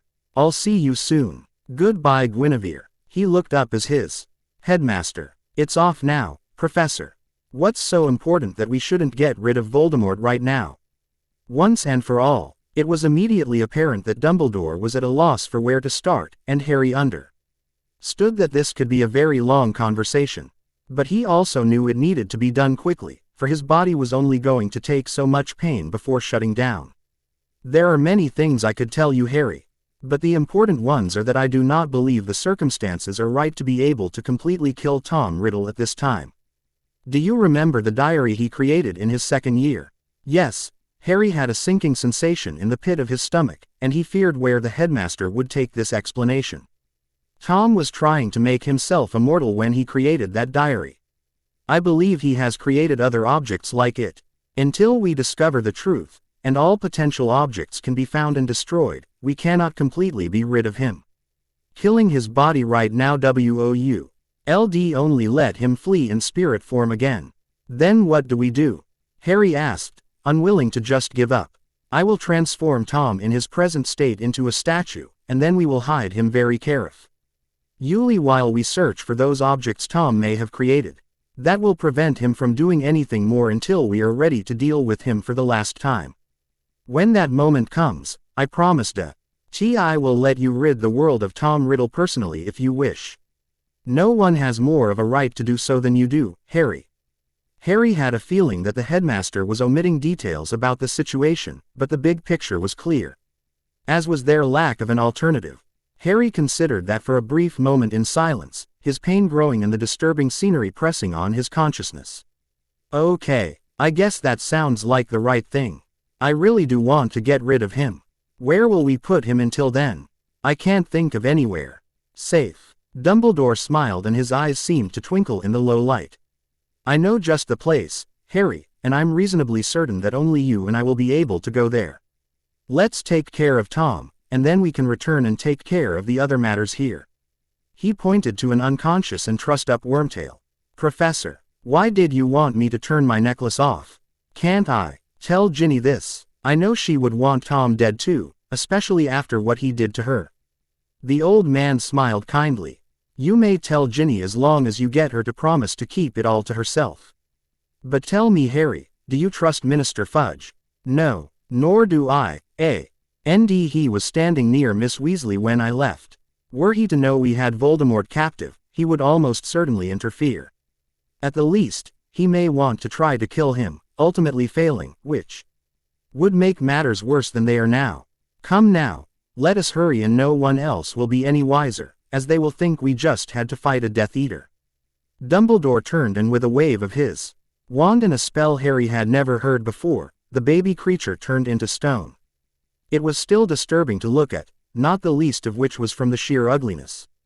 That had barely happened when Harry heard a noise behind him. Turning, he saw the second largest snake he had ever seen, the largest being the basilisk he had slain 2 years ago. Stupefy, he shouted, and the snake abruptly stopped moving just before it had reached him. Ah, very good reflexes, Harry. That bite would have been very painful, and you have helped us greatly by capturing Nagini. Looking into the overturned cauldron, Dumbledore nodded to himself and vanished the contents. Righting it, he put the stone figurine of Tom Riddle into the metal container. Doing a special revealing spell on the snake, the old wizard smiled to himself as the spell showed positive. Yes, very good, Harry. The snake is another part of Tom, like the diary was. With a few sharp movements of his wand, he coiled the limp snake like a rope and transfigured it into stone as well, before it was also placed into the cauldron. Lastly, the headmaster shrunk the cauldron until it would easily fit in his hand, whereupon he handed it to Harry. "Put this under your injured arm and hold on tightly. Good, now let me have your uninjured hand." Fox. The bird flew over, and before Harry knew what was happening, they were flying and then flashed to a pitch-black place. A set of torches on the walls suddenly lit, and Harry recognized the Chamber of Secrets. Fox set them down and then landed on Dumbledore's shoulder. The headmaster worked almost frantically, restoring the cauldron to original size before putting what Harry assumed was a ward on the thing. Dumbledore made sure Harry knew the password after had finished the series of spells. Doing another spell, the old man waved his wand around the area and ended by touching his wand to Harry's chest as he said, "Voldemort's resting place." Harry felt a strange, small weight settle on him, almost as if it were buried in the back of his brain somewhere. "What was that, Professor?" "I just put this small area under a Fidelius charm to hide it. While I believe only you and I can get here, I wanted to be very sure only we could find the cauldron. You are the secret keeper, so you can always come here. Since I did the spell, I know the secret, though I cannot tell anyone. When we are ready to destroy Tom, we will return here." Dumbledore paused to look around at everything for a long moment, and Harry wondered whether the headmaster had ever come back to the chamber once Fox knew how to find it. "Grab onto my hand so we can go again. You need to see a nurse and a young lady," he said with a twinkle in his eye. Harry smiled as he clutched the headmaster's hand. A few seconds later, they were back at the graveyard with Fox's help. He watched the professor do a quick spell on the trophy. "As I suspected, Harry, it was a one-way portkey. Even if you could have returned to the trophy, it would not have taken you anywhere." Dumbledore set the trophy in front of Harry and then levitated Cedric and Pettigrew over. Aiming his wand at the large trophy, he firmly tapped it while saying, "Portus." Quote, "Fox, please take this one back." The phoenix flew over and grabbed Pettigrew's clothes with its talons and flashed out. "Grab the trophy on 3, Harry, 1, 2, 3, they both grabbed the trophy, with Dumbledore holding onto Cedric, and they went spinning back to Hogwarts. How they landed without hitting anyone, Harry would never know or understand. Before he could get his bearings, however, he was bowled over by a redhead moving at the speed of a well-hit bludger. He loved her holding him and kissing his face, but his left hand was pure agony to him now. "Ginevra Weasley, get off of him." Ginny grinned at him and quickly kissed him on the lips one more time before she obeyed her mother and rolled off. "Are you okay?" "I think my hand's broken, and my wrist is cut a little. But I'm otherwise fine," he told his girlfriend. She slowly helped him up, while her mother grabbed his other arm to help. Madame Pomfrey arrived out of breath from the other side of the pitch and started fussing over him. Soon, his pain went away and he was healed again, though the matron was making it clear he failed to understand the gravity of the situation. Not fully satisfied, the nurse started leading Harry up to the hospital wing with Ginny and her mother in tow, both unwilling to leave his side. As they left, Harry noticed the headmaster talking to the grieving parents of Cedric Diggory. As bad as he felt for them, he was relieved he was not a part of that conversation. Almost no one noticed Alistair Moody slowly backing away from the crowd towards the Forbidden Forest. Only Hermione Granger was paying attention. Seeing their defense professor slowly step back, she sent Neville over to talk to the twins. They needed to be separated by a wide angle, and they definitely needed more firepower. Making an overt production out of watching Neville walk away, she kept her peripheral vision trained on the one-legged man, and she saw Moody continue to back away. Her focus on her peripheral vision was so great, she almost missed the fact that Neville was now walking back toward her. At the halfway point, he rapidly turned and fired a stunning spell at their defense teacher. True to his motto, the ex-Auror was able to bring a shield up in time to block Neville's spell. Seeing 2 more stunning spells come from the twins, he turned right to block them as well. But he never saw the one from Hermione that hit him in the left shoulder. With a satisfied expression as the man fell limply to the ground, she cast Accio Wand. And the teacher's wand came flying to her. Neville followed her stunner with a sharply cast Incarcerus, to make sure the unconscious teacher could not run away. The twins joined them, ostensibly to make sure the man stayed put.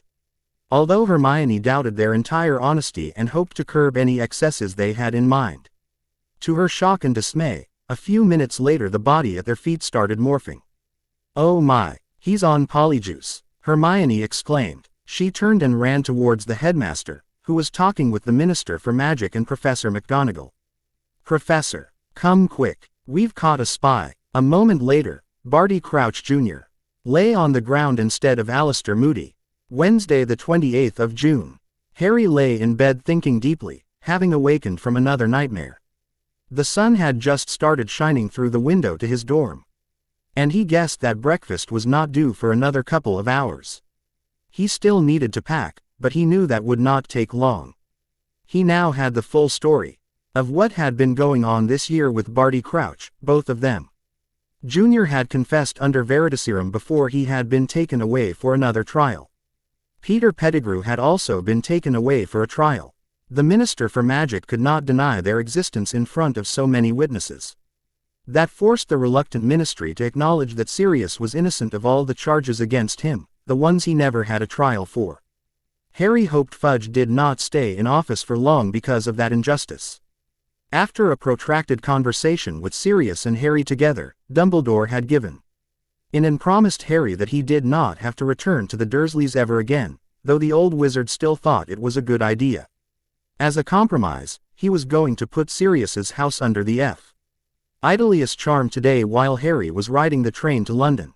Sirius had promised that Harry could have his own room at Sirius's family home, and the two of them would spend the summer redecorating the house, as it had not been lived in years. All in all, things were mostly good, yet he still felt depressed due to Cedric's death. Another issue was that he still had yet to have a talk with Ginny. They had not been able to get time alone. He had put her off saying it was all very painful and he did not want to relive it, but he knew he was going to have to tell her everything that had happened. He had vaguely promised her he would after they got home. Harry wondered if he should tell Sirius too, as he could tell them at the same time, but he decided not to. Dumbledore had said he could tell Ginny, but had not mentioned anyone else. To Sirius, Hermione, Neville, and the rest of the Weasleys, he stuck with the official story. The Death Eaters Pettigrew and Crouch Jr. had been asked him for some bizarre ritual to help Voldemort, but neither he nor Dumbledore mentioned Voldemort's presence.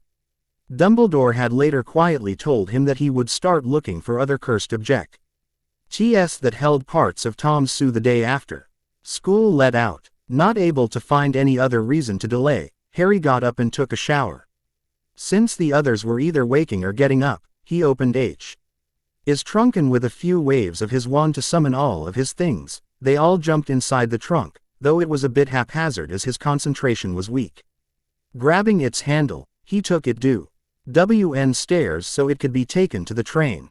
"Good morning," he heard. With a smile at the voice, he turned to his girlfriend and pulled her into a hug. He liked her hugs, the feel of her body against his. He liked her good morning kiss, too. There was something about her that drove away all the sadness.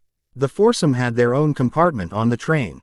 They were chatting amicably about the UPC, oming summer when the door opened slowly.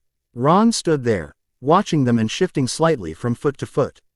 "Do you guys mind if I sit with you?" he quietly asked. Harry looked around and none of the other three objected. So in an emotionless voice, he said, "Go ahead, Ron, if you want to."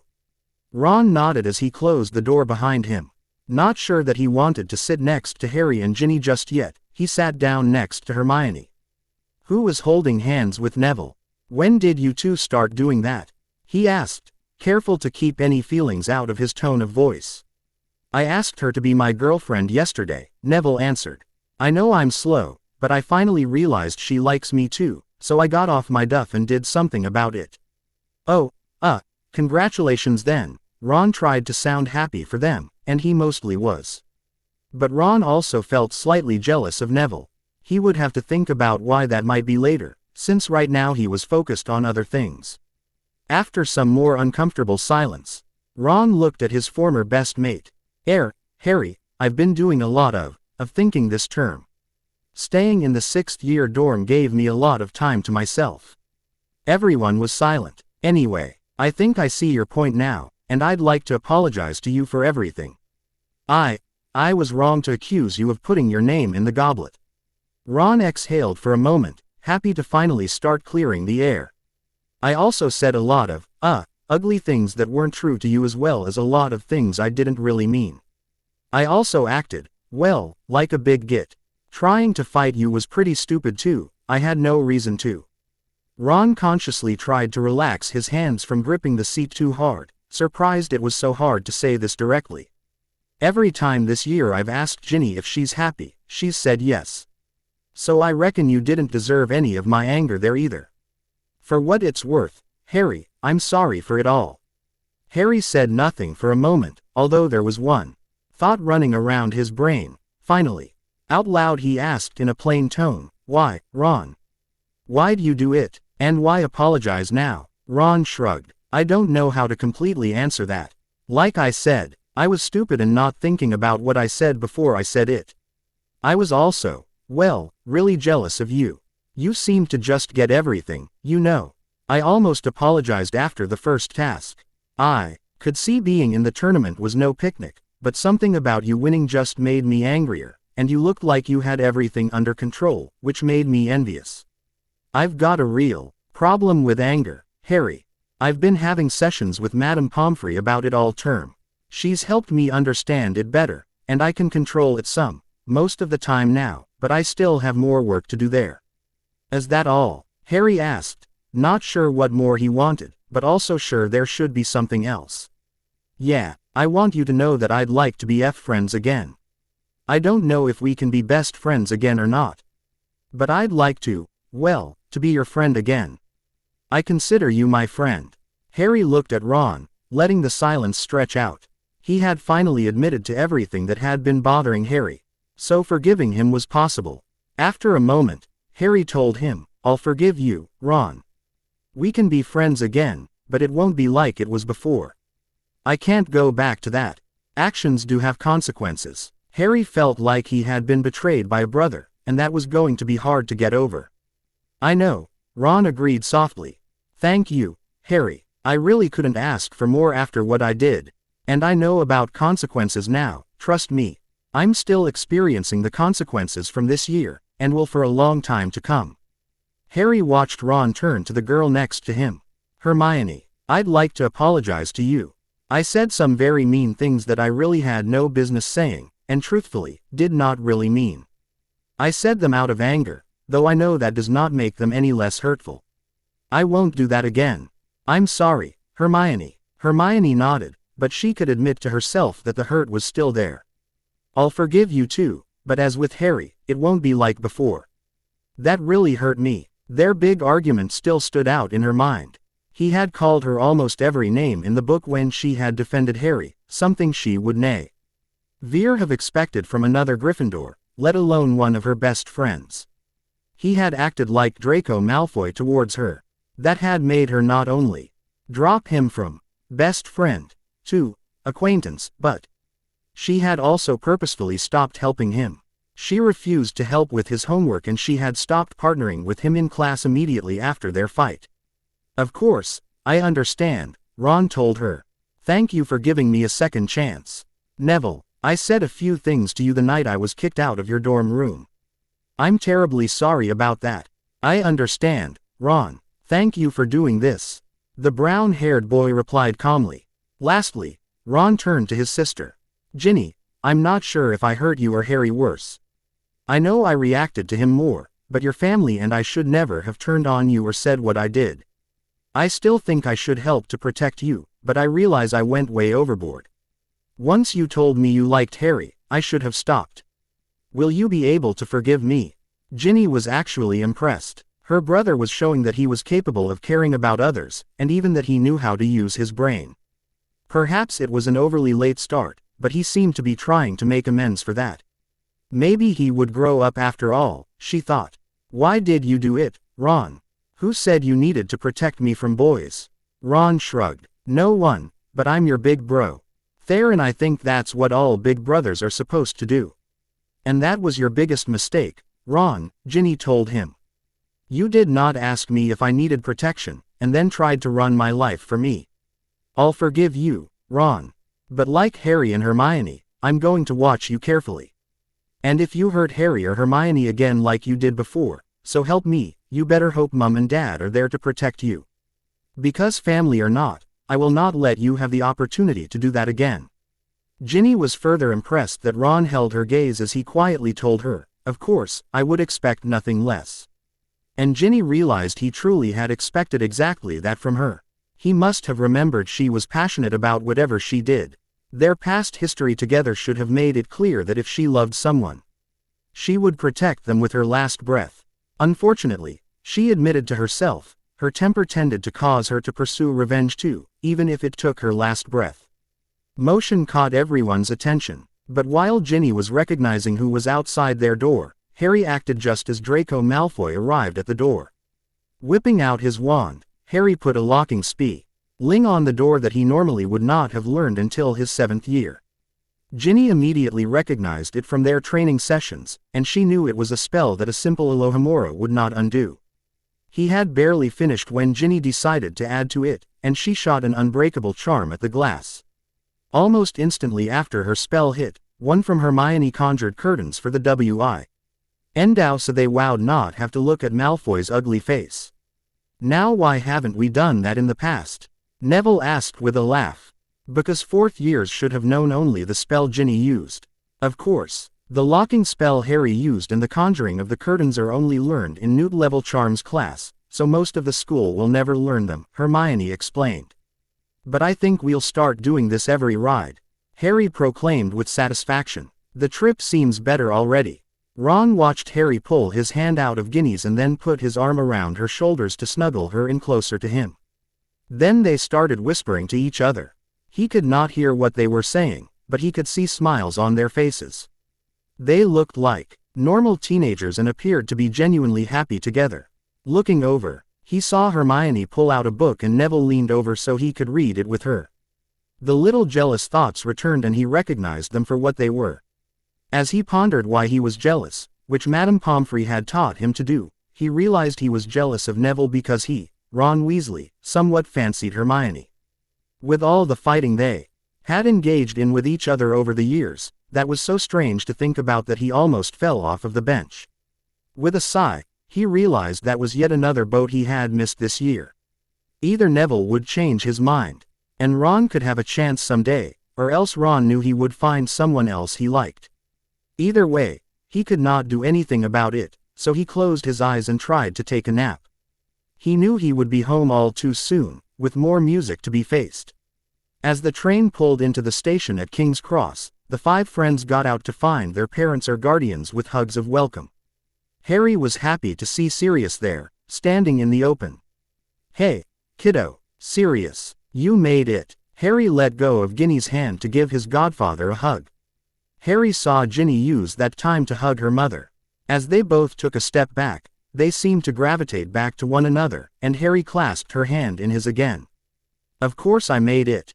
I got everything straightened out with the ministry yesterday afternoon, so I've spent most of my free time today trying to get the house ready for us.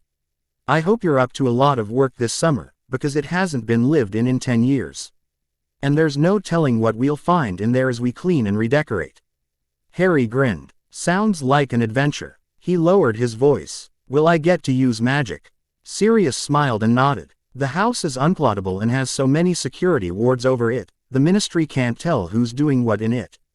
"Yes," Harry hissed and pumped his arm. "I think I'm actually looking forward to summer homework for once."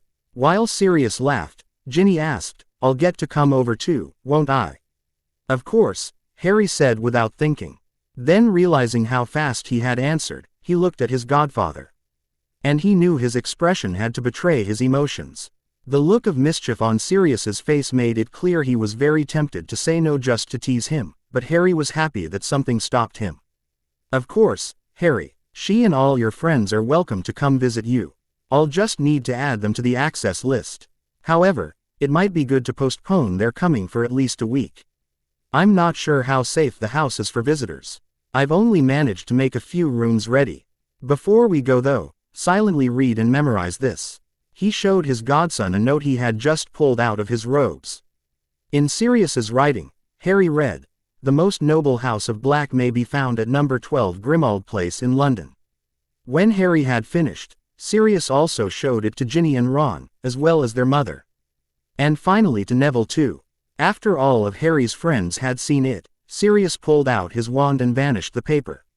After telling his friends goodbye and that he would invite them over soon, Harry gave a parting kiss to his girlfriend, trying to ignore the somewhat disapproving look from her mother and the cocky grin of his godfather.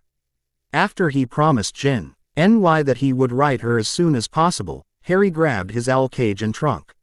Sirius put his hands on Harry's shoulders and apparated them both to the front doorstep of a tall but thin and dingy-looking terrace house.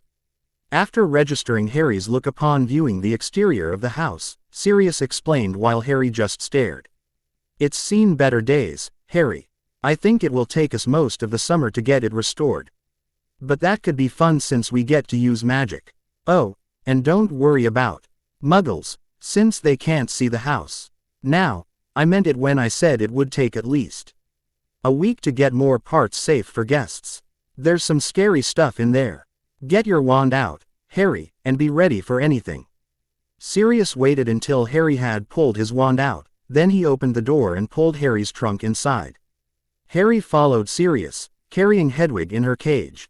He was about to ask Sirius a question when the man put his finger to his lips, so Harry stayed silent for a moment as Sirius closed the front door. It was a drab-looking foyer, which included what looked like a big portrait with curtains over it on the wall. There was also an umbrella stand that reminded him of the troll from his first year. Sirius walked over to the stairs on the side and started going up. Resigned to finding out the secrets later, Harry continued to follow. At the first room on the second floor, Sirius went in and put Harry's trunk down. Harry also entered the room and saw it was a bedroom with 2 single beds. There were also wardrobes there, and one was open showing what were obviously Sirius's clothes. "All right, Harry, we'll have to share this bedroom for a night or two. I'm sure this one is completely safe, as is the bathroom down at the end of the hall. The other bedrooms have barely even looked at, so I've closed their doors. The kitchen is downstairs in the basement, and I'll take you to in a moment. I'm pretty sure the kitchen is also safe, but I can't vouch for any other rooms." "Okay," Harry acknowledged. "Why did we have to be quiet in the foyer? You saw the covered portrait there." Harry nodded. "That," Sirius said with a grimace, "is my mad mother. When she's woken, she'll rant and swear so loudly she would wake up sleepers even on the 3rd floor. So be very quiet when you pass by her. We'll figure out how to remove her later. She seems to have me sort of permanent sticking charm on her." "And the elf heads on the wall?" Harry queried. "Former servants. I won't lie to you, Harry. While I'm like you, my family has been dark for generations and this house reflects that. Between the things that my parents had here and the fact that it's been unattended for 10 years, except by an insane house elf, this is not a nice place. We have lots of work to do to make a nice place. But we can handle that. I have the entire black fortune at my disposal to renovate this house." Sirius then grinned wickedly. "We'll have plenty of bonding moments doing the work. And you'll have plenty of stories to tell your friends and girlfriend later." Harry grinned. "That sounds great. Well, it is about dinner time and I do have some food downstairs, so let me show you the kitchen." Harry once more followed his godfather, this time down 2 flights of stairs. He was careful not to make any noise as they passed area by the portrait, and they walked into the kitchen. "I thought you said you had a house elf." At Sirius's look, he quickly added, "Not that I'm saying he needs to make our meal or anything, I don't mind, but I thought that's what they did." Sirius chuckled as he pulled some food out and started working on dinner. "And you would be right. However, creature, the last house elf here, died this morning. When I got here to claim the plaque, is my residence and for Dumbledore to put it under the Fidelius charm, I found him to be quite insane, not to mention the fact that he would have been dangerous to you. He would not see your godson status of being family. So I gave him clothes and told him to leave, and well, he couldn't deal with it and fell over dead. Considering how he was going on and on about what a saint my departed demented mother was, it's probably for the best." Quote, Harry watched his godfather put a 6-pack of butterbeer and a store-bought apple pie on the table. He then started on some sandwiches. "Do you remember about pixies, doxies, magical molds, boggarts, and other pests from school. The disastrous lesson with Lockhart in his second year briefly jumped into Harry's mind before he shoved it away. Yeah, Professor Lupin covered all that last year. Are you saying we'll find those things here? Harry was not concerned, just surprised. All that and more. I took a quick tour this morning and removed the worst of the creatures. Except for the boggart in the study.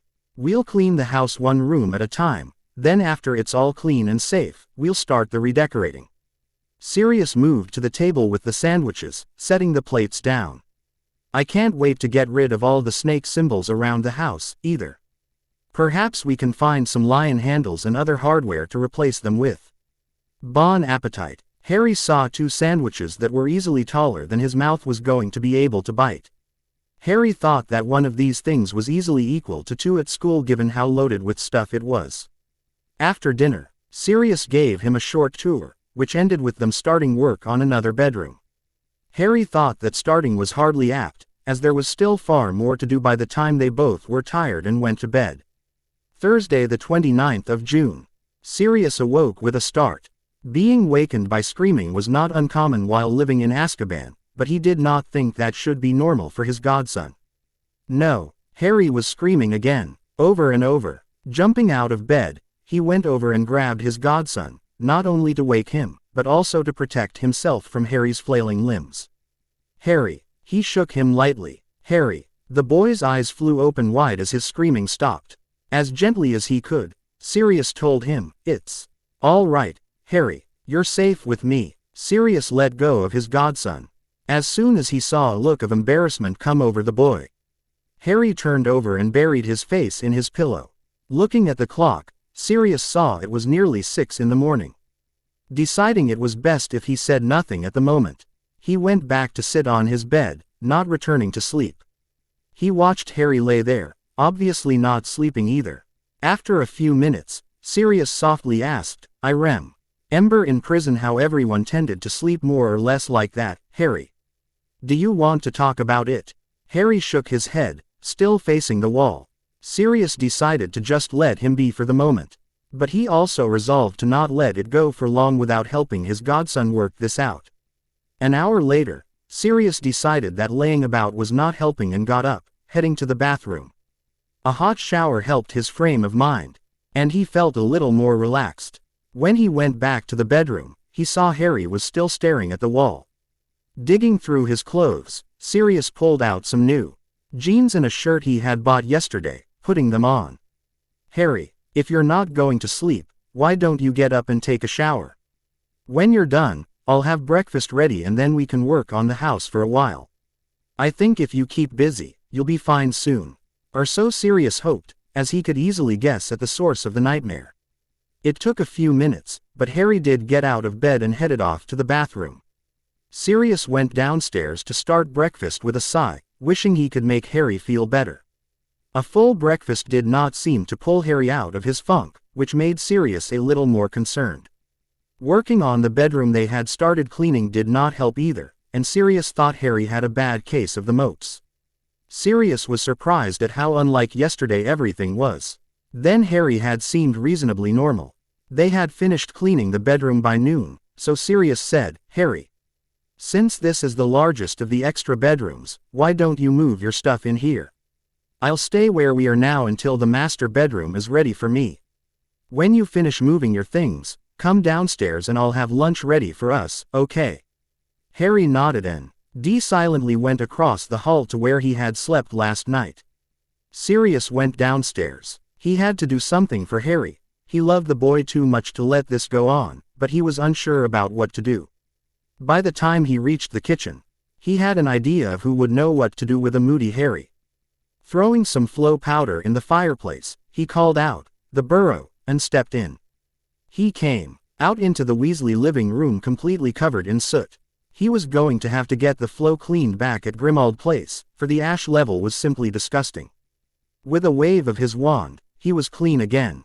Just in time to avoid the homemaker seeing him bring ashes into her house. "Sirius, is there a problem?" "Hello, Molly. Not to be too blunt, but yes, I need your help." "Certainly, Sirius, anything I can do. What's the problem?" Sirius scratched the side of his face as he tried to think of how to explain it. Well, it's Harry. You see, he had a nightmare last night and I can't get him to talk to me about it. And it's still really affecting him. Oh, the poor dear, Mrs. Weasley said sympathetically. How about if I bring over a good lunch? I bet that will help to perk him up. Sirius smiled, once again thinking of why Harry enjoyed visiting the Weasley family so much. I'm sure it would help, but I think there's something that would help more. I'd like you to bring Ginny over with you. I know he loves me, but I think he needs a friend more than a father right now.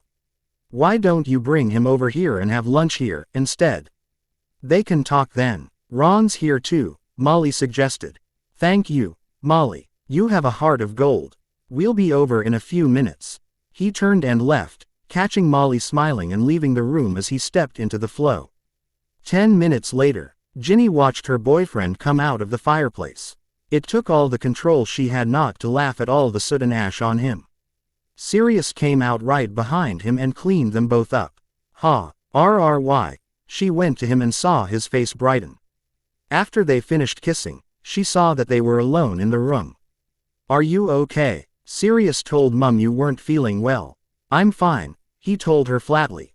She looked at him, not fooled at all. Well, let's go get lunch. After that, we can spend some time together this afternoon. How does that sound? He brightened again, so she led him to the heavily laden table.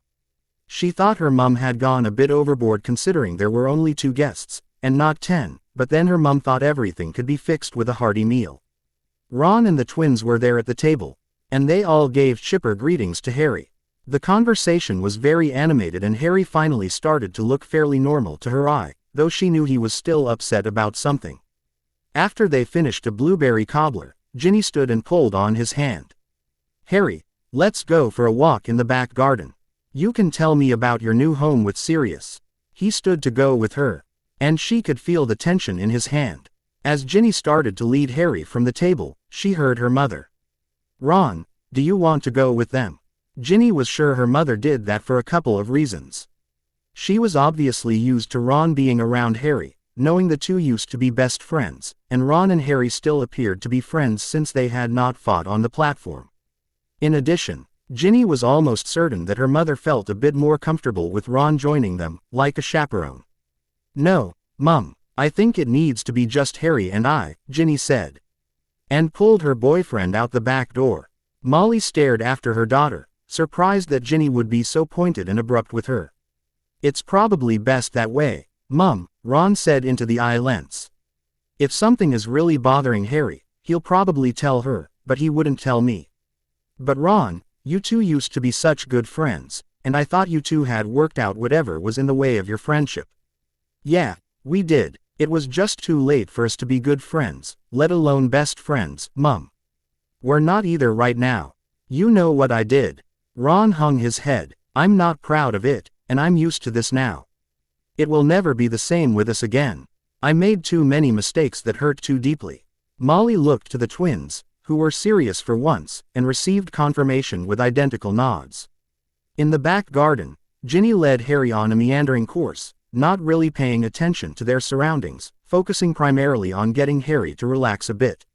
She had persuaded him to tell her his first impressions about Sirius's house, and it sounded both exciting and dreadful.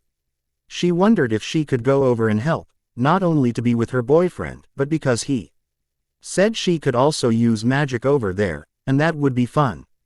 Their path had finally led them to the bench swing her parents used on many summer evenings, so she pulled him to it with her. Sitting, she decided to tackle the problem head on. That was usually best with Harry. Harry, how are you feeling right now? Fine. Bollocks, Harry, even without Sirius telling me there is a problem I can tell that's not true. Tell me what the problem is and I'll help you. With a bit of teasing, she added, and if I can't do anything but listen, I'll do that and then kiss you to make it better. That evoked a shy smile from him. But it went away. Harry seemed to be trying to talk, although nothing was coming out, so Ginny patiently waited. Eventually, one of his attempts caught and then all the events from the night of the third task came out. Ginny was shocked to learn that Voldemort had almost returned. She was quite pleased to know that he had been captured and imprisoned while He headmaster searched for a way to permanently get rid of the foul lord, as she thought of him. As Harry wound down his tail, he went silent, staring at the ground. With a gentle tenderness, Ginny reached out and stroked his face, lightly wiping away the tears before she turned his head to look at her. You had a nightmare about that, didn't you? He nodded. About Cedric and how you think you should have been able to save him. Or that he shouldn't have been there, and therefore you killed him. He could not take it and buried his face into her shoulder. That's not true, Harry. It wasn't your fault. Wormtail cast the spell. It's not your fault. Ginny put her other arm around him and pulled him to her tightly, slowly rocking him as he cried. She did her best to comfort him by rubbing his back slowly up and down. It's not your fault, she kept murmuring to him. And they just grow up so fast, it's hard to let go sometimes. Molly looked out her kitchen window as she talked to Sirius. She saw her daughter comforting Harry, and it appeared he was leaning into her shoulder for support. Look at that, I think she's getting through to him. Sirius stood up and joined her at the window, taking in the scene of the two teenagers hugging one another. With Ginny in control at the moment, a grin came over him. I'm really envious of him finding true love so early.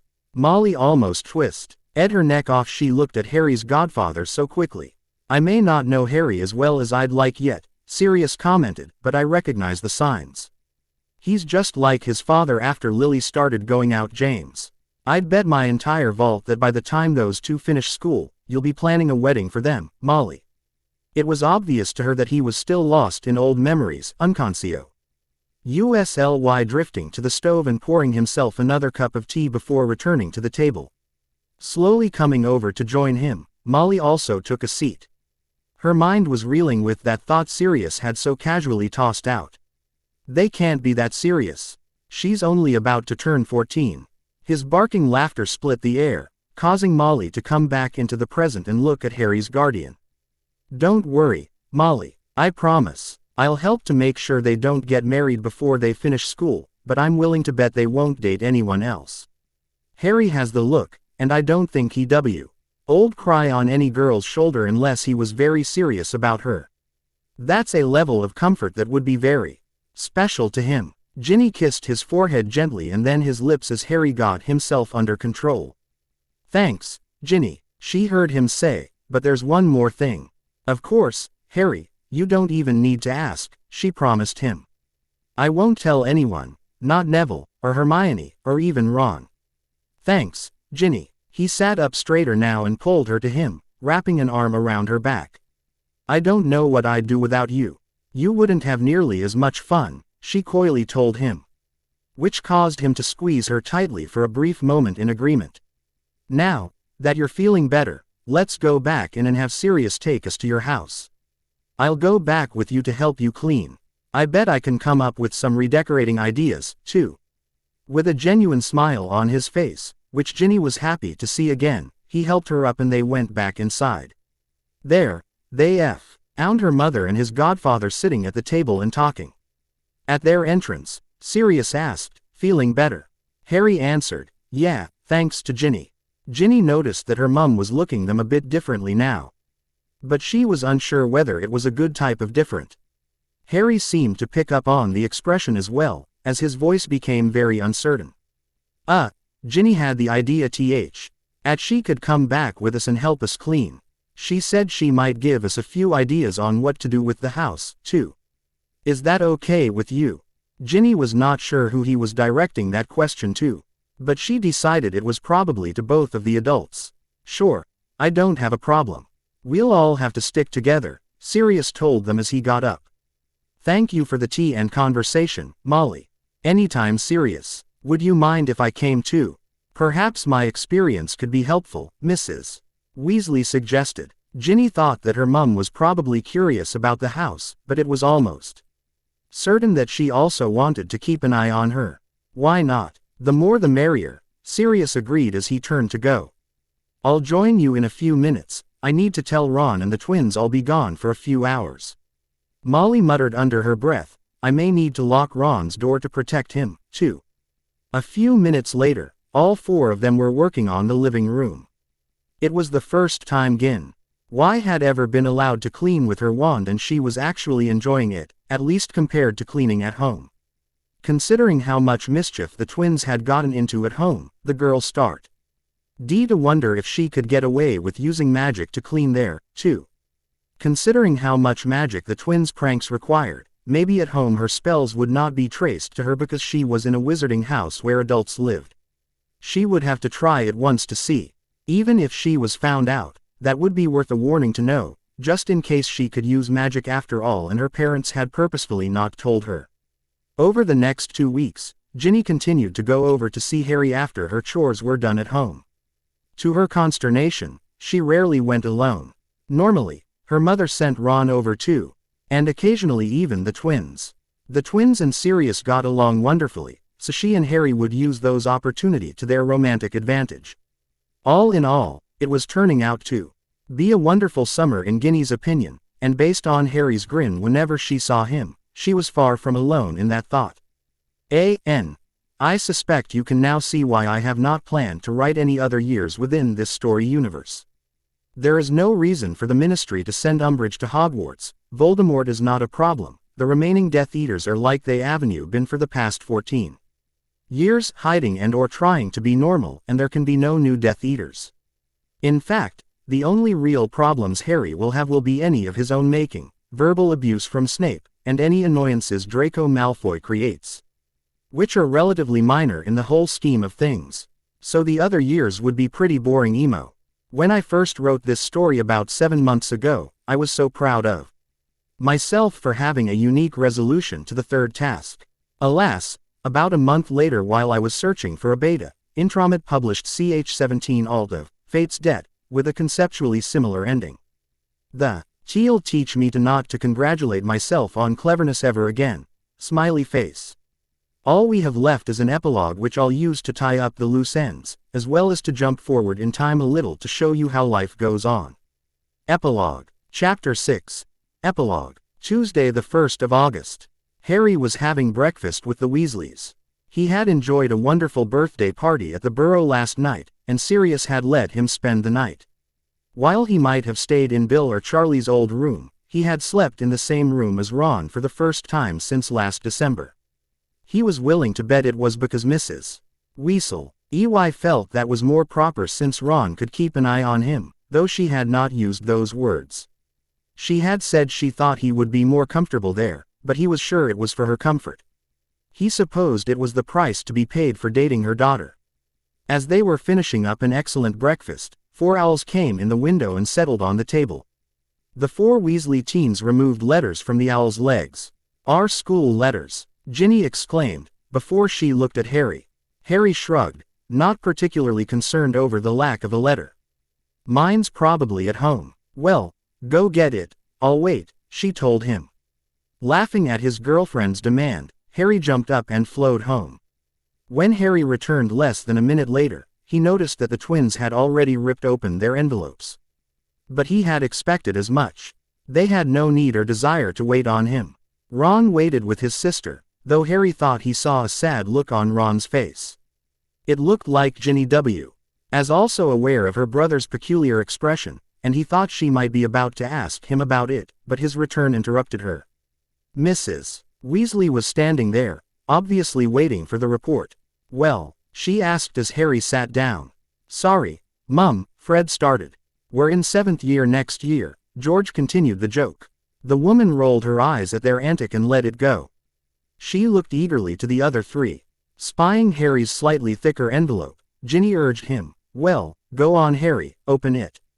As he looked at her, she stopped his question. "No, you first." He shook his head while rolling his eyes at her.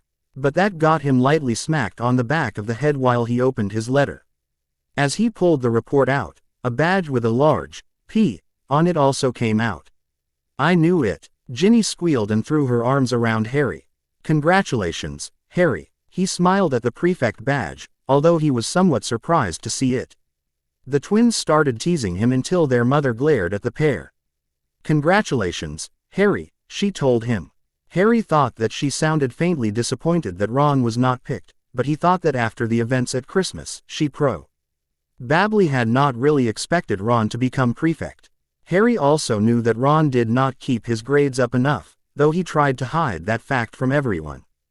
Ginny had mentioned to him in the spring that McGonagall had visited her mum, telling them that Ron was still struggling with his work.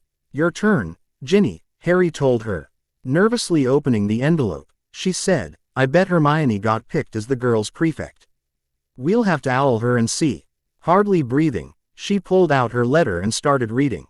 After a moment, an ear-splitting scream erupted from the petite girl and she again threw her arms around Harry. Harry knew that meant she had been successful in her plan and stood. Picking her up, he twirled her around. He set her down with a quick kiss before telling her, "Congratulations, Ginny. I knew you could do it." "What? It's not that hard to get into the 4th year," Ron sullenly commented, his letter still sealed in his hand. Ginny, still beaming, handed her letter to her mother. While the woman was occupied, Ginny stole a longer kiss from her boyfriend, which Harry was happy to succumb to. Looking up, Mrs. Weasley had something between a confused look and a smile on her face. "I assume you want to do this, Ginny." "Absolutely. You have no idea how hard I studied to do that," his girlfriend exuberantly exclaimed. "Not only did I have to study really hard, but I had to take twice as many exams." George reached up and pulled the letter from his mother's hand. A short moment later, he and his twin had scanned it. "Blimey, Gin, crikey," Fred added. Ron grabbed the letter and scanned it. "Oh, bloody hell," he said despondently. "Watch your language, young man," his mother reprimanded as she also rapped her knuckles on his head. "It's rare someone gets the chance to skip a year. Now open your letter so we can see how you did on your exams." With obvious dread and what Harry thought was simply fearing the worst, as he had not had Hermione to help him for most of the year. Ron slowly opened his letter. Pulling it out, he scanned his letter. Emotionlessly, he put it on the table and got up to leave. His mother quickly grabbed it and read it. "Ron," she called after her youngest son. He stopped at the bottom of the stairs and looked back at her. "I'm sorry, Mum. I tried hard, I really did." He then continued up the stairs for his room. Ginny looked at the letter on the table, quickly scanning it. "Oh, poor Ron," she said with real sympathy for her struggling brother. "He's having to repeat the 4th year." The twins looked at each other, and for once, they did not tease their brother. That would have been beneath them, and Harry knew that everyone in Gryffindor had seen how hard Ron had tried, how many late nights he had put in studying by himself. Harry knew they would make fun of him for a lot of things, but not for this. "Well, Mrs. Weasley finally said, breaking the extended silence, I suppose I need to sign your permission slip, Ginny, so you can go forward. I'll even take it to Professor McGonagall for you. I think I need to speak with her to see if I can do anything to help Ron over the summer." "Thanks, Mum," Ginny said and gave her mum a hug. "I'm going to go over to Harry's for the day. Sirius said we're to start redoing the library today, so I'm going to help them pick out colors." "All right, dear, please stay with both of them." As Ginny was leaving, Molly heard her daughter say, "Just think, Harry, we'll have all the same classes now and get to spend that much more time together." Thinking about what that might mean, coupled with Sirius's comments at the beginning of the summer, Molly almost stopped her daughter from going. It finally occurred to her that Sirius must be right for her daughter to have put in so much time and effort to jump ahead a year.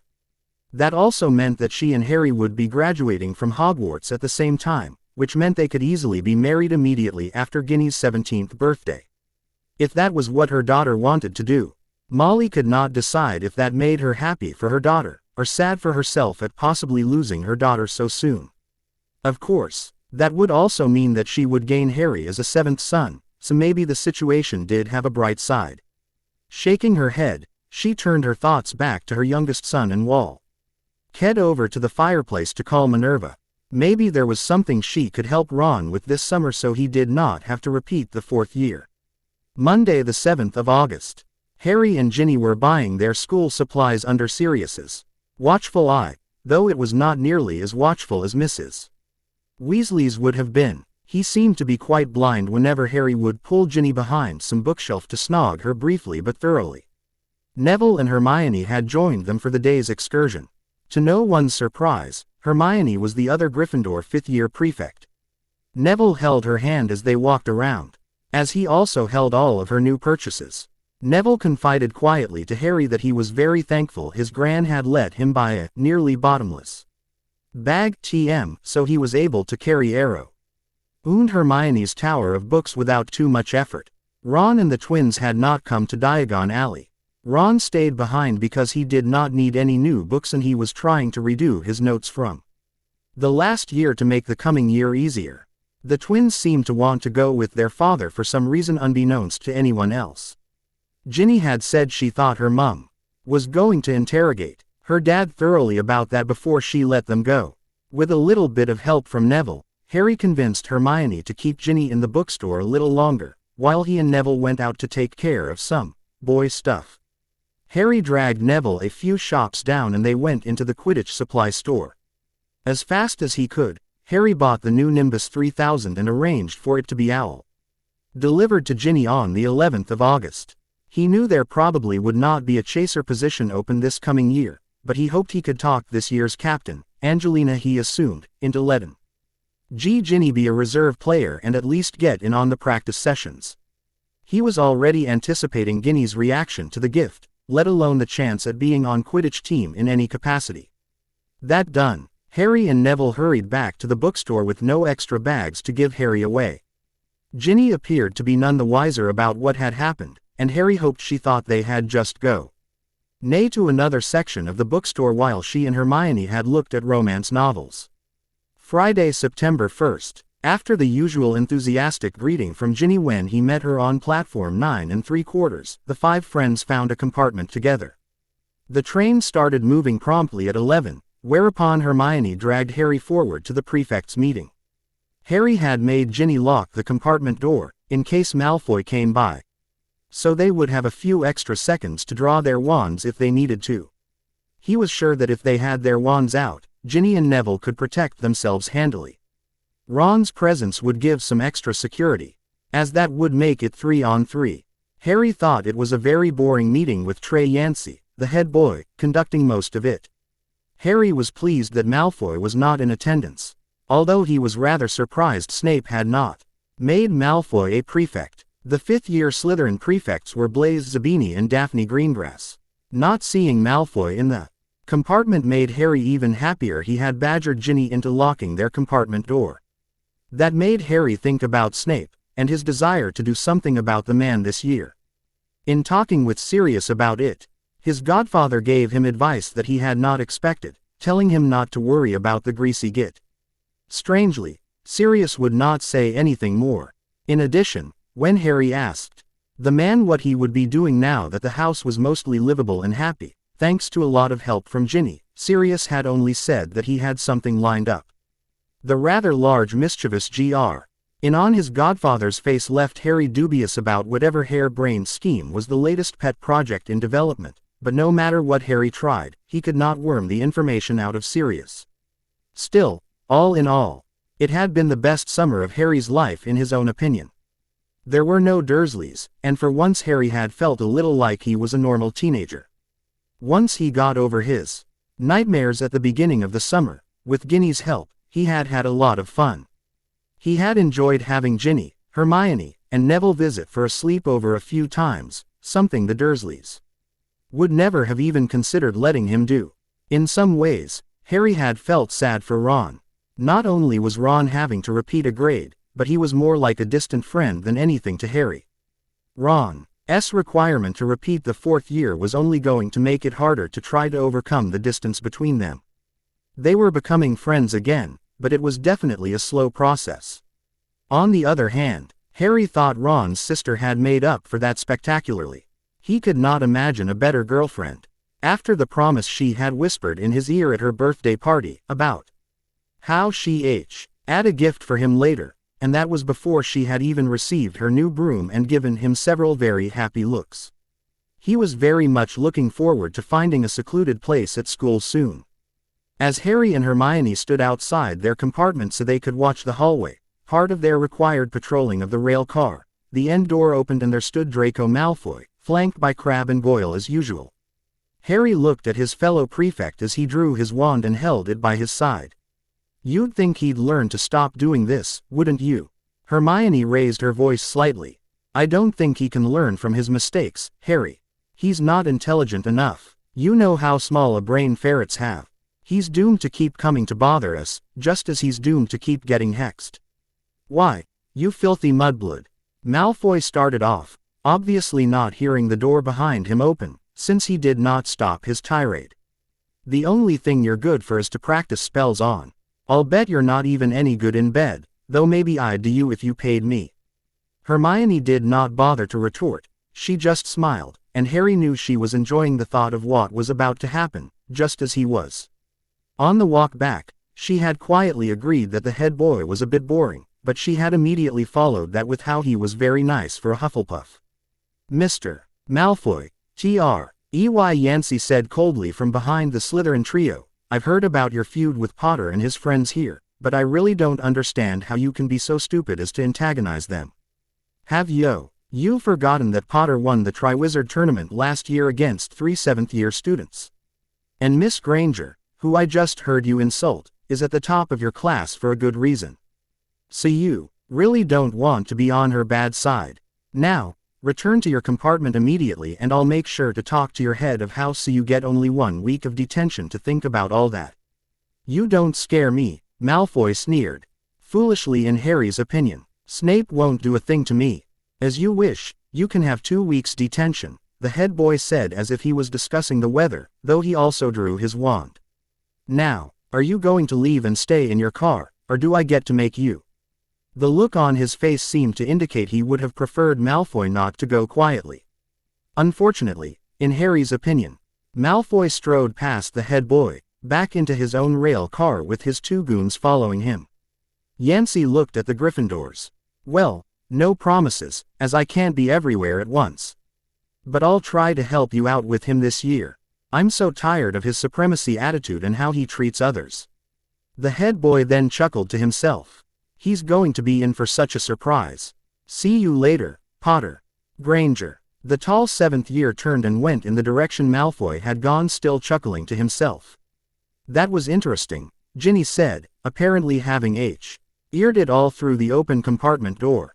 Very, Neville agreed. I wonder what the surprise is, Ron commented. No one had an answer. As the friends walked into the great hall for the sorting and welcoming feast, Harry stopped dead in his tracks, causing Neville to run into the back of him. Oi, mate, what's wrong? Harry just stared and pointed to the head table. There, grinning at all of them, was Sirius Black. Ginny laughed at her boyfriend. I think he did that to you on purpose, Harry. Yeah, look at him laugh, definitely so. She pulled in his arm and got him walking again. You know, we could prank him for not telling us, she suggested. An evil grin came over Harry as he sat at the long Gryffindor table. Excellent idea. We can't do it immediately as he'll be watching for it, and we'll need to plan carefully. He's hard to prank. Only one of my pranks from this summer actually worked on him. The twins are still planning their joke shop. I bet they'd love to help and would have some good ideas too. She said conspiratorially. Good idea. Professor McGonagall chose that moment to walk in with the first years.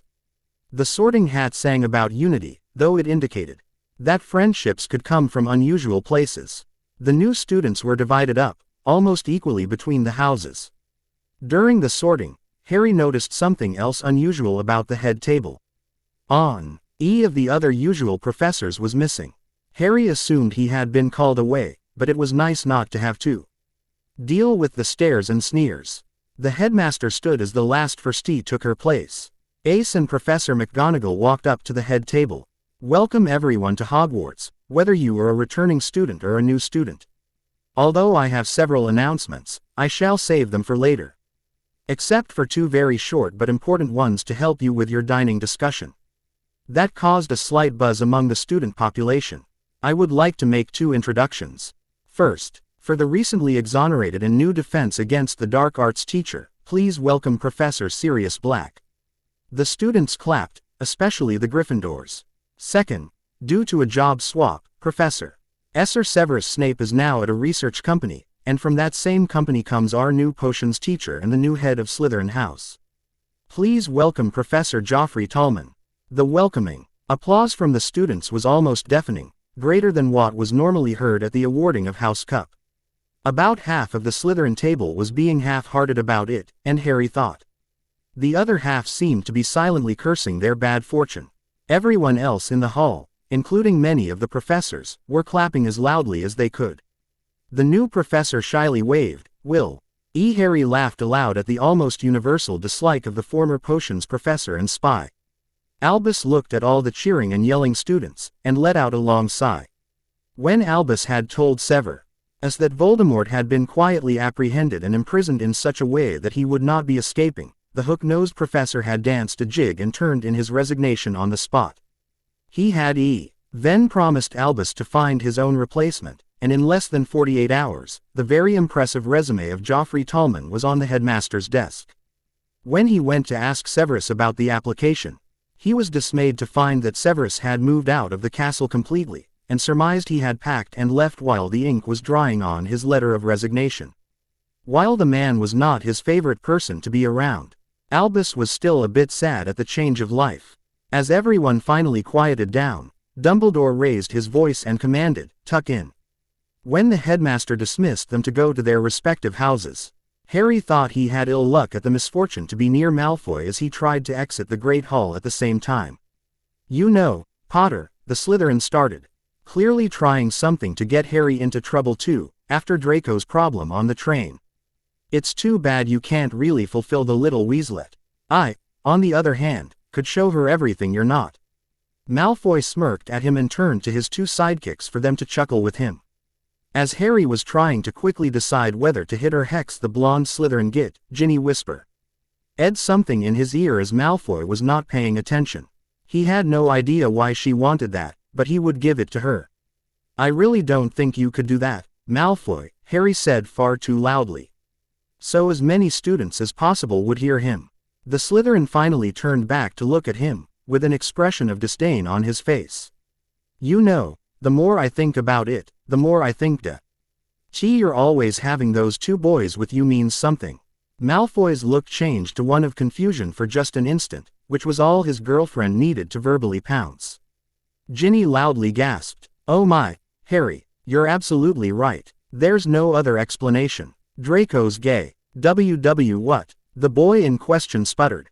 Harry realized what Ginny was doing and did his best to keep up with her. "Yeah, it took me a while to figure out why he always had those two with him. I mean, they can't really do anything else for Malfoy other than to fulfill his, manly needs, now can they?" "What do you think, Neville?" He could see his friend wanted in on this based on his eager expression. "Sure, Harry, it's completely obvious now that you point it out." Draco stood there bereft of speech, his head shaking side to side in silent denial. "I know, I've always wondered." Lavender Brown joined in. "His hair is better than mine." She turned to Harry and winked at him. "Not to be left out," Ron added, "I always suspected that myself. I think it was his walk that did it for me. I've never seen a real guy strut like Malfoy does." As Malfoy started to try to defend himself from a position that as normally looked down upon in the wizarding world, Ginny cut him off. "It's really okay, Draco. In fact, we're proud of you for coming out like this. That took a lot of, oh wait, you don't have any of those between your legs. Guts. Yeah, that took a lot of guts. Good for you," she said to him in a fake encouraging voice. Malfoy looked about wildly for a moment, and Harry knew his opponent saw a number of his fellow Slytherins now starting to slowly back away from him. "You're not going to believe them, are you? They're making it all up." Harry joyfully noticed that Malfoy's voice had gone up into the girly range and he was blushing furiously. "Why do we need to make up the truth?" Hermione asked with a straight face. That seemed to seal the discussion, and now more people from the other uses started talking about how Malfoy was gay as they moved toward the exit from the Great Hall. Looking around, Harry saw his godfather practically beating his head on the table, and the headmaster was faintly smiling. The short Professor Flitwick was nowhere to be seen. Harry assumed he had fallen underneath the table in laughter. Even his stern head of house was holding her hand up in front of her mouth, which Harry suspected was to hide a very uncharacteristic grin. They all had to know how cruel Malfoy had been to everyone over the years, but none more than Harry. The best part of his Elfriend's spurious plan was that this would knock Malfoy down several pegs, at least temporarily, and they had not used a single bad word or hex. Gryffindor first years, follow me, Harry said loudly, smirking at Malfoy. And walked off with his girlfriend on his arm. He had no need to look back to know that his friends and the new Lion students were following. As they reached the stairs leading to the Gryffindor Tower, the couple turned and looked at each other, an action they had both avoided for the last minute. Unable to contain themselves any longer, they burst out laughing. "Hey Harry, did you plan that?" Neville asked with a huge smile on his face. He looked like he had enjoyed getting back at the git who had picked on him for years. Harry looked at his friend with a huge grin on his face. "Nope, totally spur of the moment. Ginny gave me the first line, she did the second line, and we had fun from there. Thanks for your addition, mate." Harry turned around and found the pretty blonde who had helped them. "Thanks to you too, Lavender, that truly was a choice." Comment. The girl blushed, though with pride. "You too, Ron," Harry added to his friend who was behind Lavender.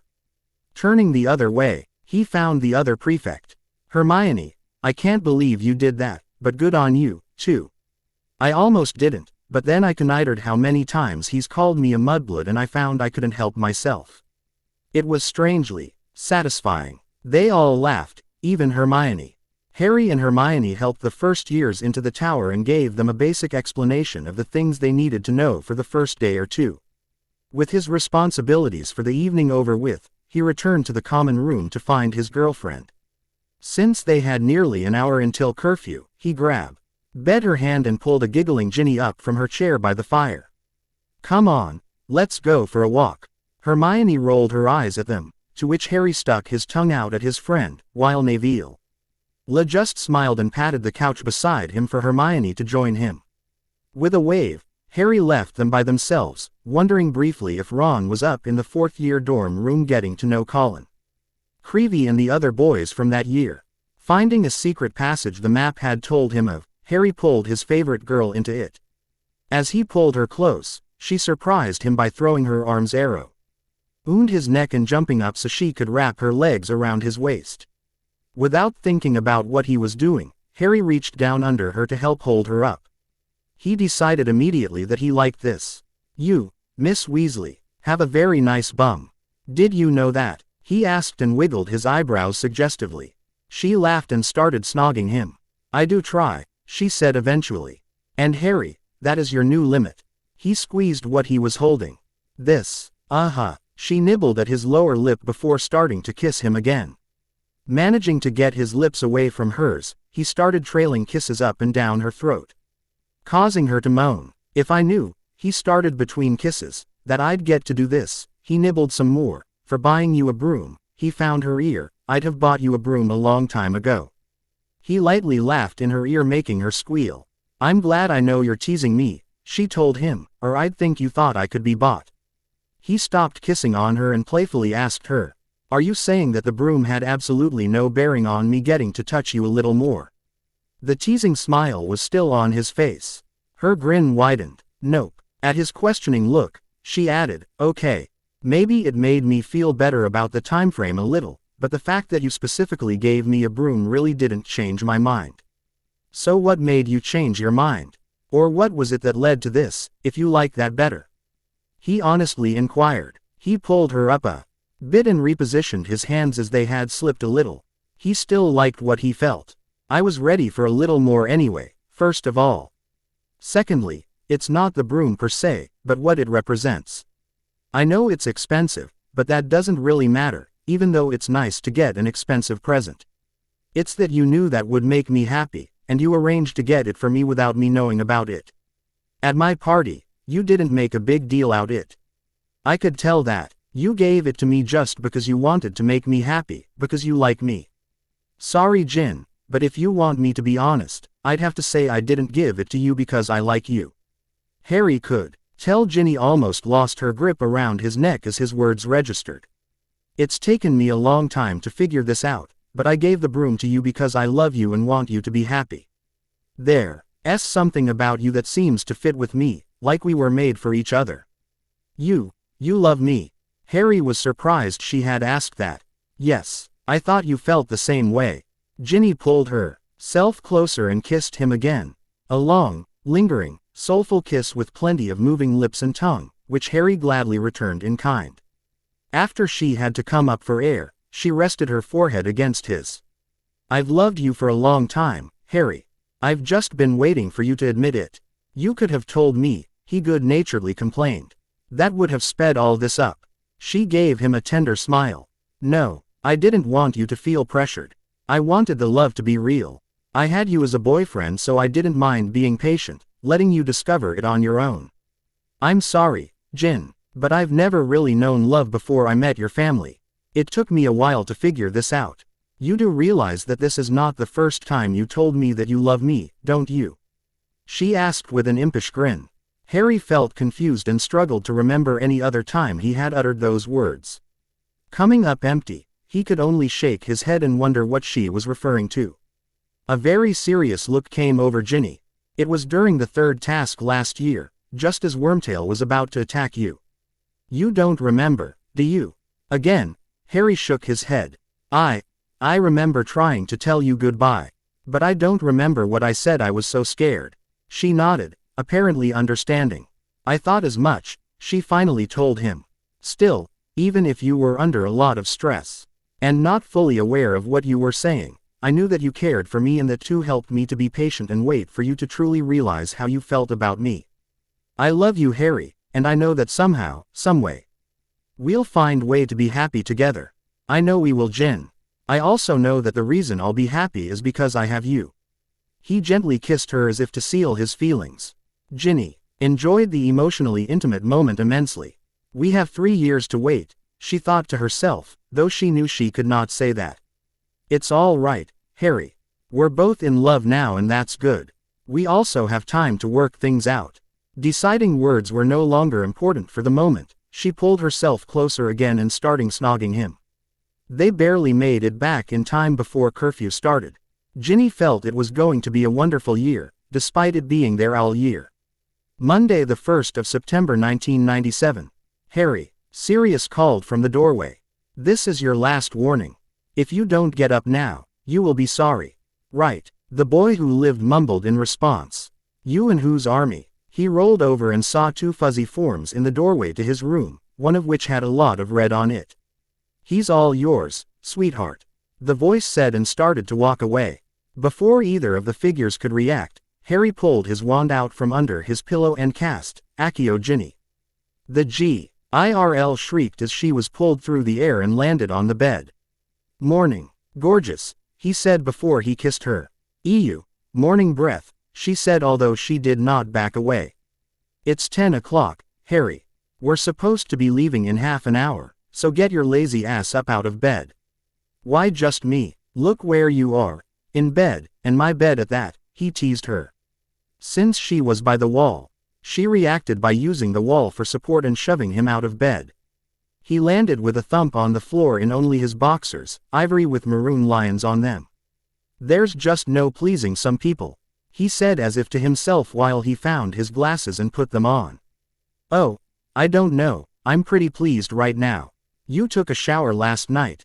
Yeah, he replied as he headed for his trunk. I packed last night, too. He opened his trunk, knowing that his clean clothes for the day were on top already. He pulled the jeans off the top of the neat pile. Nice assets you've got there, Potter. She coyly teased him as he bent over the trunk. He shook his bum a little as he searched for the good shirt. That reminds me, I need to set a goal for this school year. I think, he stood again and eared at her while still standing in just his boxers. And holding his jeans, getting my hands on 2 of your best assets is what I should try for. She laughed at him. You already play with my hair and my bum, Harry. Not the ones I meant.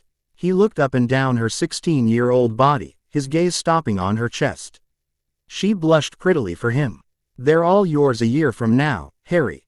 Apparently spying his shoes on the floor, she slid out her wand out and cast, Accio black socks. Accio Ginny's green shirt. A pair of black socks and a green t-shirt came flying out of the trunk. Shish. He deftly caught them and laid them on the bed.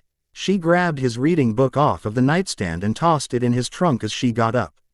With a flick of her wand, the trunk closed. Hurry up and get dressed and you can have breakfast before you go. Don't forget to brush your teeth, too. With one last spell, she walked out the door to his bedroom, his trunk following her. Damn, she's hot, he said to himself. And don't you forget it.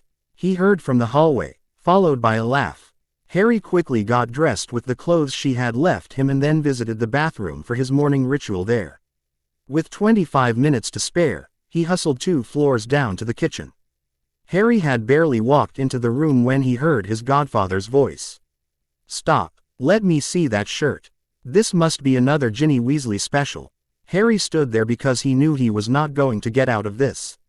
He heard his godfather read, "Head boy Quidditch captain, White Knight nice guy," and, "Turn around, Harry," Ginny sweetly told him as she held her cup of tea she had been slowly sipping.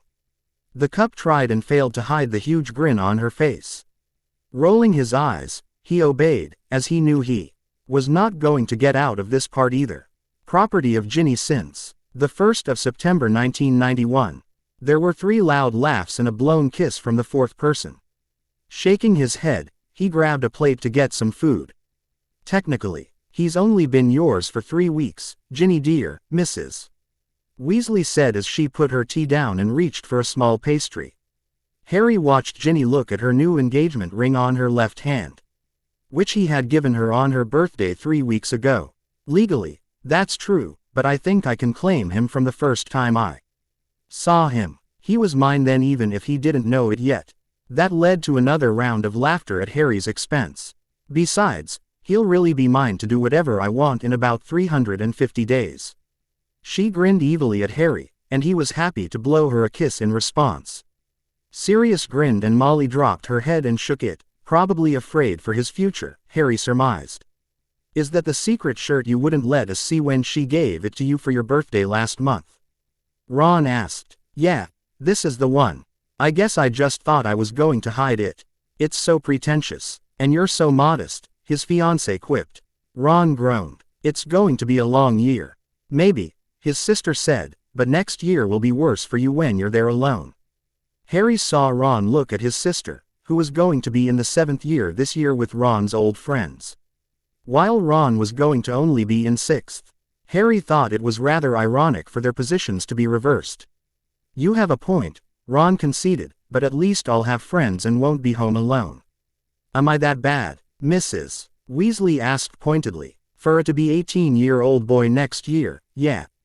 Fortunately, Harry thought, Ron had stopped being overly sensitive about his repeating a year. But out of kindness no one stayed on that topic. You ready, Pronglet? Sirius asked Harry as he drained the last of his juice. I really wish you'd drop that, Padfoot. Harry replied with an air of tried patience.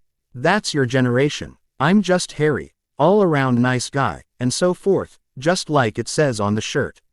Sirius let out a bark of laughter. Leave the plate and go on with you. I'll see you at the school tonight. Okay, see y'all later. Harry helped his girlfriend up and walked over to their stack of trunks. Grabbing his trunk, he stepped into the fireplace while throwing some flow powder in, and clearly said, King's Cross. He came out of the new flow station built into the newly remodeled platform 9 3/4. A moment later his fiancé, her brother, and her mother came out as well. With an eye open for anything out of the ordinary, they looked around the wizarding train platform. While Death Eater activity had been almost non-existent for the last year, it did still occasionally happen. As they slowly made their way towards the train, the recently engaged couple got a number of waves, hellos, and a few laughs because of Harry's shirt. He took it all in stride, promising himself he would get Ginny back for that. Hopefully, repayment would be made in a broom closet, or perhaps on the astronomy tower. Of course, he would also have his own room now as head boy. He thought about that as he looked at the vivacious redhead next to him, knowing full well that he had a goofy grin on his face. Mrs. Weasley started giving out hugs to her children, including Harry in the collection. He told her, "See you at Christmas, Mum." He knew she liked to hear that from him. Getting on the train, they headed for the front in the large prefect compartment. Because she had skipped a year. This was the first year Ginny was a prefect, and only because Hermione was head girl. Just before they made it to their destination, he had the misfortune to run into Malfoy and his two ever-present goons. "Hey Scarhead, want me to sign your shirt so it will be worth something?" the blonde Slytherin taunted him. Harry was still immensely glad Professor Tallman had not picked Draco as a prefect. "Malfoy, the only thing I want you to sign is an Azkaban registration card so you can have the cell next to your Death Eater daddy." "Why, you, Malfoy," Potter interrupted him. "Don't forget that as head boy, I can assign detention this year, and I do plan to enforce the policy on not calling people socially unacceptable names." Malfoy looked at him with a sneer and then turned. The two Neanderthals with him followed along, probably not sure what else to do. Ginny smiled broadly at Harry as they continued on their way to the prefect compartment. Soon the Ain was leaving and the all-important meeting was starting. Harry let Hermione run the prefect meeting, as he knew she was better at these things than he was. She was in her element, and he did not want to spoil it for her. He just held Ginny on his lap and made the occasional comment if needed. What seemed like all too soon, they were at school and the welcoming feast was starting. It would be his and Ginny's last year here, and Sirius was still at the head table as the Dada professor. Harry wondered how long his godfather would teach after Harry left the school, given he was fairly popular with the students.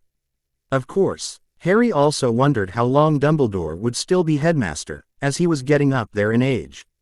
As the feast ended, the headmaster motioned to him, so he sent Ginny on to help the first years and went to see the headmaster. "You wanted to see me, sir?" "Yes, Harry, we have one last piece of unfinished business with our friend Tom Riddle.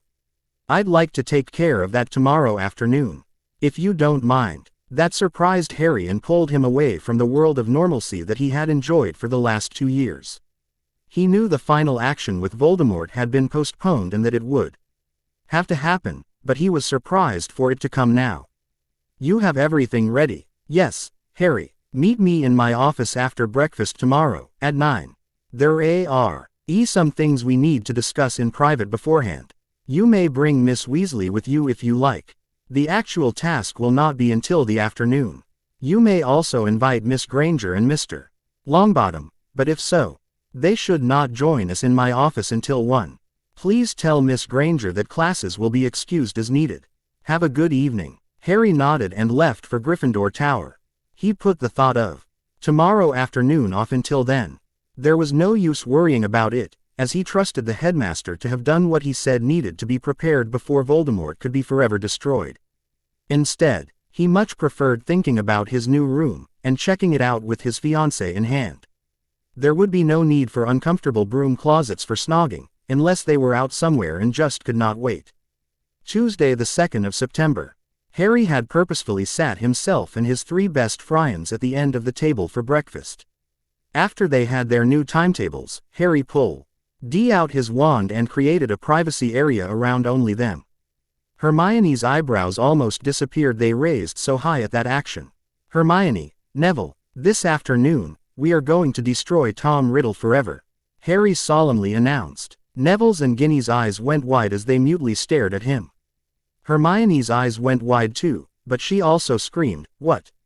Harry grinned. "Good thing I put that privacy screen up.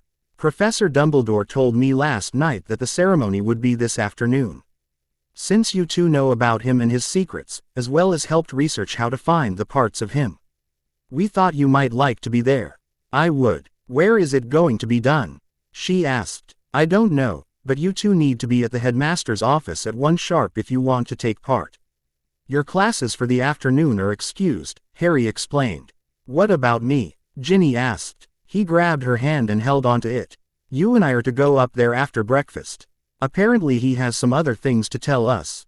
Though I don't know what." Ginny nodded, taking the announcement in stride apparently. Harry did not release her hand, however, but merely put it on his lap under the table. He knew he was silently telling his girlfriend that he was nervous about the meeting, but he needed her comfort more than his pride. Clearly trying to help him out, she smiled at him and whispered in his ear, "I'll be there for you." Harry squeezed her hand in silent thanks, before he took down the privacy charm. When they had finished breakfast, Harry stood and tugged Ginny up next to him before they headed off. As head boy, He always knew the headmaster's password, so they went straight up to the headmaster's office. Enter. They heard just as Harry was about to knock. Harry mused. That the old man must have some sort of monitoring spell out here to be able to do that. He opened the door so they could go in, as well as closing it behind them. Ah, good morning, Mr. Potter, and the old man's eye twinkled madly. The future Mrs. Potter. Ginny blushed. Harry knew she had not seen the headmaster since their engagement, but he suddenly had a better understanding why she had been invited to the morning session. Beyond what Harry had explained to the others.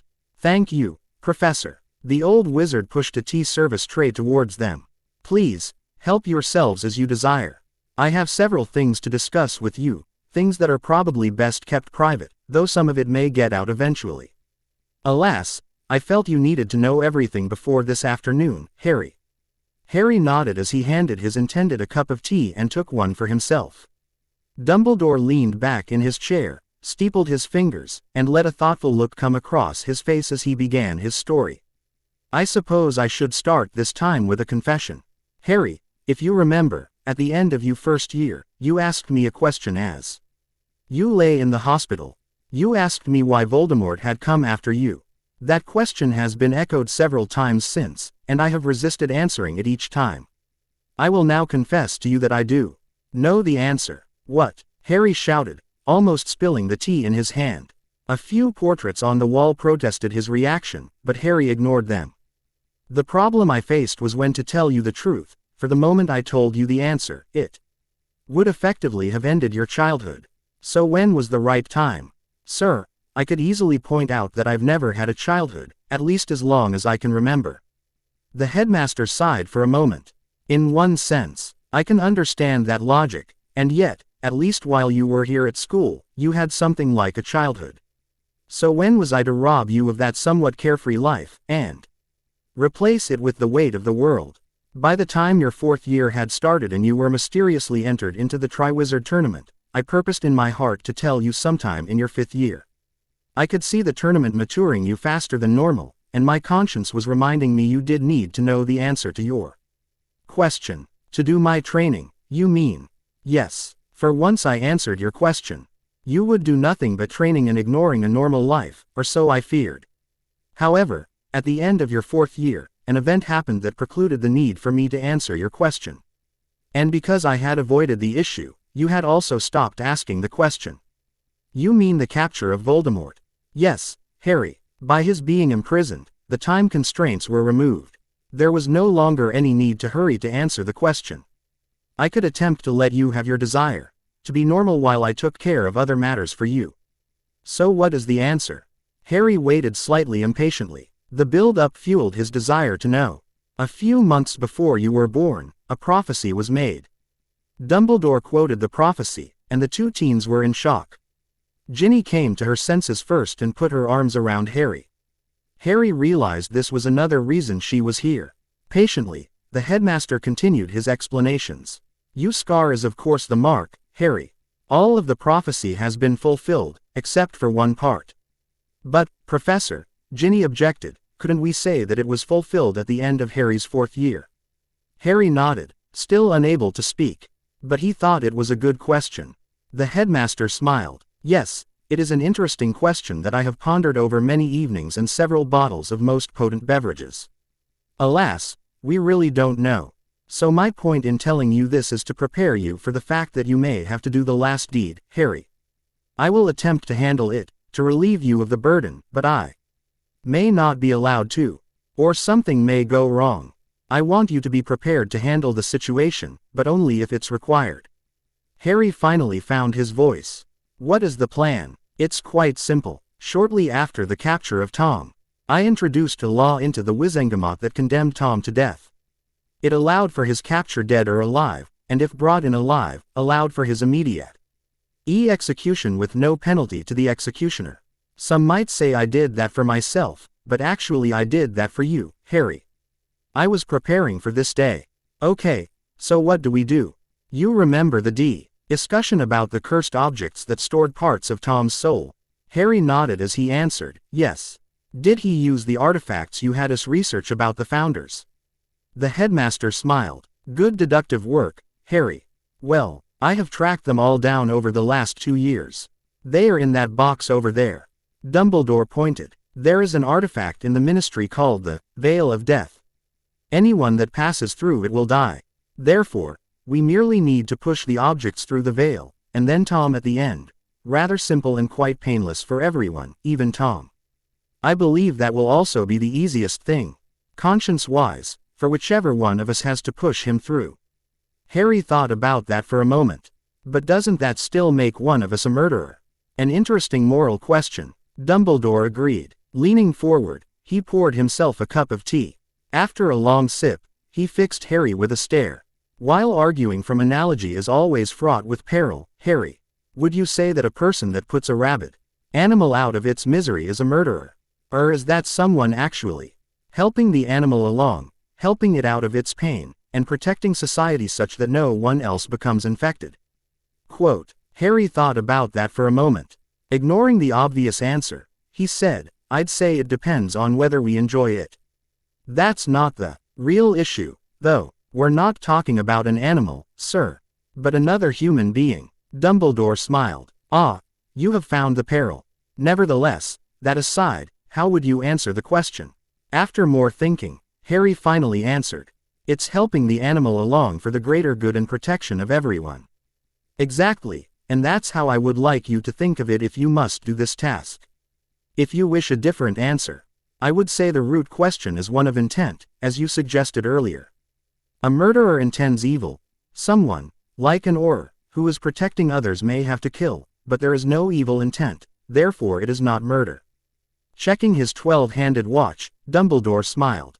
We've covered the worst part and what I felt needed to be private, and we still have half the morning left plus lunch. Why don't I leave the rest of the time for you to ask questions, and I'll try to answer them as completely as I'm able. With a smile he added, and you don't have to confine yourself to today's events either. With a free-for-all question and answer time, Harry and Ginny smiled. Even through lunch, they asked questions about Voldemort, the First War, magic, the castle, and Harry even asked a few about his parents. Harry thought that both he and Ginny enjoyed the uninterrupted time with the old wizard. At 1 o'clock, the headmaster called out, "Enter," even though there had been no knock. And his door opened to admit Hermione, Neville, Sirius, and Professors Flitwick, Tallman, and McGonagall. Excellent, everyone is here. Dumbledore smiled at the assembled. As we all know each other, we can forego the introductions. Everyone here has played a vital part that is leading us to the final destruction of Tom Riddle, which we will complete very shortly. If everyone will make themselves comfortable for just a few minutes, Harry and I will go retrieve the last and most important item for our task. Harry. The man gestured for Harry to follow him. As they stood near Fawkes's perch, Albus held Harry's hand.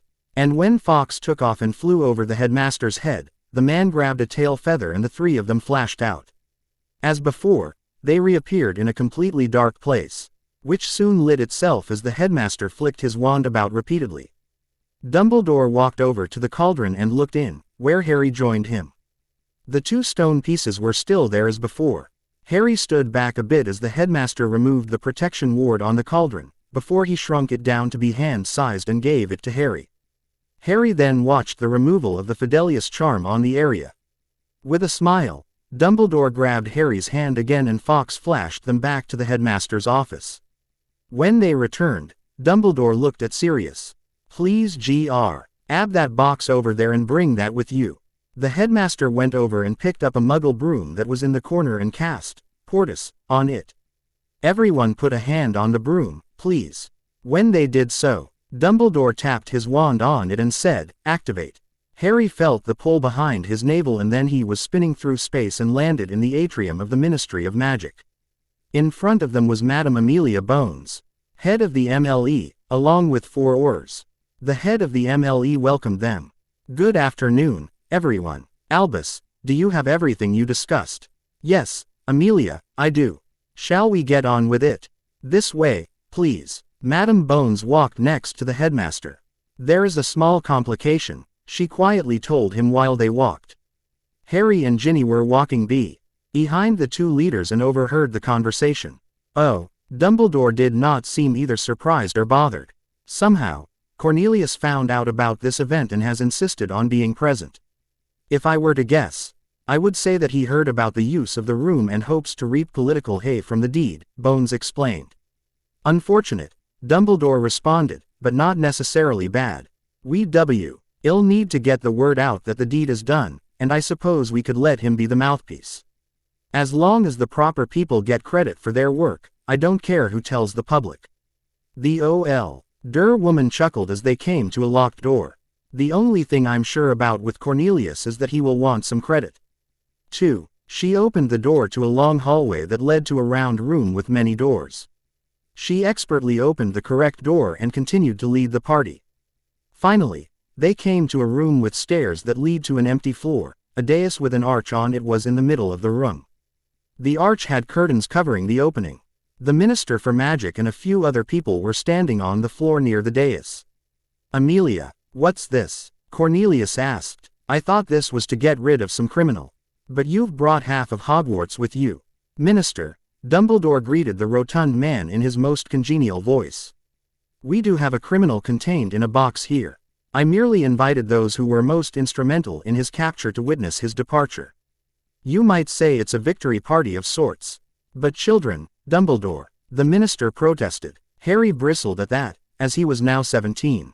He noticed that Hermione, Neville, and Ginny seemed to have the same feelings on the matter of being called a child. The headmaster seemed to blithely ignore the question and instead directed people to where they needed to be. He and Sirius were sent to the dais, where Harry would have almost sworn he heard very soft voices coming from the archway. Harry, if you would do the honors, please. Just step up onto the dais at the edge and toss each of the items in the box Sirius is holding through the center of the arch, Dumbledore directed. There is a split in the curtain there. As Harry stepped up, Sirius opened the box for him.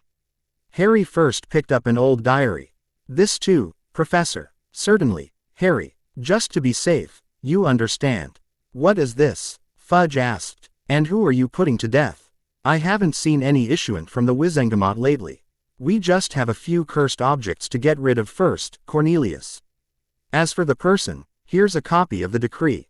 Harry saw the headmaster reach into his robes and pull out a rolled-up parchment, which was handed to the minister.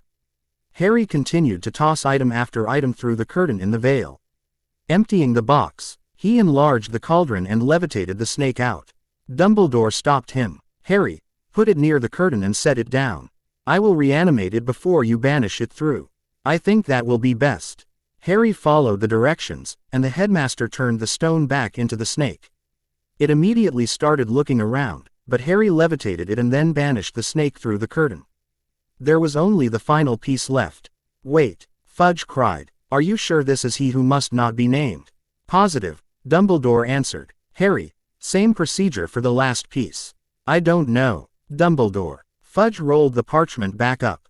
Perhaps we should wait and have something more public for this. We need some reporters for this at the least. The chief warlock of the Wizengamot shook his head. I disagree, Minister. Now that we have removed all the curses that held him to this earth, and since we already have his death warrant, I believe we need to get rid of him now. We can crow about the deed all we want afterwards.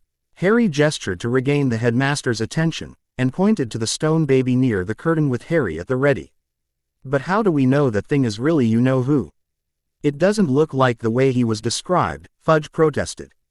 No, but it is him. You'll hear him in a moment, though he will be quite insane after having been in this transformed state for so long, Dumbledore explained. What? Fudge cried. You've had him for a long time and are just now doing this. Have you been obstructing justice? On the contrary, Dumbledore responded, I have been upholding justice. While we did capture and imprison Voldemort, Fudge shivered at the name. 2 years ago, it has taken the group assemble. Here that long to track down all the cursed objects that anchored him to this earth. I'm still not sure about doing this right now, Fudge slowly said. Harry looked at the minister. If he did not know any better, he would have thought the minister was stalling. Professor, I'm ready. Without waiting, Dumbledore turned and waved his wand at the stone baby, which came back to life. No, came he high-pitched scream from the hideous baby that should not know how to talk. I am Lord Voldemort. Bow before me, on your knees, or I shall curse you.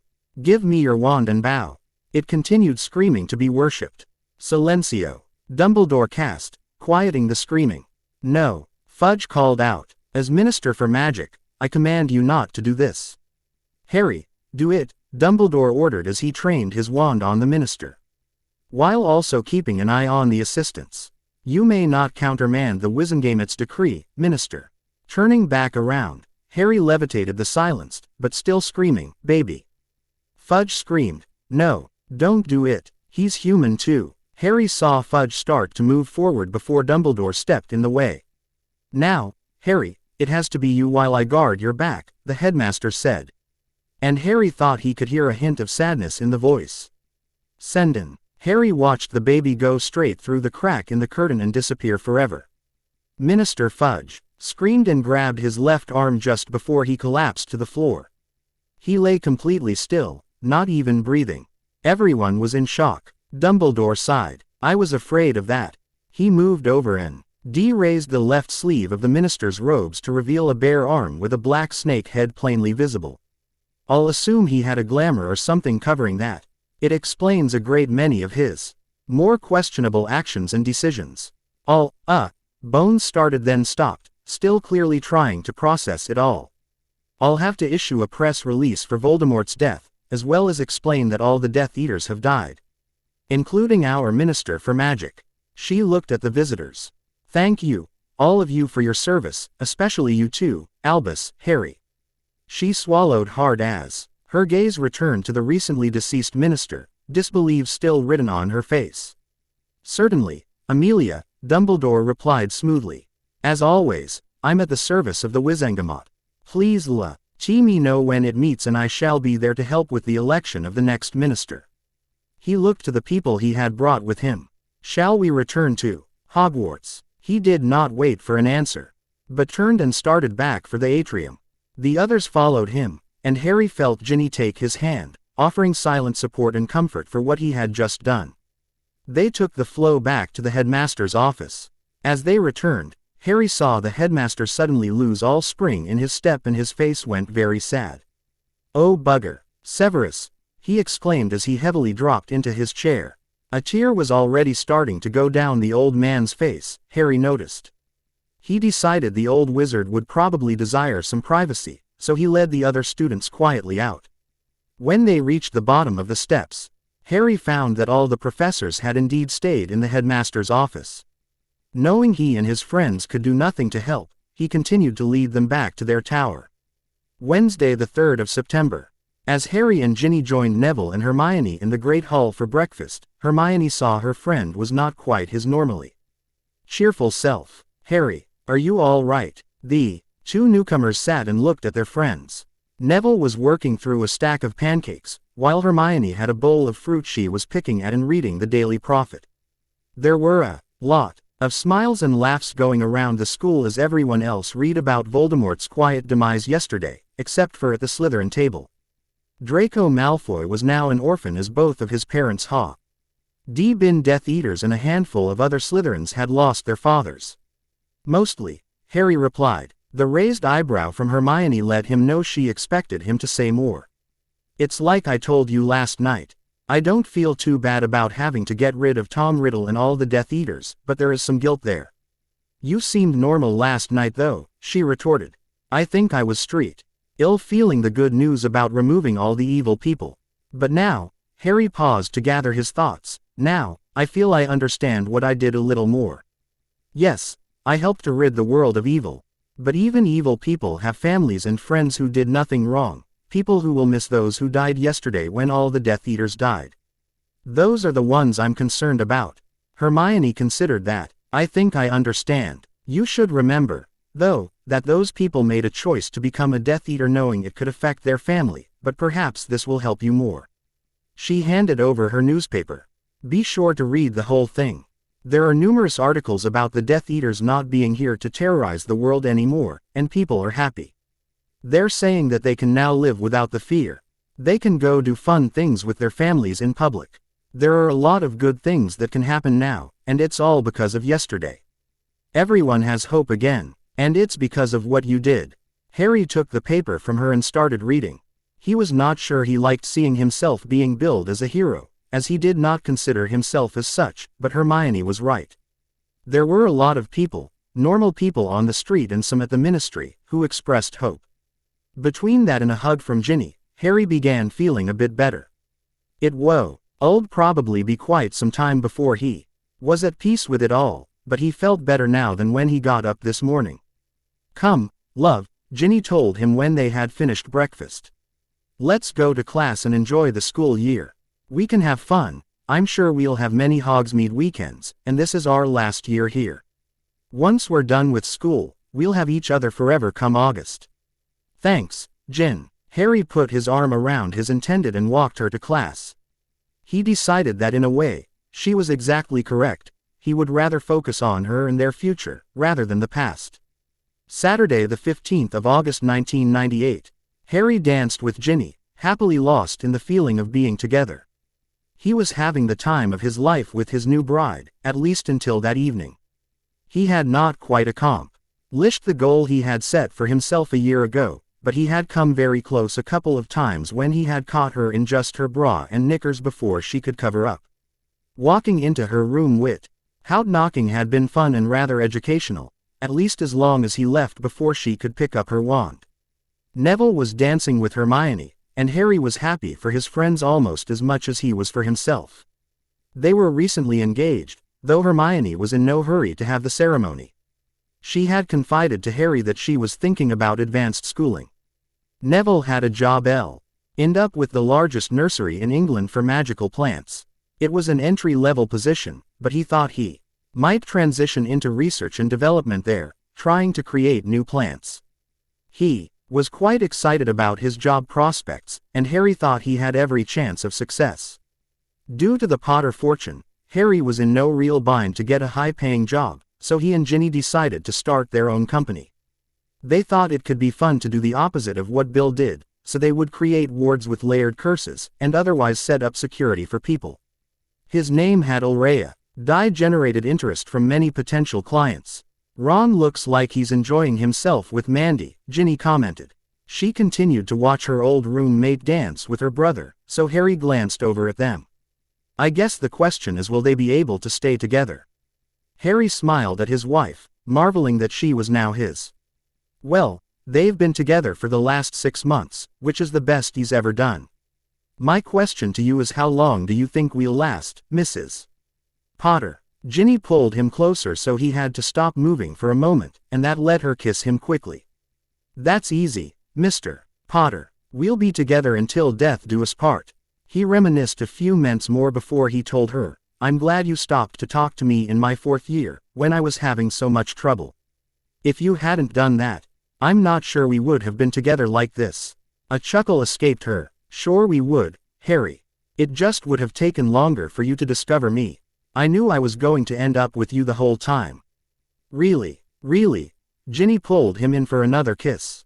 Given the shirt she had given him last year, Harry supposed there was no doubt in her mind. Harry had ALWAYS been hers since the 1st of September 1991. The end. A.N. If you haven't read This Means War by Ginny, you really need to Google for it. It's probably my favorite fanfic story. He's one of my favorite authors too. The gag with Ginny making fun of Draco and trying to take away his power by falsely accusing him of being gay comes from that story, so, thanks Tim for sharing. I've taken the concept and written it to match what I needed here. Well, I hope you've enjoyed reading this story as much as I've enjoyed writing it. I also hope I surprised you in a few places as well. I want to again thank Josh Moshpit for helping me by betting this story. He has contributed more than he realizes with his ideas, suggestions, and pointers. As for future works, I have a couple of shorter stories I'm working on. One will probably be about this size or a little smaller, and the other is a one-shot, but will not be SIYE compliant. I'll post it to my ff.net account only. Simultaneously, I'm researching and putting together the notes for an epic-sized story. I have no idea when this larger story will come out, sorry. The next installment of Unchampion will probably come Out while I continue to work on this longer story, so there's hope there for those who have been waiting on more in that storyline. KB.